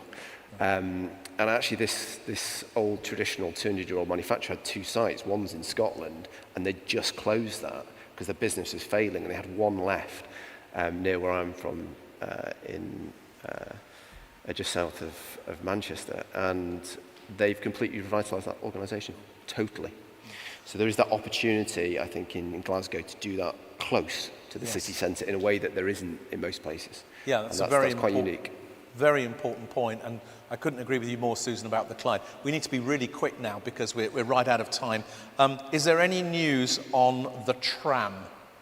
So the Metro, the Clyde Metro, of which tram may be one particular mode within it. I can tell you that SPT are making really good progress on developing the business case that will sit behind the bid for investment to actually deliver that.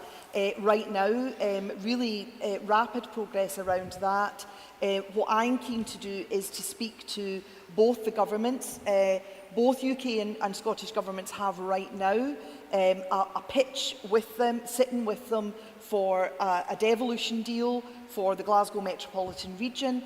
The Clyde Metro is absolutely at the heart of that. I would argue that there is no infrastructure project on the table right now in the UK that has the capacity to deliver and drive inclusive growth and again, transformation of place in the way that the Clyde Metro has. So we are actively out there looking for that backing from governments so that we can then leverage in private investment, and I would hope be able to show people a plan for delivery, start and delivery over the next decade, with then further decades to complete a network of which tram or light rail, whatever you want to call it, is likely to be part of a range of modes that will make up that whole network. Great, thank you so much. Now, we've run out of time to do the other questions, but let me ask you the final one from me. What's the key next step on this partnership together? So, Susan, what's the key next step for for you? So I think the council, we're very close to finishing the negotiation on the heads of terms, I think. So we want to do that. That's a pretty crucial step. Yeah. And we're also talking to partners that we want to bring in and get round the table as well, like some of the national agencies, for example. Great. James, what's the key next step for you? So you completely agree with Susan's comments there, but also really drill down into what competitive advantages the region has in particular areas so that we can tell a narrative around it, so we can show a full supply chain. Ultimately, the UK is tiny on the global stage now, but there are some things we're exceptional at. We need to focus on those, we need to build on them, and we need to pull all the partners around those ones. And I think you mentioned, the likes of GB Energy. There are some really, really exceptional businesses here, and that's the next step that we're going to go through. Well, this is such an exciting initiative, and I'm sure we want to hear more about it next year at COB, perhaps, and hear how the progress is going. But meanwhile, let's say thank you to James Byrne and to Councillor Susan Aitken, Leader of the City. Thank you very much.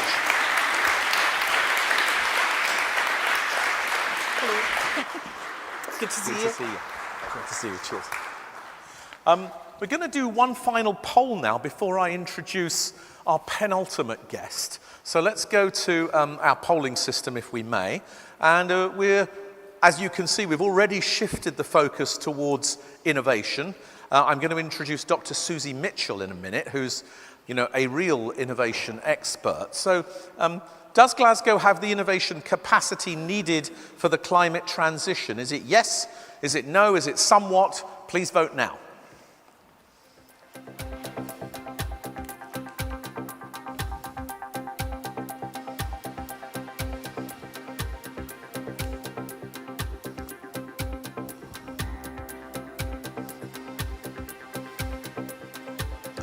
There's a few lazy people there not voting yet.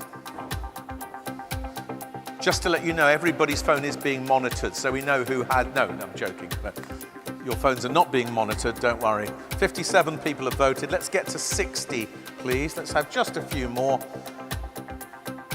Thank you again to Susan and James for telling us about that very exciting initiative. Okay, let's pause that vote there.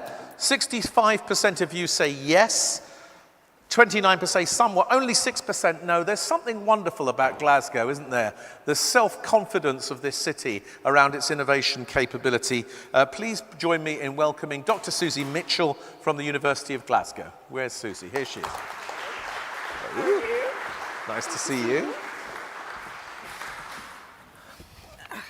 How many people in the room have met Susie before? Hands up. How many haven't met her before? You're all in for a big treat. I'm just about to tell you that now. Susie, we're going to talk about technology, which is your expertise. And I'm not pretending that you're an expert on energy or climate transition, but you are an expert on enabling technologies and technology platforms and generational technologies in the way that I've come to know you.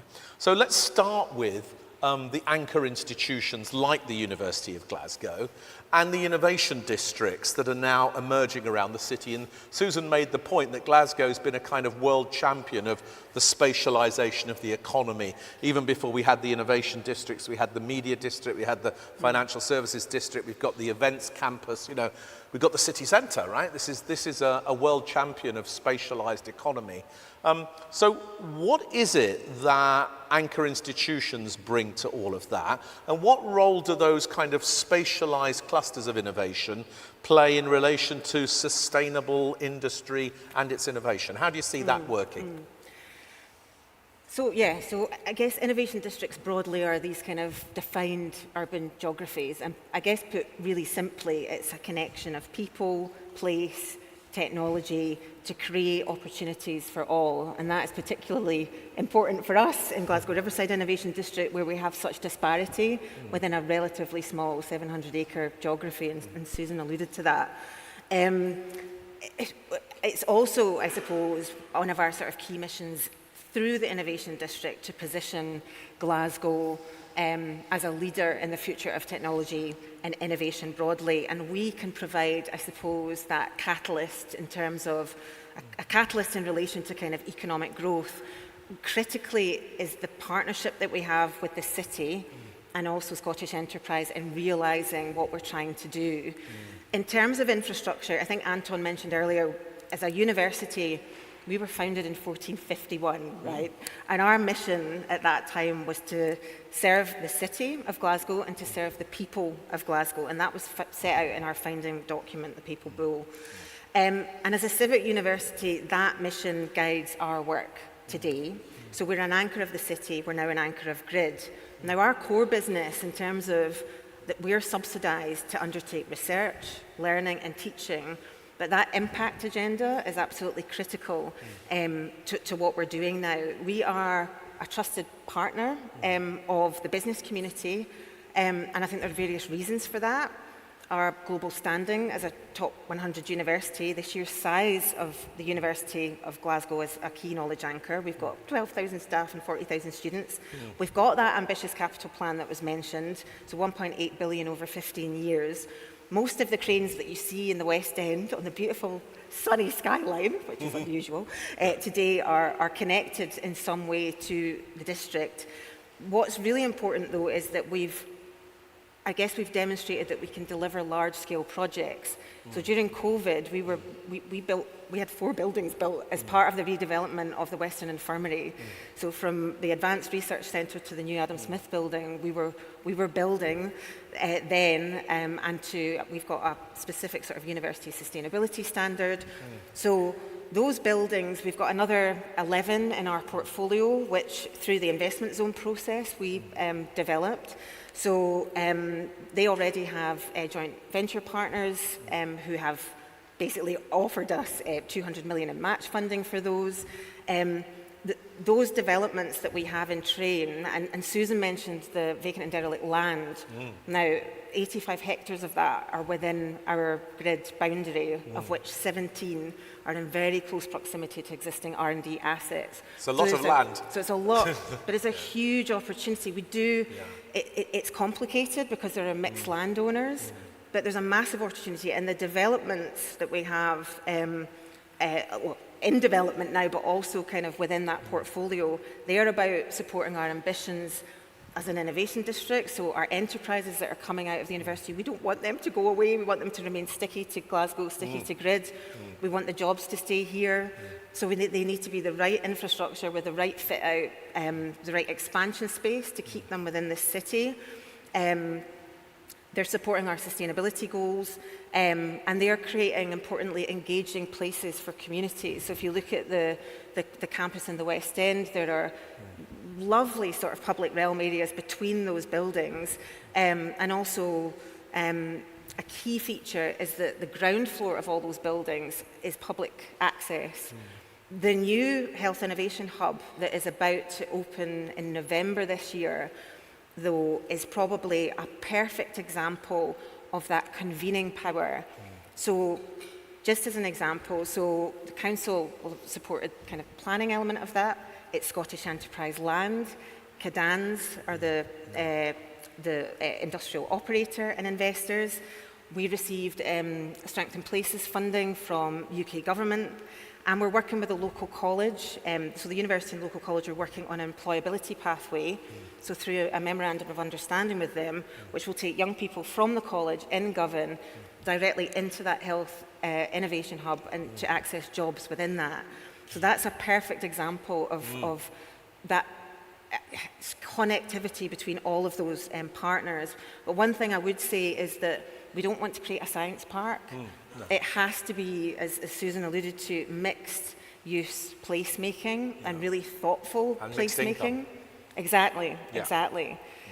So that you're not pushing out communities, you're embracing the communities that are there, and you're empowering and enabling through that infrastructure. So that's where partners come in, because there's certain things that aren't in the university's gift and certain things that are. So we need to think about housing, transport, green active travel, all of that in the context of these developing enterprise hubs. So in a way, what I'm hearing you say is that an idea that's about creating and fostering a new kind of economy in a certain location is also about fostering a new kind of community with sustainable lifestyles and with sustainable amenities. It's not one or the other. You're actually trying to use one to enable you to do all of it.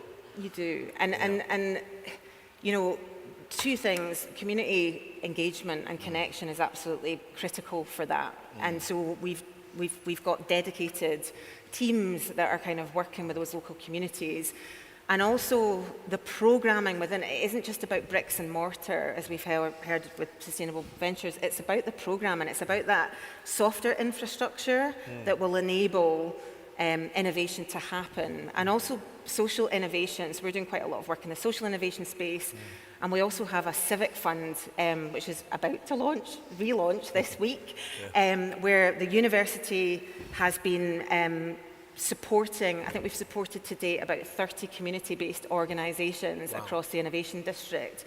So that's everything from the Glasgow Boxing Academy to food pantries, to projects that are diversionary activity for young people. So that has been great for those organisations because we've supported them. They all link in some way to the UN Sustainable Goals, which again is really core to what we do at the university.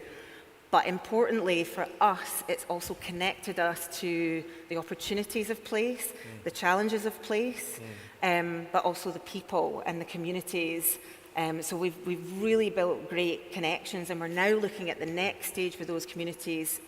So I'm having a conversation this week with one of those community organisations who want to utilise our research expertise to support how they measure impact, and also connecting to our other programmes of work, like our internship programmes, to make sure that they're aware and they're visible to those, because they're directed at, some of them are directed at third sector organisations. So it's just, it's closing all these loops and making those connections.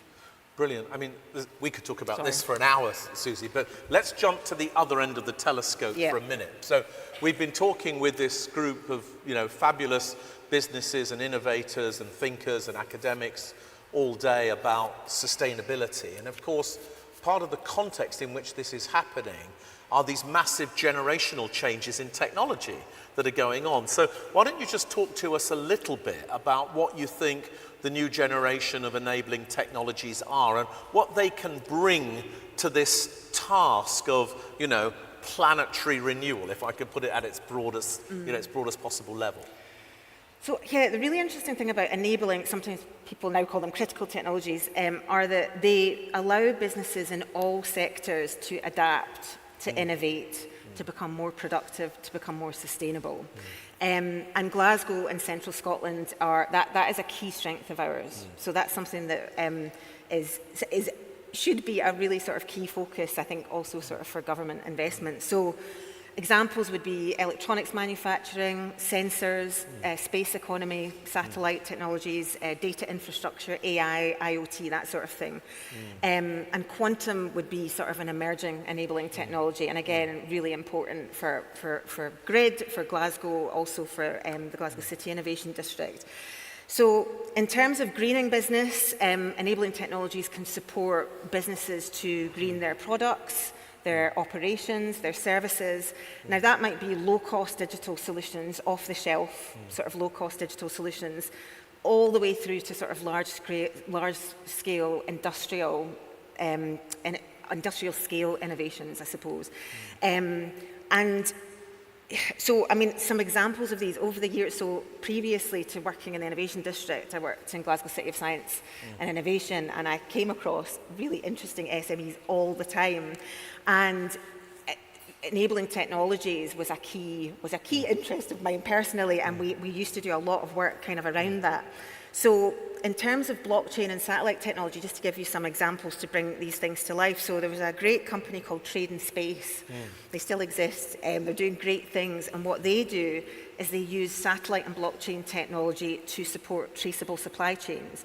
So they particularly use this enabling tech to support deforestation-free supply chains, particularly related to the world's largest coffee producers. Now that's really important for supporting sort of EU Green Deal compliance, but also generating millions in green finance.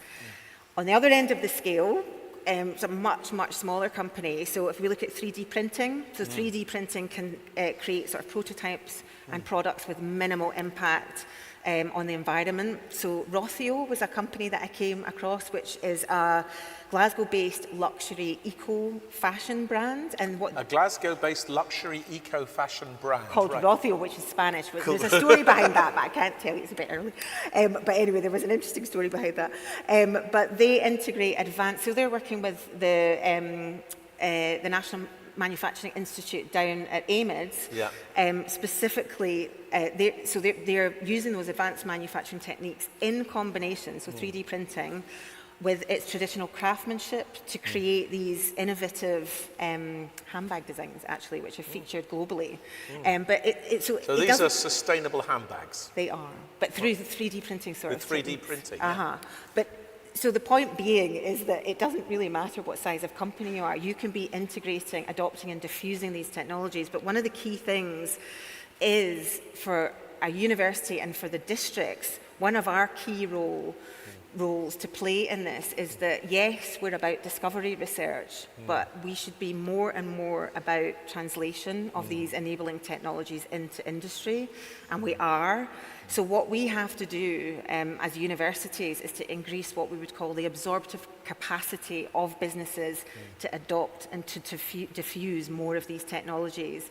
That's a role for the higher education sector, and it's a role for FE as well. And in Glasgow, actually, the FE sector are doing some great work through the CLIC programme, which is specifically looking at diffusion and adoption of technologies, and particularly, important for foundational economy, which make up a huge percentage of our local economy and our UK economy sort of broadly. So, and we absolutely need to look at diffusion adoption for sustainability and for increased productivity. Brilliant. Now, we could go into a long debate about the foundational economy, but you've made the critical point, I think, that these technologies are not just about creating high-value, high-wage, high-tech clusters. They're also about making the everyday lives of very ordinary people much more manageable and much more livable. It's very helpful. We've got two questions here, Susie, that have come in. First question, maybe this is the easy one. How does the Glasgow Riverside Innovation District differ from or complement the Glasgow City Innovation District and the Advanced Manufacturing District? You've already talked a little bit about this, but just give us a sense. Do you play together? Are you a team or are you competing? Of course we play together. Yeah, we're actually working... Okay, let me start. So each of the innovation districts, I would say, have points of distinction, and each of the innovation districts have points of complementarity, and also where we're working in partnership.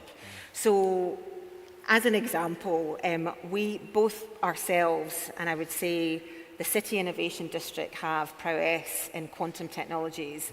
We are part of these UK quantum hubs, so we're all working together. It would be ridiculous not to sort of connect and to collaborate with those who have similar sort of strengths on these big, massive projects, and particularly where, I mean, quantum is one of those where we haven't realized the potential of that technology at an economic level. So there's a lot of work ongoing to kind of to do that, and that is a key enabling critical technology for us. So from an infrastructure perspective and from a discovery and R&D perspective, so that's something that we're doing really closely together. What sets GRID, what is quite different in relation to GRID is what I mentioned, and Susan mentioned it earlier, is, well, one, the Riverside location. There's an opportunity there, I think, in terms of green energy. There is an opportunity there in terms of the vacant and derelict land opportunity. If you're a city innovation district, it's slightly more restricted in terms of how you can expand, but that's something that we need in the city. So, for example, there's a dearth of wet labs. We need wet lab space, right? And again, if we don't have that, then we might lose some of those companies that are spinning out of our universities doing amazing things in health and life sciences and precision medicine. That's one of the reasons why we've got the Health Innovation Hub developing in very close proximity to the Queen Elizabeth University Hospital next to our living lab and our clinical innovation zone. They want to be close to patients, they want to be close to those clinical experts, but we need more lab space kind of in the city. So we have an opportunity through that land, which, you know, the swathes of vacant and derelict land, and unfortunately caused by deindustrialisation, depopulation, to do something there for the city. So there are these different, but I would say complementary strengths. We're working directly with, just as an example, with the City Innovation District, particularly on a couple of social innovation programs, one called Ignite, which I'll highlight.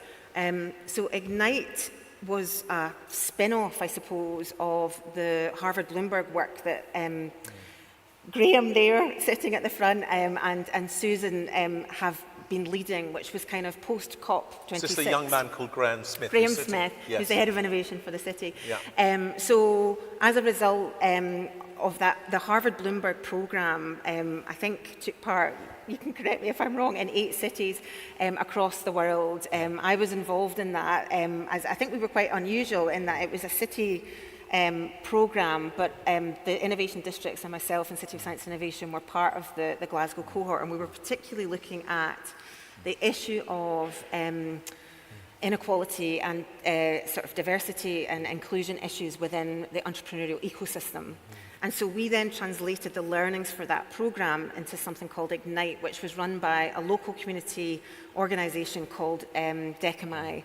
And we have taken something like 28 black-led businesses through that particular program, and we did that in partnership connecting with minority ethnic entrepreneurs, both from the Glasgow City Innovation District and the Glasgow Riverside Innovation District, to look at that. It's been a highly successful program, so we're now looking at how do we expand and develop that. So again, in terms of that inclusive growth and looking at the challenges of place, and how we better serve some communities who have been disadvantaged by the system to a certain extent.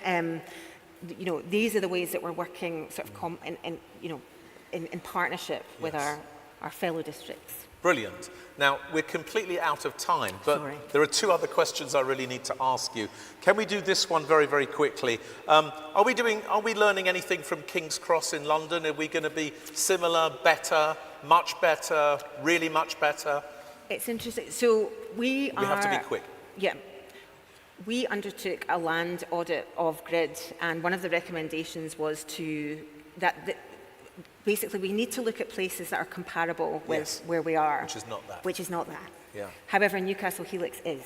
Yeah. So we're doing a lot of comparative analysis between what we have here and what others have done well. So that whole learning process, and actually I've been in contact since the summit, your summit, the Connected Places Catapult Summit with Leeds as well. Good.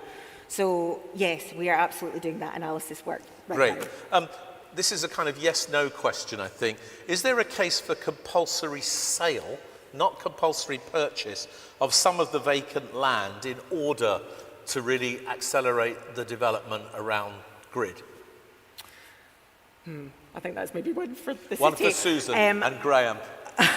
Well, if you wish to answer, it's Jim Brown who's asking the question. So, Jim, come and see Susan and Graham at the end. The final question, this really is a question for you. Anonymous tells us, you know, the Glasgow innovation story seems to be absolutely amazing. It seems a bit of a hidden gem. How should we tell the world about innovation in Glasgow? Yeah, I think we need, I guess our story is at different levels. So we need, in my mind, we need a regional narrative. And actually to your previous, the person that asked the previous question, we need to make all these connections and get that regional narrative right. And then at a district level, we need to kind of talk about what's our distinctive offer kind of within those. But I think the story is getting out there. I compare the innovation ecosystem and the visibility of what we have to offer to sort of 10, 15, 20 years ago, and it's quite different. Amazing. And I know you've done some work on this and looking at our capabilities and then connecting that to our global reputation. I do think we're getting there, but I do think we need to continue to make that concerted effort at coming up with, we're certainly at a Riverside Innovation District level putting together, we've spent the last 3 months putting together a proposition supported by the Business of Cities, you know, for GRID to try and really unpick that. And all that evidence, it needs to be based on evidence. Yeah. And James talked about, you know, having that, you know, really understanding our areas of strength.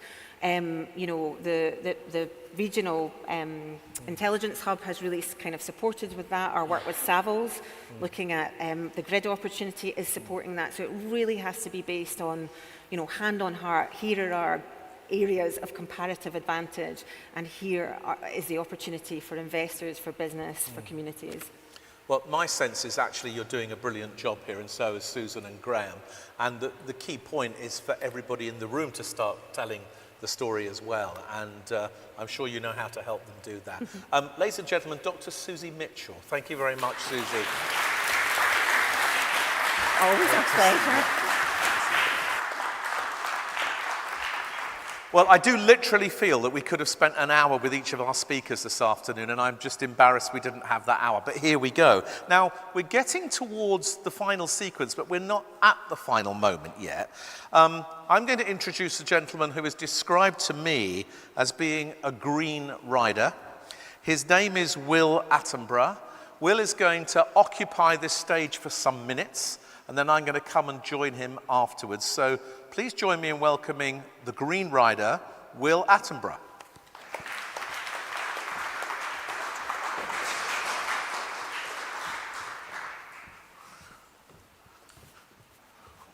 Thanks, everyone. I think we're going to watch a couple minutes of a little video first, and then I'll start talking at you all. Is that right? Who here has ever felt powerless at a point in time? I woke up this morning feeling quite stuck. As if suddenly there was no air to breathe, no space to roam. Some people can go outside. Plants were either dried up or on fire. Countries were either underwater or on fire. This extreme weather is only set to increase. This is the narrative. Well, let's rewrite the narrative.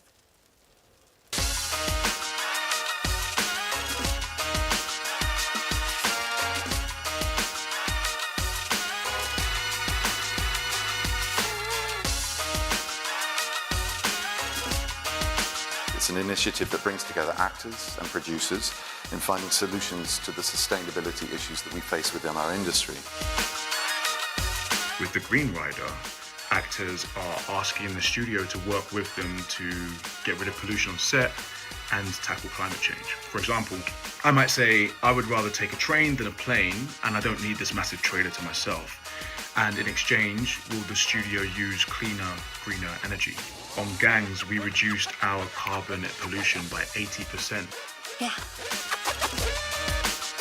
It's really small, simple, actionable changes. Let's talk about our influence as actors being about what we model and present to the world rather than all the perks that we can get. We can encourage new norms here that are cleaner, greener and fairer for all of us. And we're hoping to shift the narrative as well from fear and doom to possibility and agency. That climate action isn't just about giving things up, it's also about taking things up that can be inclusive, accessible, innovative and exciting. If you look at other social movements in history, gay rights or racial equality, it was not the law that changed first, it was culture. It's not about being perfect. It's about living in contradiction and changing as much as we can.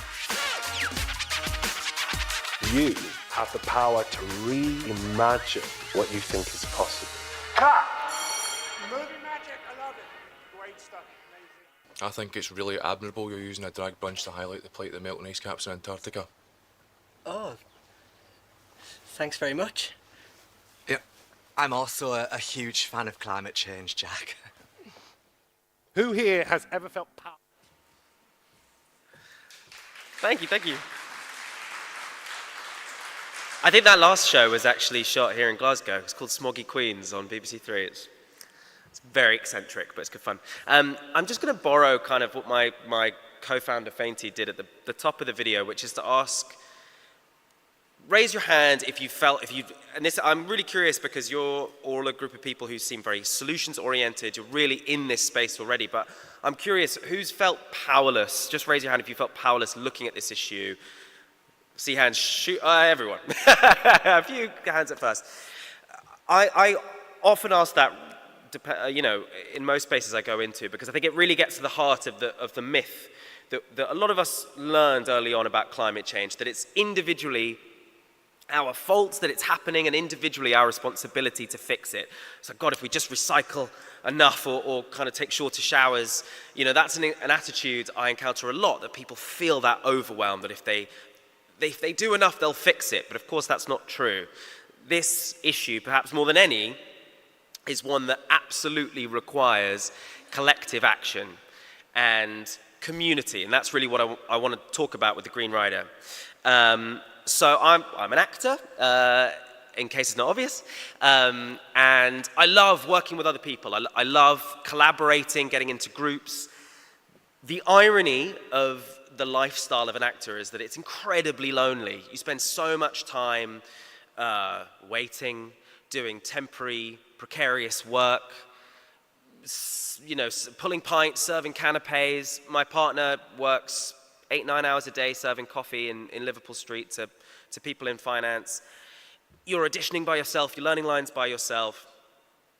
And add to that the sort of existential dread about the world being on fire, and you get the kind of isolation and loneliness that I think not just actors are experiencing, but a lot of young people are experiencing in today's world of work. The antidote to those feelings of isolation and powerlessness is community. And I think particularly with creatives, the flip side of the experience I've just described is that when we get together in little communities, we can do amazing things. That's how plays, TV, film is produced. And you build these little families very quickly. You fall in love very quickly, on screen and off. So, experiencing all these feelings as we were, a group of friends of mine decided we were sort of sick of feeling that way, and we wanted to form a collective. And we built this group called Equity for a Green New Deal. It's a community that's rooted in our trade union. And the sort of vision that we had for that was we wanted everyone's contribution, everyone's viewpoint, regardless of where you are on the food chain and your level of power, to feel valued. We also wanted to connect climate work, sustainability to people's everyday working lives.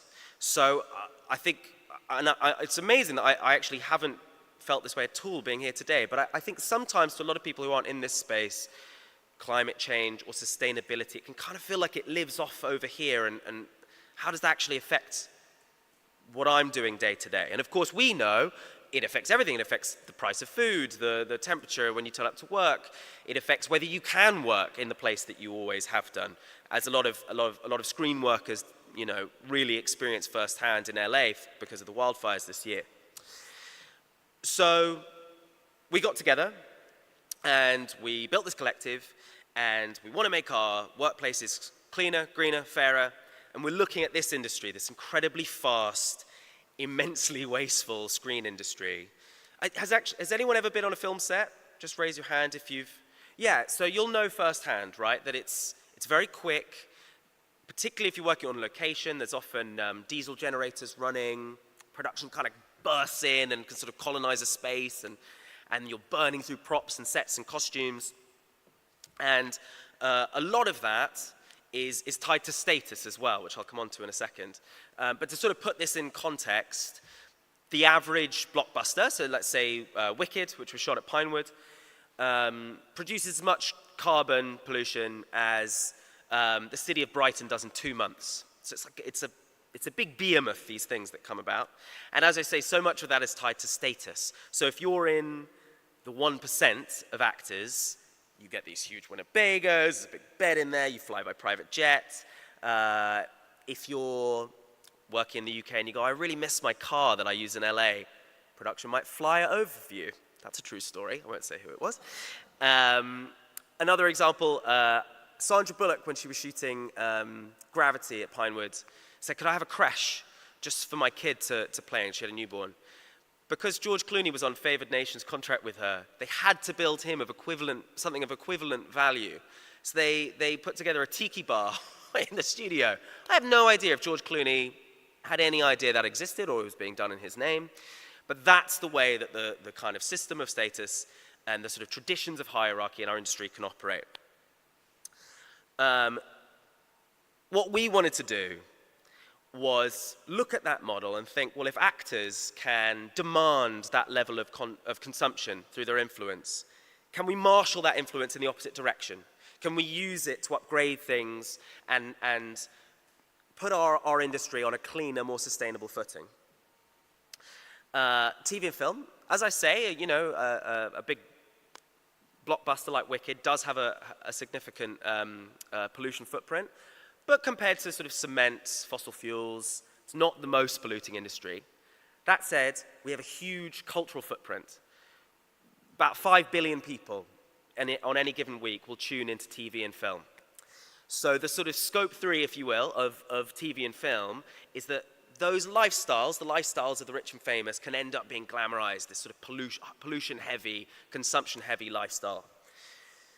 So we thought, well, if we can get actors, instead of using riders that often demand those very polluting perks, to instead ask for things that made the world a better place, could we flip the script? Could we make it so that our value, our worth as human beings wasn't measured by what we consume, but by the kind of leadership and contribution we can make to building a better world?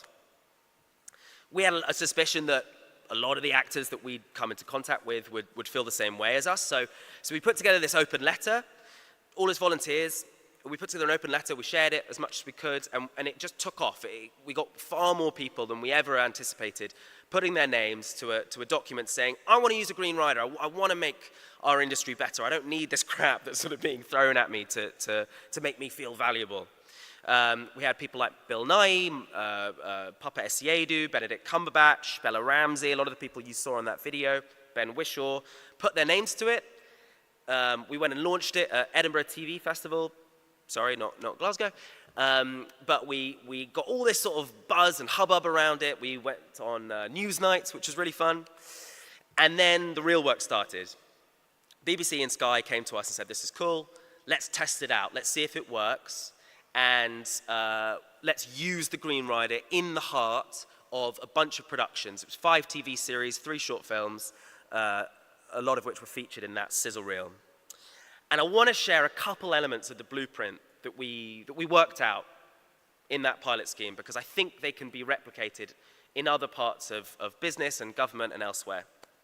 So the first real principle that we learned was to collaborate and not make demands. So we've heard of traditional riders where you want green M&Ms, or what is it, no brown M&Ms, whatever the Motley Crue one was. I heard a crazy one recently about Grace Jones, who not only liked oysters and champagne, but also a group of young men to be in her trailer that she could sort of pick from after a gig.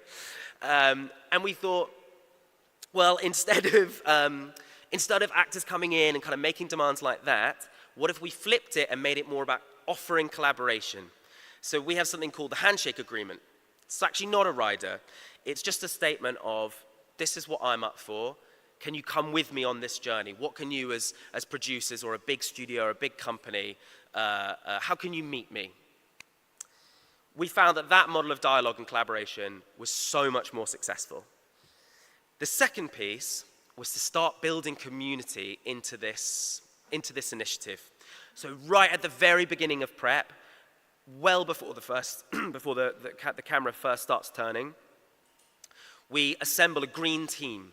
And this is like a little citizens' assembly inside a TV or film production. So yes, it has the key execs, the heads of production, the people who hold the purse strings in it, but we also want to see representatives from every department there so that they can feed in and make sure that their concerns and their priorities are taken into consideration. Community. And I'll give a little example of why that matters. It occurred to me because it was on a production that was shooting in Scotland as well. One of the easiest switches that we found TV and film sets can make is to replace the diesel in their generators and their unit vehicles with something called HVO. Do people know what HVO is? Hydrotreated vegetable oil. It's like, I'm seeing some nods. It's basically cooking oil. I've actually seen a truck on the way here that was going around collecting it. And it's kind of a transition fuel. The industry is really moving to clean tech, clean mobile tech. But in the meantime, HVO is really powerful. It can bring down energy emissions by about 80%. That being said, the drivers of those vehicles that we're wanting to make that change on, that's their livelihood. We encountered a lot of mistrust, suspicion, quite a lot of hostility actually initially to that change. So it was incredibly important. The way that that was solved was to bring the drivers into that conversation, make sure they understood why we were doing it, how it was going to be done, that they were still going to be the experts on their piece of the production pie. And they did, they came along with it, and as it happened, the next production that was shooting in that location, that production company was insisting that the driver company that they were going to hire would have to use HVO. So the driving company that had just been trained on a Green Rider production was able to go, we know how to do that, and we can take that job on. What was I going to say to you next? The blueprint that we've developed in doing that is now very exciting for us, being rolled out across the industry. Bella Ramsey, this is an exciting one for us, just announced that they're using the Green Rider on The Last of Us, or used it on The Last of Us, which is now on air. Benedict Cumberbatch, as you saw, is going on and is putting this into the sort of the lifeblood of those bigger productions, those bigger companies. And we work as an NGO. We're a non-profit, so we don't make money from it. We try to go in and consult where we can and get actors to use their influence in that way.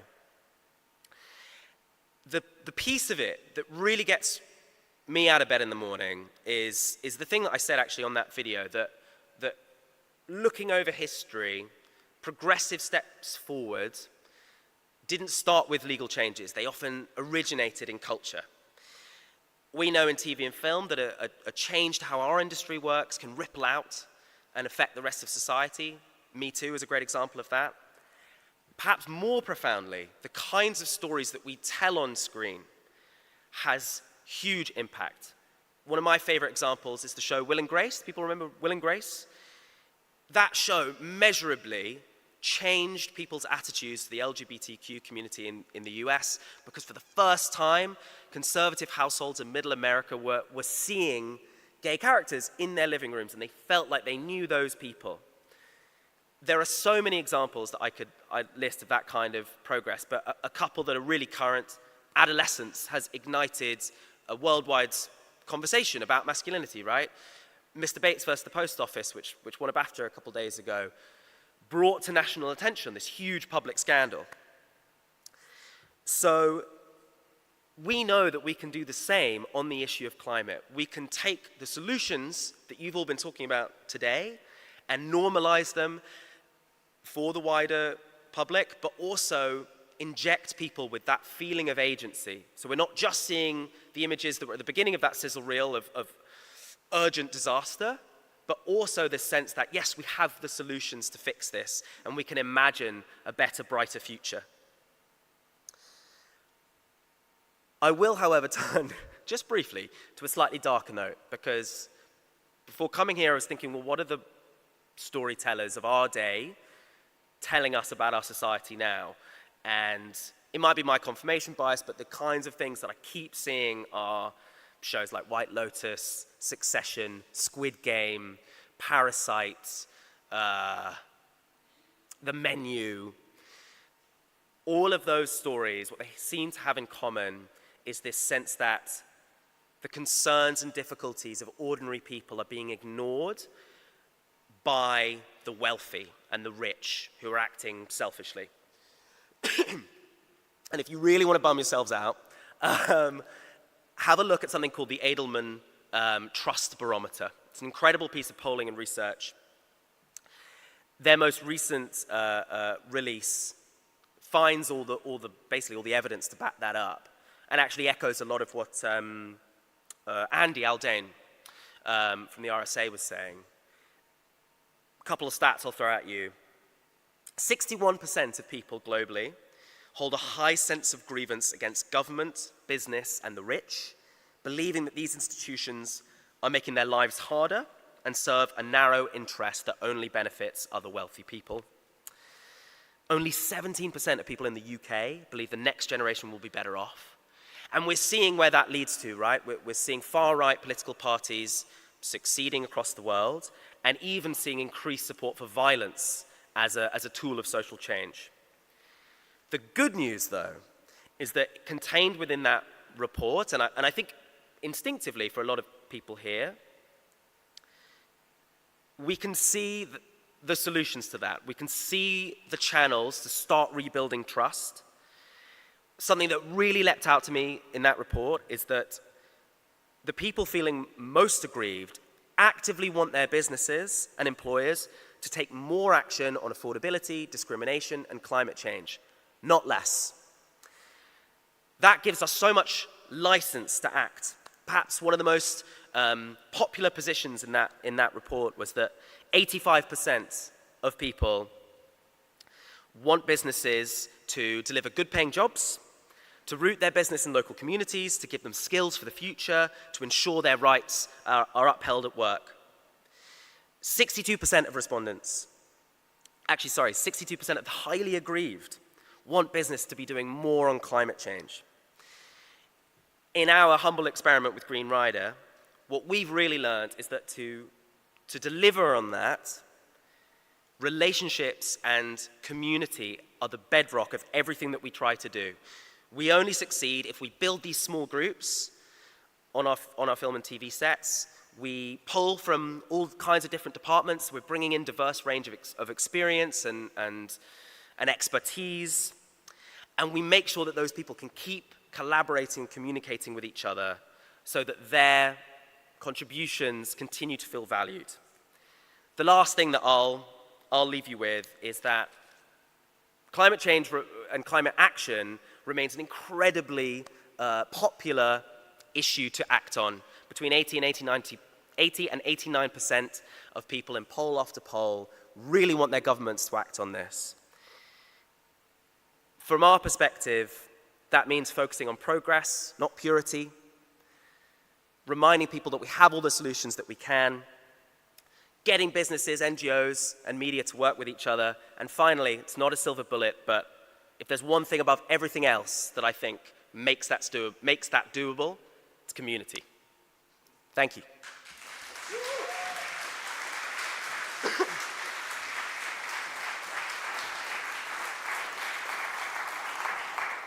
Thank you so much, Will. A big salute to you. We need to ask you 3 very quick questions, okay? But we have to be quite quick because we're beyond time. Use the handheld.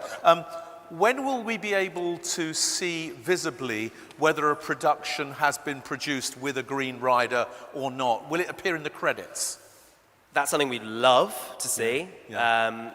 Some of it's sensitive because the way that actors work behind the scenes is wrapped up with their contracts, that kind of thing.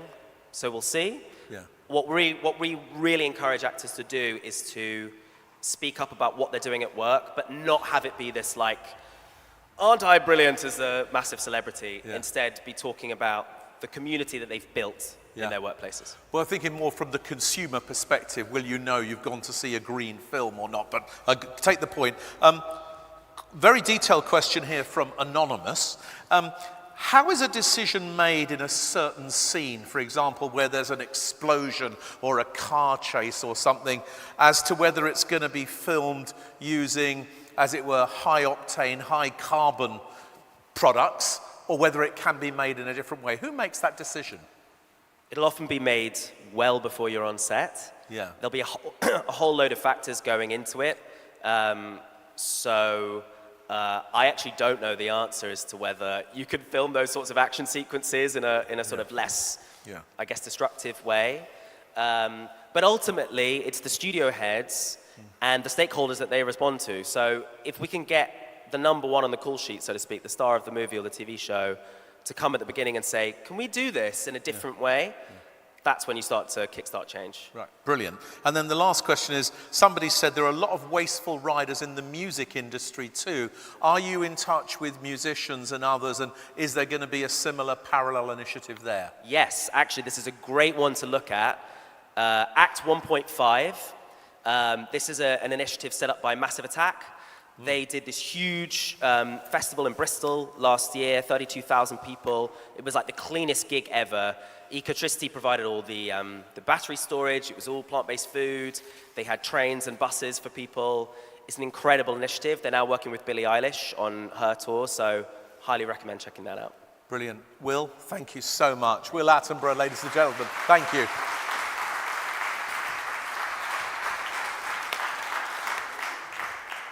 We're nearly at the final sequence now, and there's only two things to do, a couple of polls. I'm going to give you the briefest summary of what's happened today, and then I think there's drinks, which some of you I know like. So I'm going to do two polls. I think the first one is going to be a word cloud, if I'm not mistaken.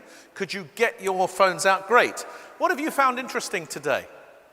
What did you find interesting today? Anything in today's agenda which you found interesting, useful, important for you? Please give us your thoughts. We use this to think about how to make this event even better, but also to know what your feedback is. So diversity and networking, hyper collaboration, Will Attenborough, well done Will. Networking, Andy Haldane, well done Andy. Hope, diversity, reality check, real examples. Keep going, please. What did you find useful today? The lighthouse plans, how exciting is all of that, right? Looks amazing. The food, brilliant. The polls, thank you. Really good polls, weren't they? The grid, practical examples, and more please next year. We've got it. Community involvement, the Green Rider presentation, the range of people. Wonderful. Keep going. This is really helpful to us. The food was good, I agree. The potential of quantum technology, and we're still learning. So that's wonderful. Sustainability is a team game. Passion for change. The secret surprise garden. Please keep going. What did you find most interesting today?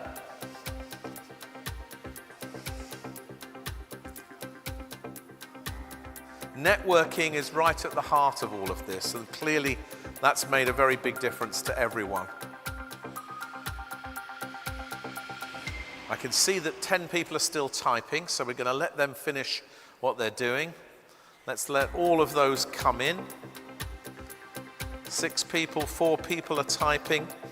Very helpful. The power of hyper collaboration again, the polls, sustainable ventures, food, like-minded people, the lunch, food was good, more knowledge, lighthouse plans, great.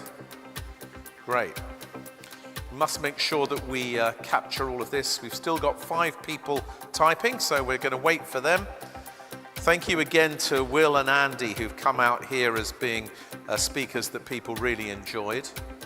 And the varied perspectives, brilliant. The sunshine, I think we all liked the sunshine, didn't we? It was we were indoors, but that's why you had a long lunch break, okay? Because the sunshine was there. So fantastic. And James, I hope you can see that the lighthouse plans are getting a lot of votes here. The larger the word, the more votes it's had. So that's good. Okay, well, that's it. Thank you very much for everybody for contributing that. Really, really helpful. Let's go to the final poll, if we may, and where we just want to find out what you think. So earlier on, you did a word cloud around this, but what do you think is the biggest potential advantage to you of being a leader on climate change? What's the biggest advantage to you?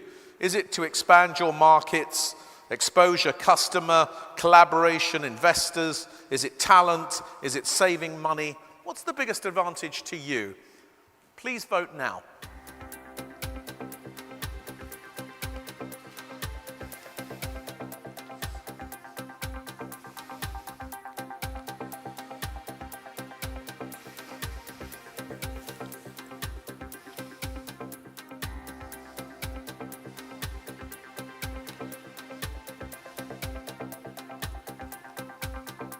So, collaboration, innovation, customers, all of the above, attention and exposure, expanding markets, attracting investors, it's all there.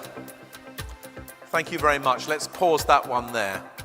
That's really, really helpful to see where you feel you are at the end of the day. So Drinks will be served, but I'm going to take just 1 minute, if I may, to give you a quick summary. So it's been a fantastic day, and thank you to all of you who've been here all day. I think you should give yourselves a round of applause. I like your sustainability, so let's give you a round of applause. So firstly, if you remember, Derek and Martha at the beginning of the day made the point that in the geopolitical context that we're in, this is not a time to bend or fold. This is a time to really articulate our commitment and our values and to use that as a differentiator, especially at this point in time when some countries and many companies around the world are folding their decks on sustainability because they feel some political pressure. What Derek and Martha both said is now's the time to recommit and use this as an advantage. Anton told us that Glasgow is rich with discovery and innovation, if you remember, and he talked about several examples of that in terms of companies, but more importantly, he talked about the organic energy that the universities are bringing to Glasgow's discovery and innovation systems, and he made that very clear. Jared talked to us a lot about sustainable profit. He talked about how sustainability practices can increase the size of the EBITDA, reduce the things that take money away from profit, and on the other hand, deal with the profitability risks that threaten long-term profit. And you'll remember his model and his idea of this really intense collaboration. Chris told us, I think, that the energy shift is also a shift in power. And I don't mean that just as a pun, but moving from a centralized energy system to a distributed energy system in which all businesses and people and families and homes and buildings can be producers as well as consumers of energy and can be part of a system which is much more diversified, more resilient and more sustainable. Susie spoke to us at some level of depth about Glasgow's innovation DNA, Glasgow's ability to lead this next generation of transition, but also the importance that Glasgow brings to doing it in particular locations and creating a team effect from all of that. And then we heard very much, I thought, from Jen, that there is not just the idea of big businesses being part of this sustainability agenda, but also doing it together with an inspired leader who has a very long-term approach and becoming, as it were, good ancestors to the future and thinking about how to make that a long-term commitment. Andy told us there are no meaningful trade-offs or tensions between growth and green and equity and security. These things play together and they produce business models that are interesting and different and innovative and enable us to work and achieve things that we couldn't otherwise achieve. And Will just showed us that actually there's a kind of sustainability to creativity if you do creativity right. And it's possible to innovate in the way the procurement and supply process happens in film, TV, theatre productions and other things, a way to change the nature of that business. And of course, in Glasgow, that's very important. Now, I think we also heard, and you showed all of this at the end, that as our agenda last year was about climate as an opportunity for business, this has all been about climate as an advantage for business. And you talked about the advantage in collaboration, in customers, in talent, in costs, in partners, in brand, in differentiation, in innovation, and in investment. That all of those things are advantages that come from doing this right. And who doesn't want all of those things? So overall, I think what we've established here today is that firstly, this agenda is alive and well. Secondly, it's got a clarity of purpose, and that clarity of purpose is increasing. And thirdly, of course, there's a community of people here who want to do it together. So that's been our COB 2025. I hope you've all enjoyed it. I have. I know that drinks are now served, and I hope the sun is still there. I'm sure it will be. Thank you very much, and we hope to see you next year.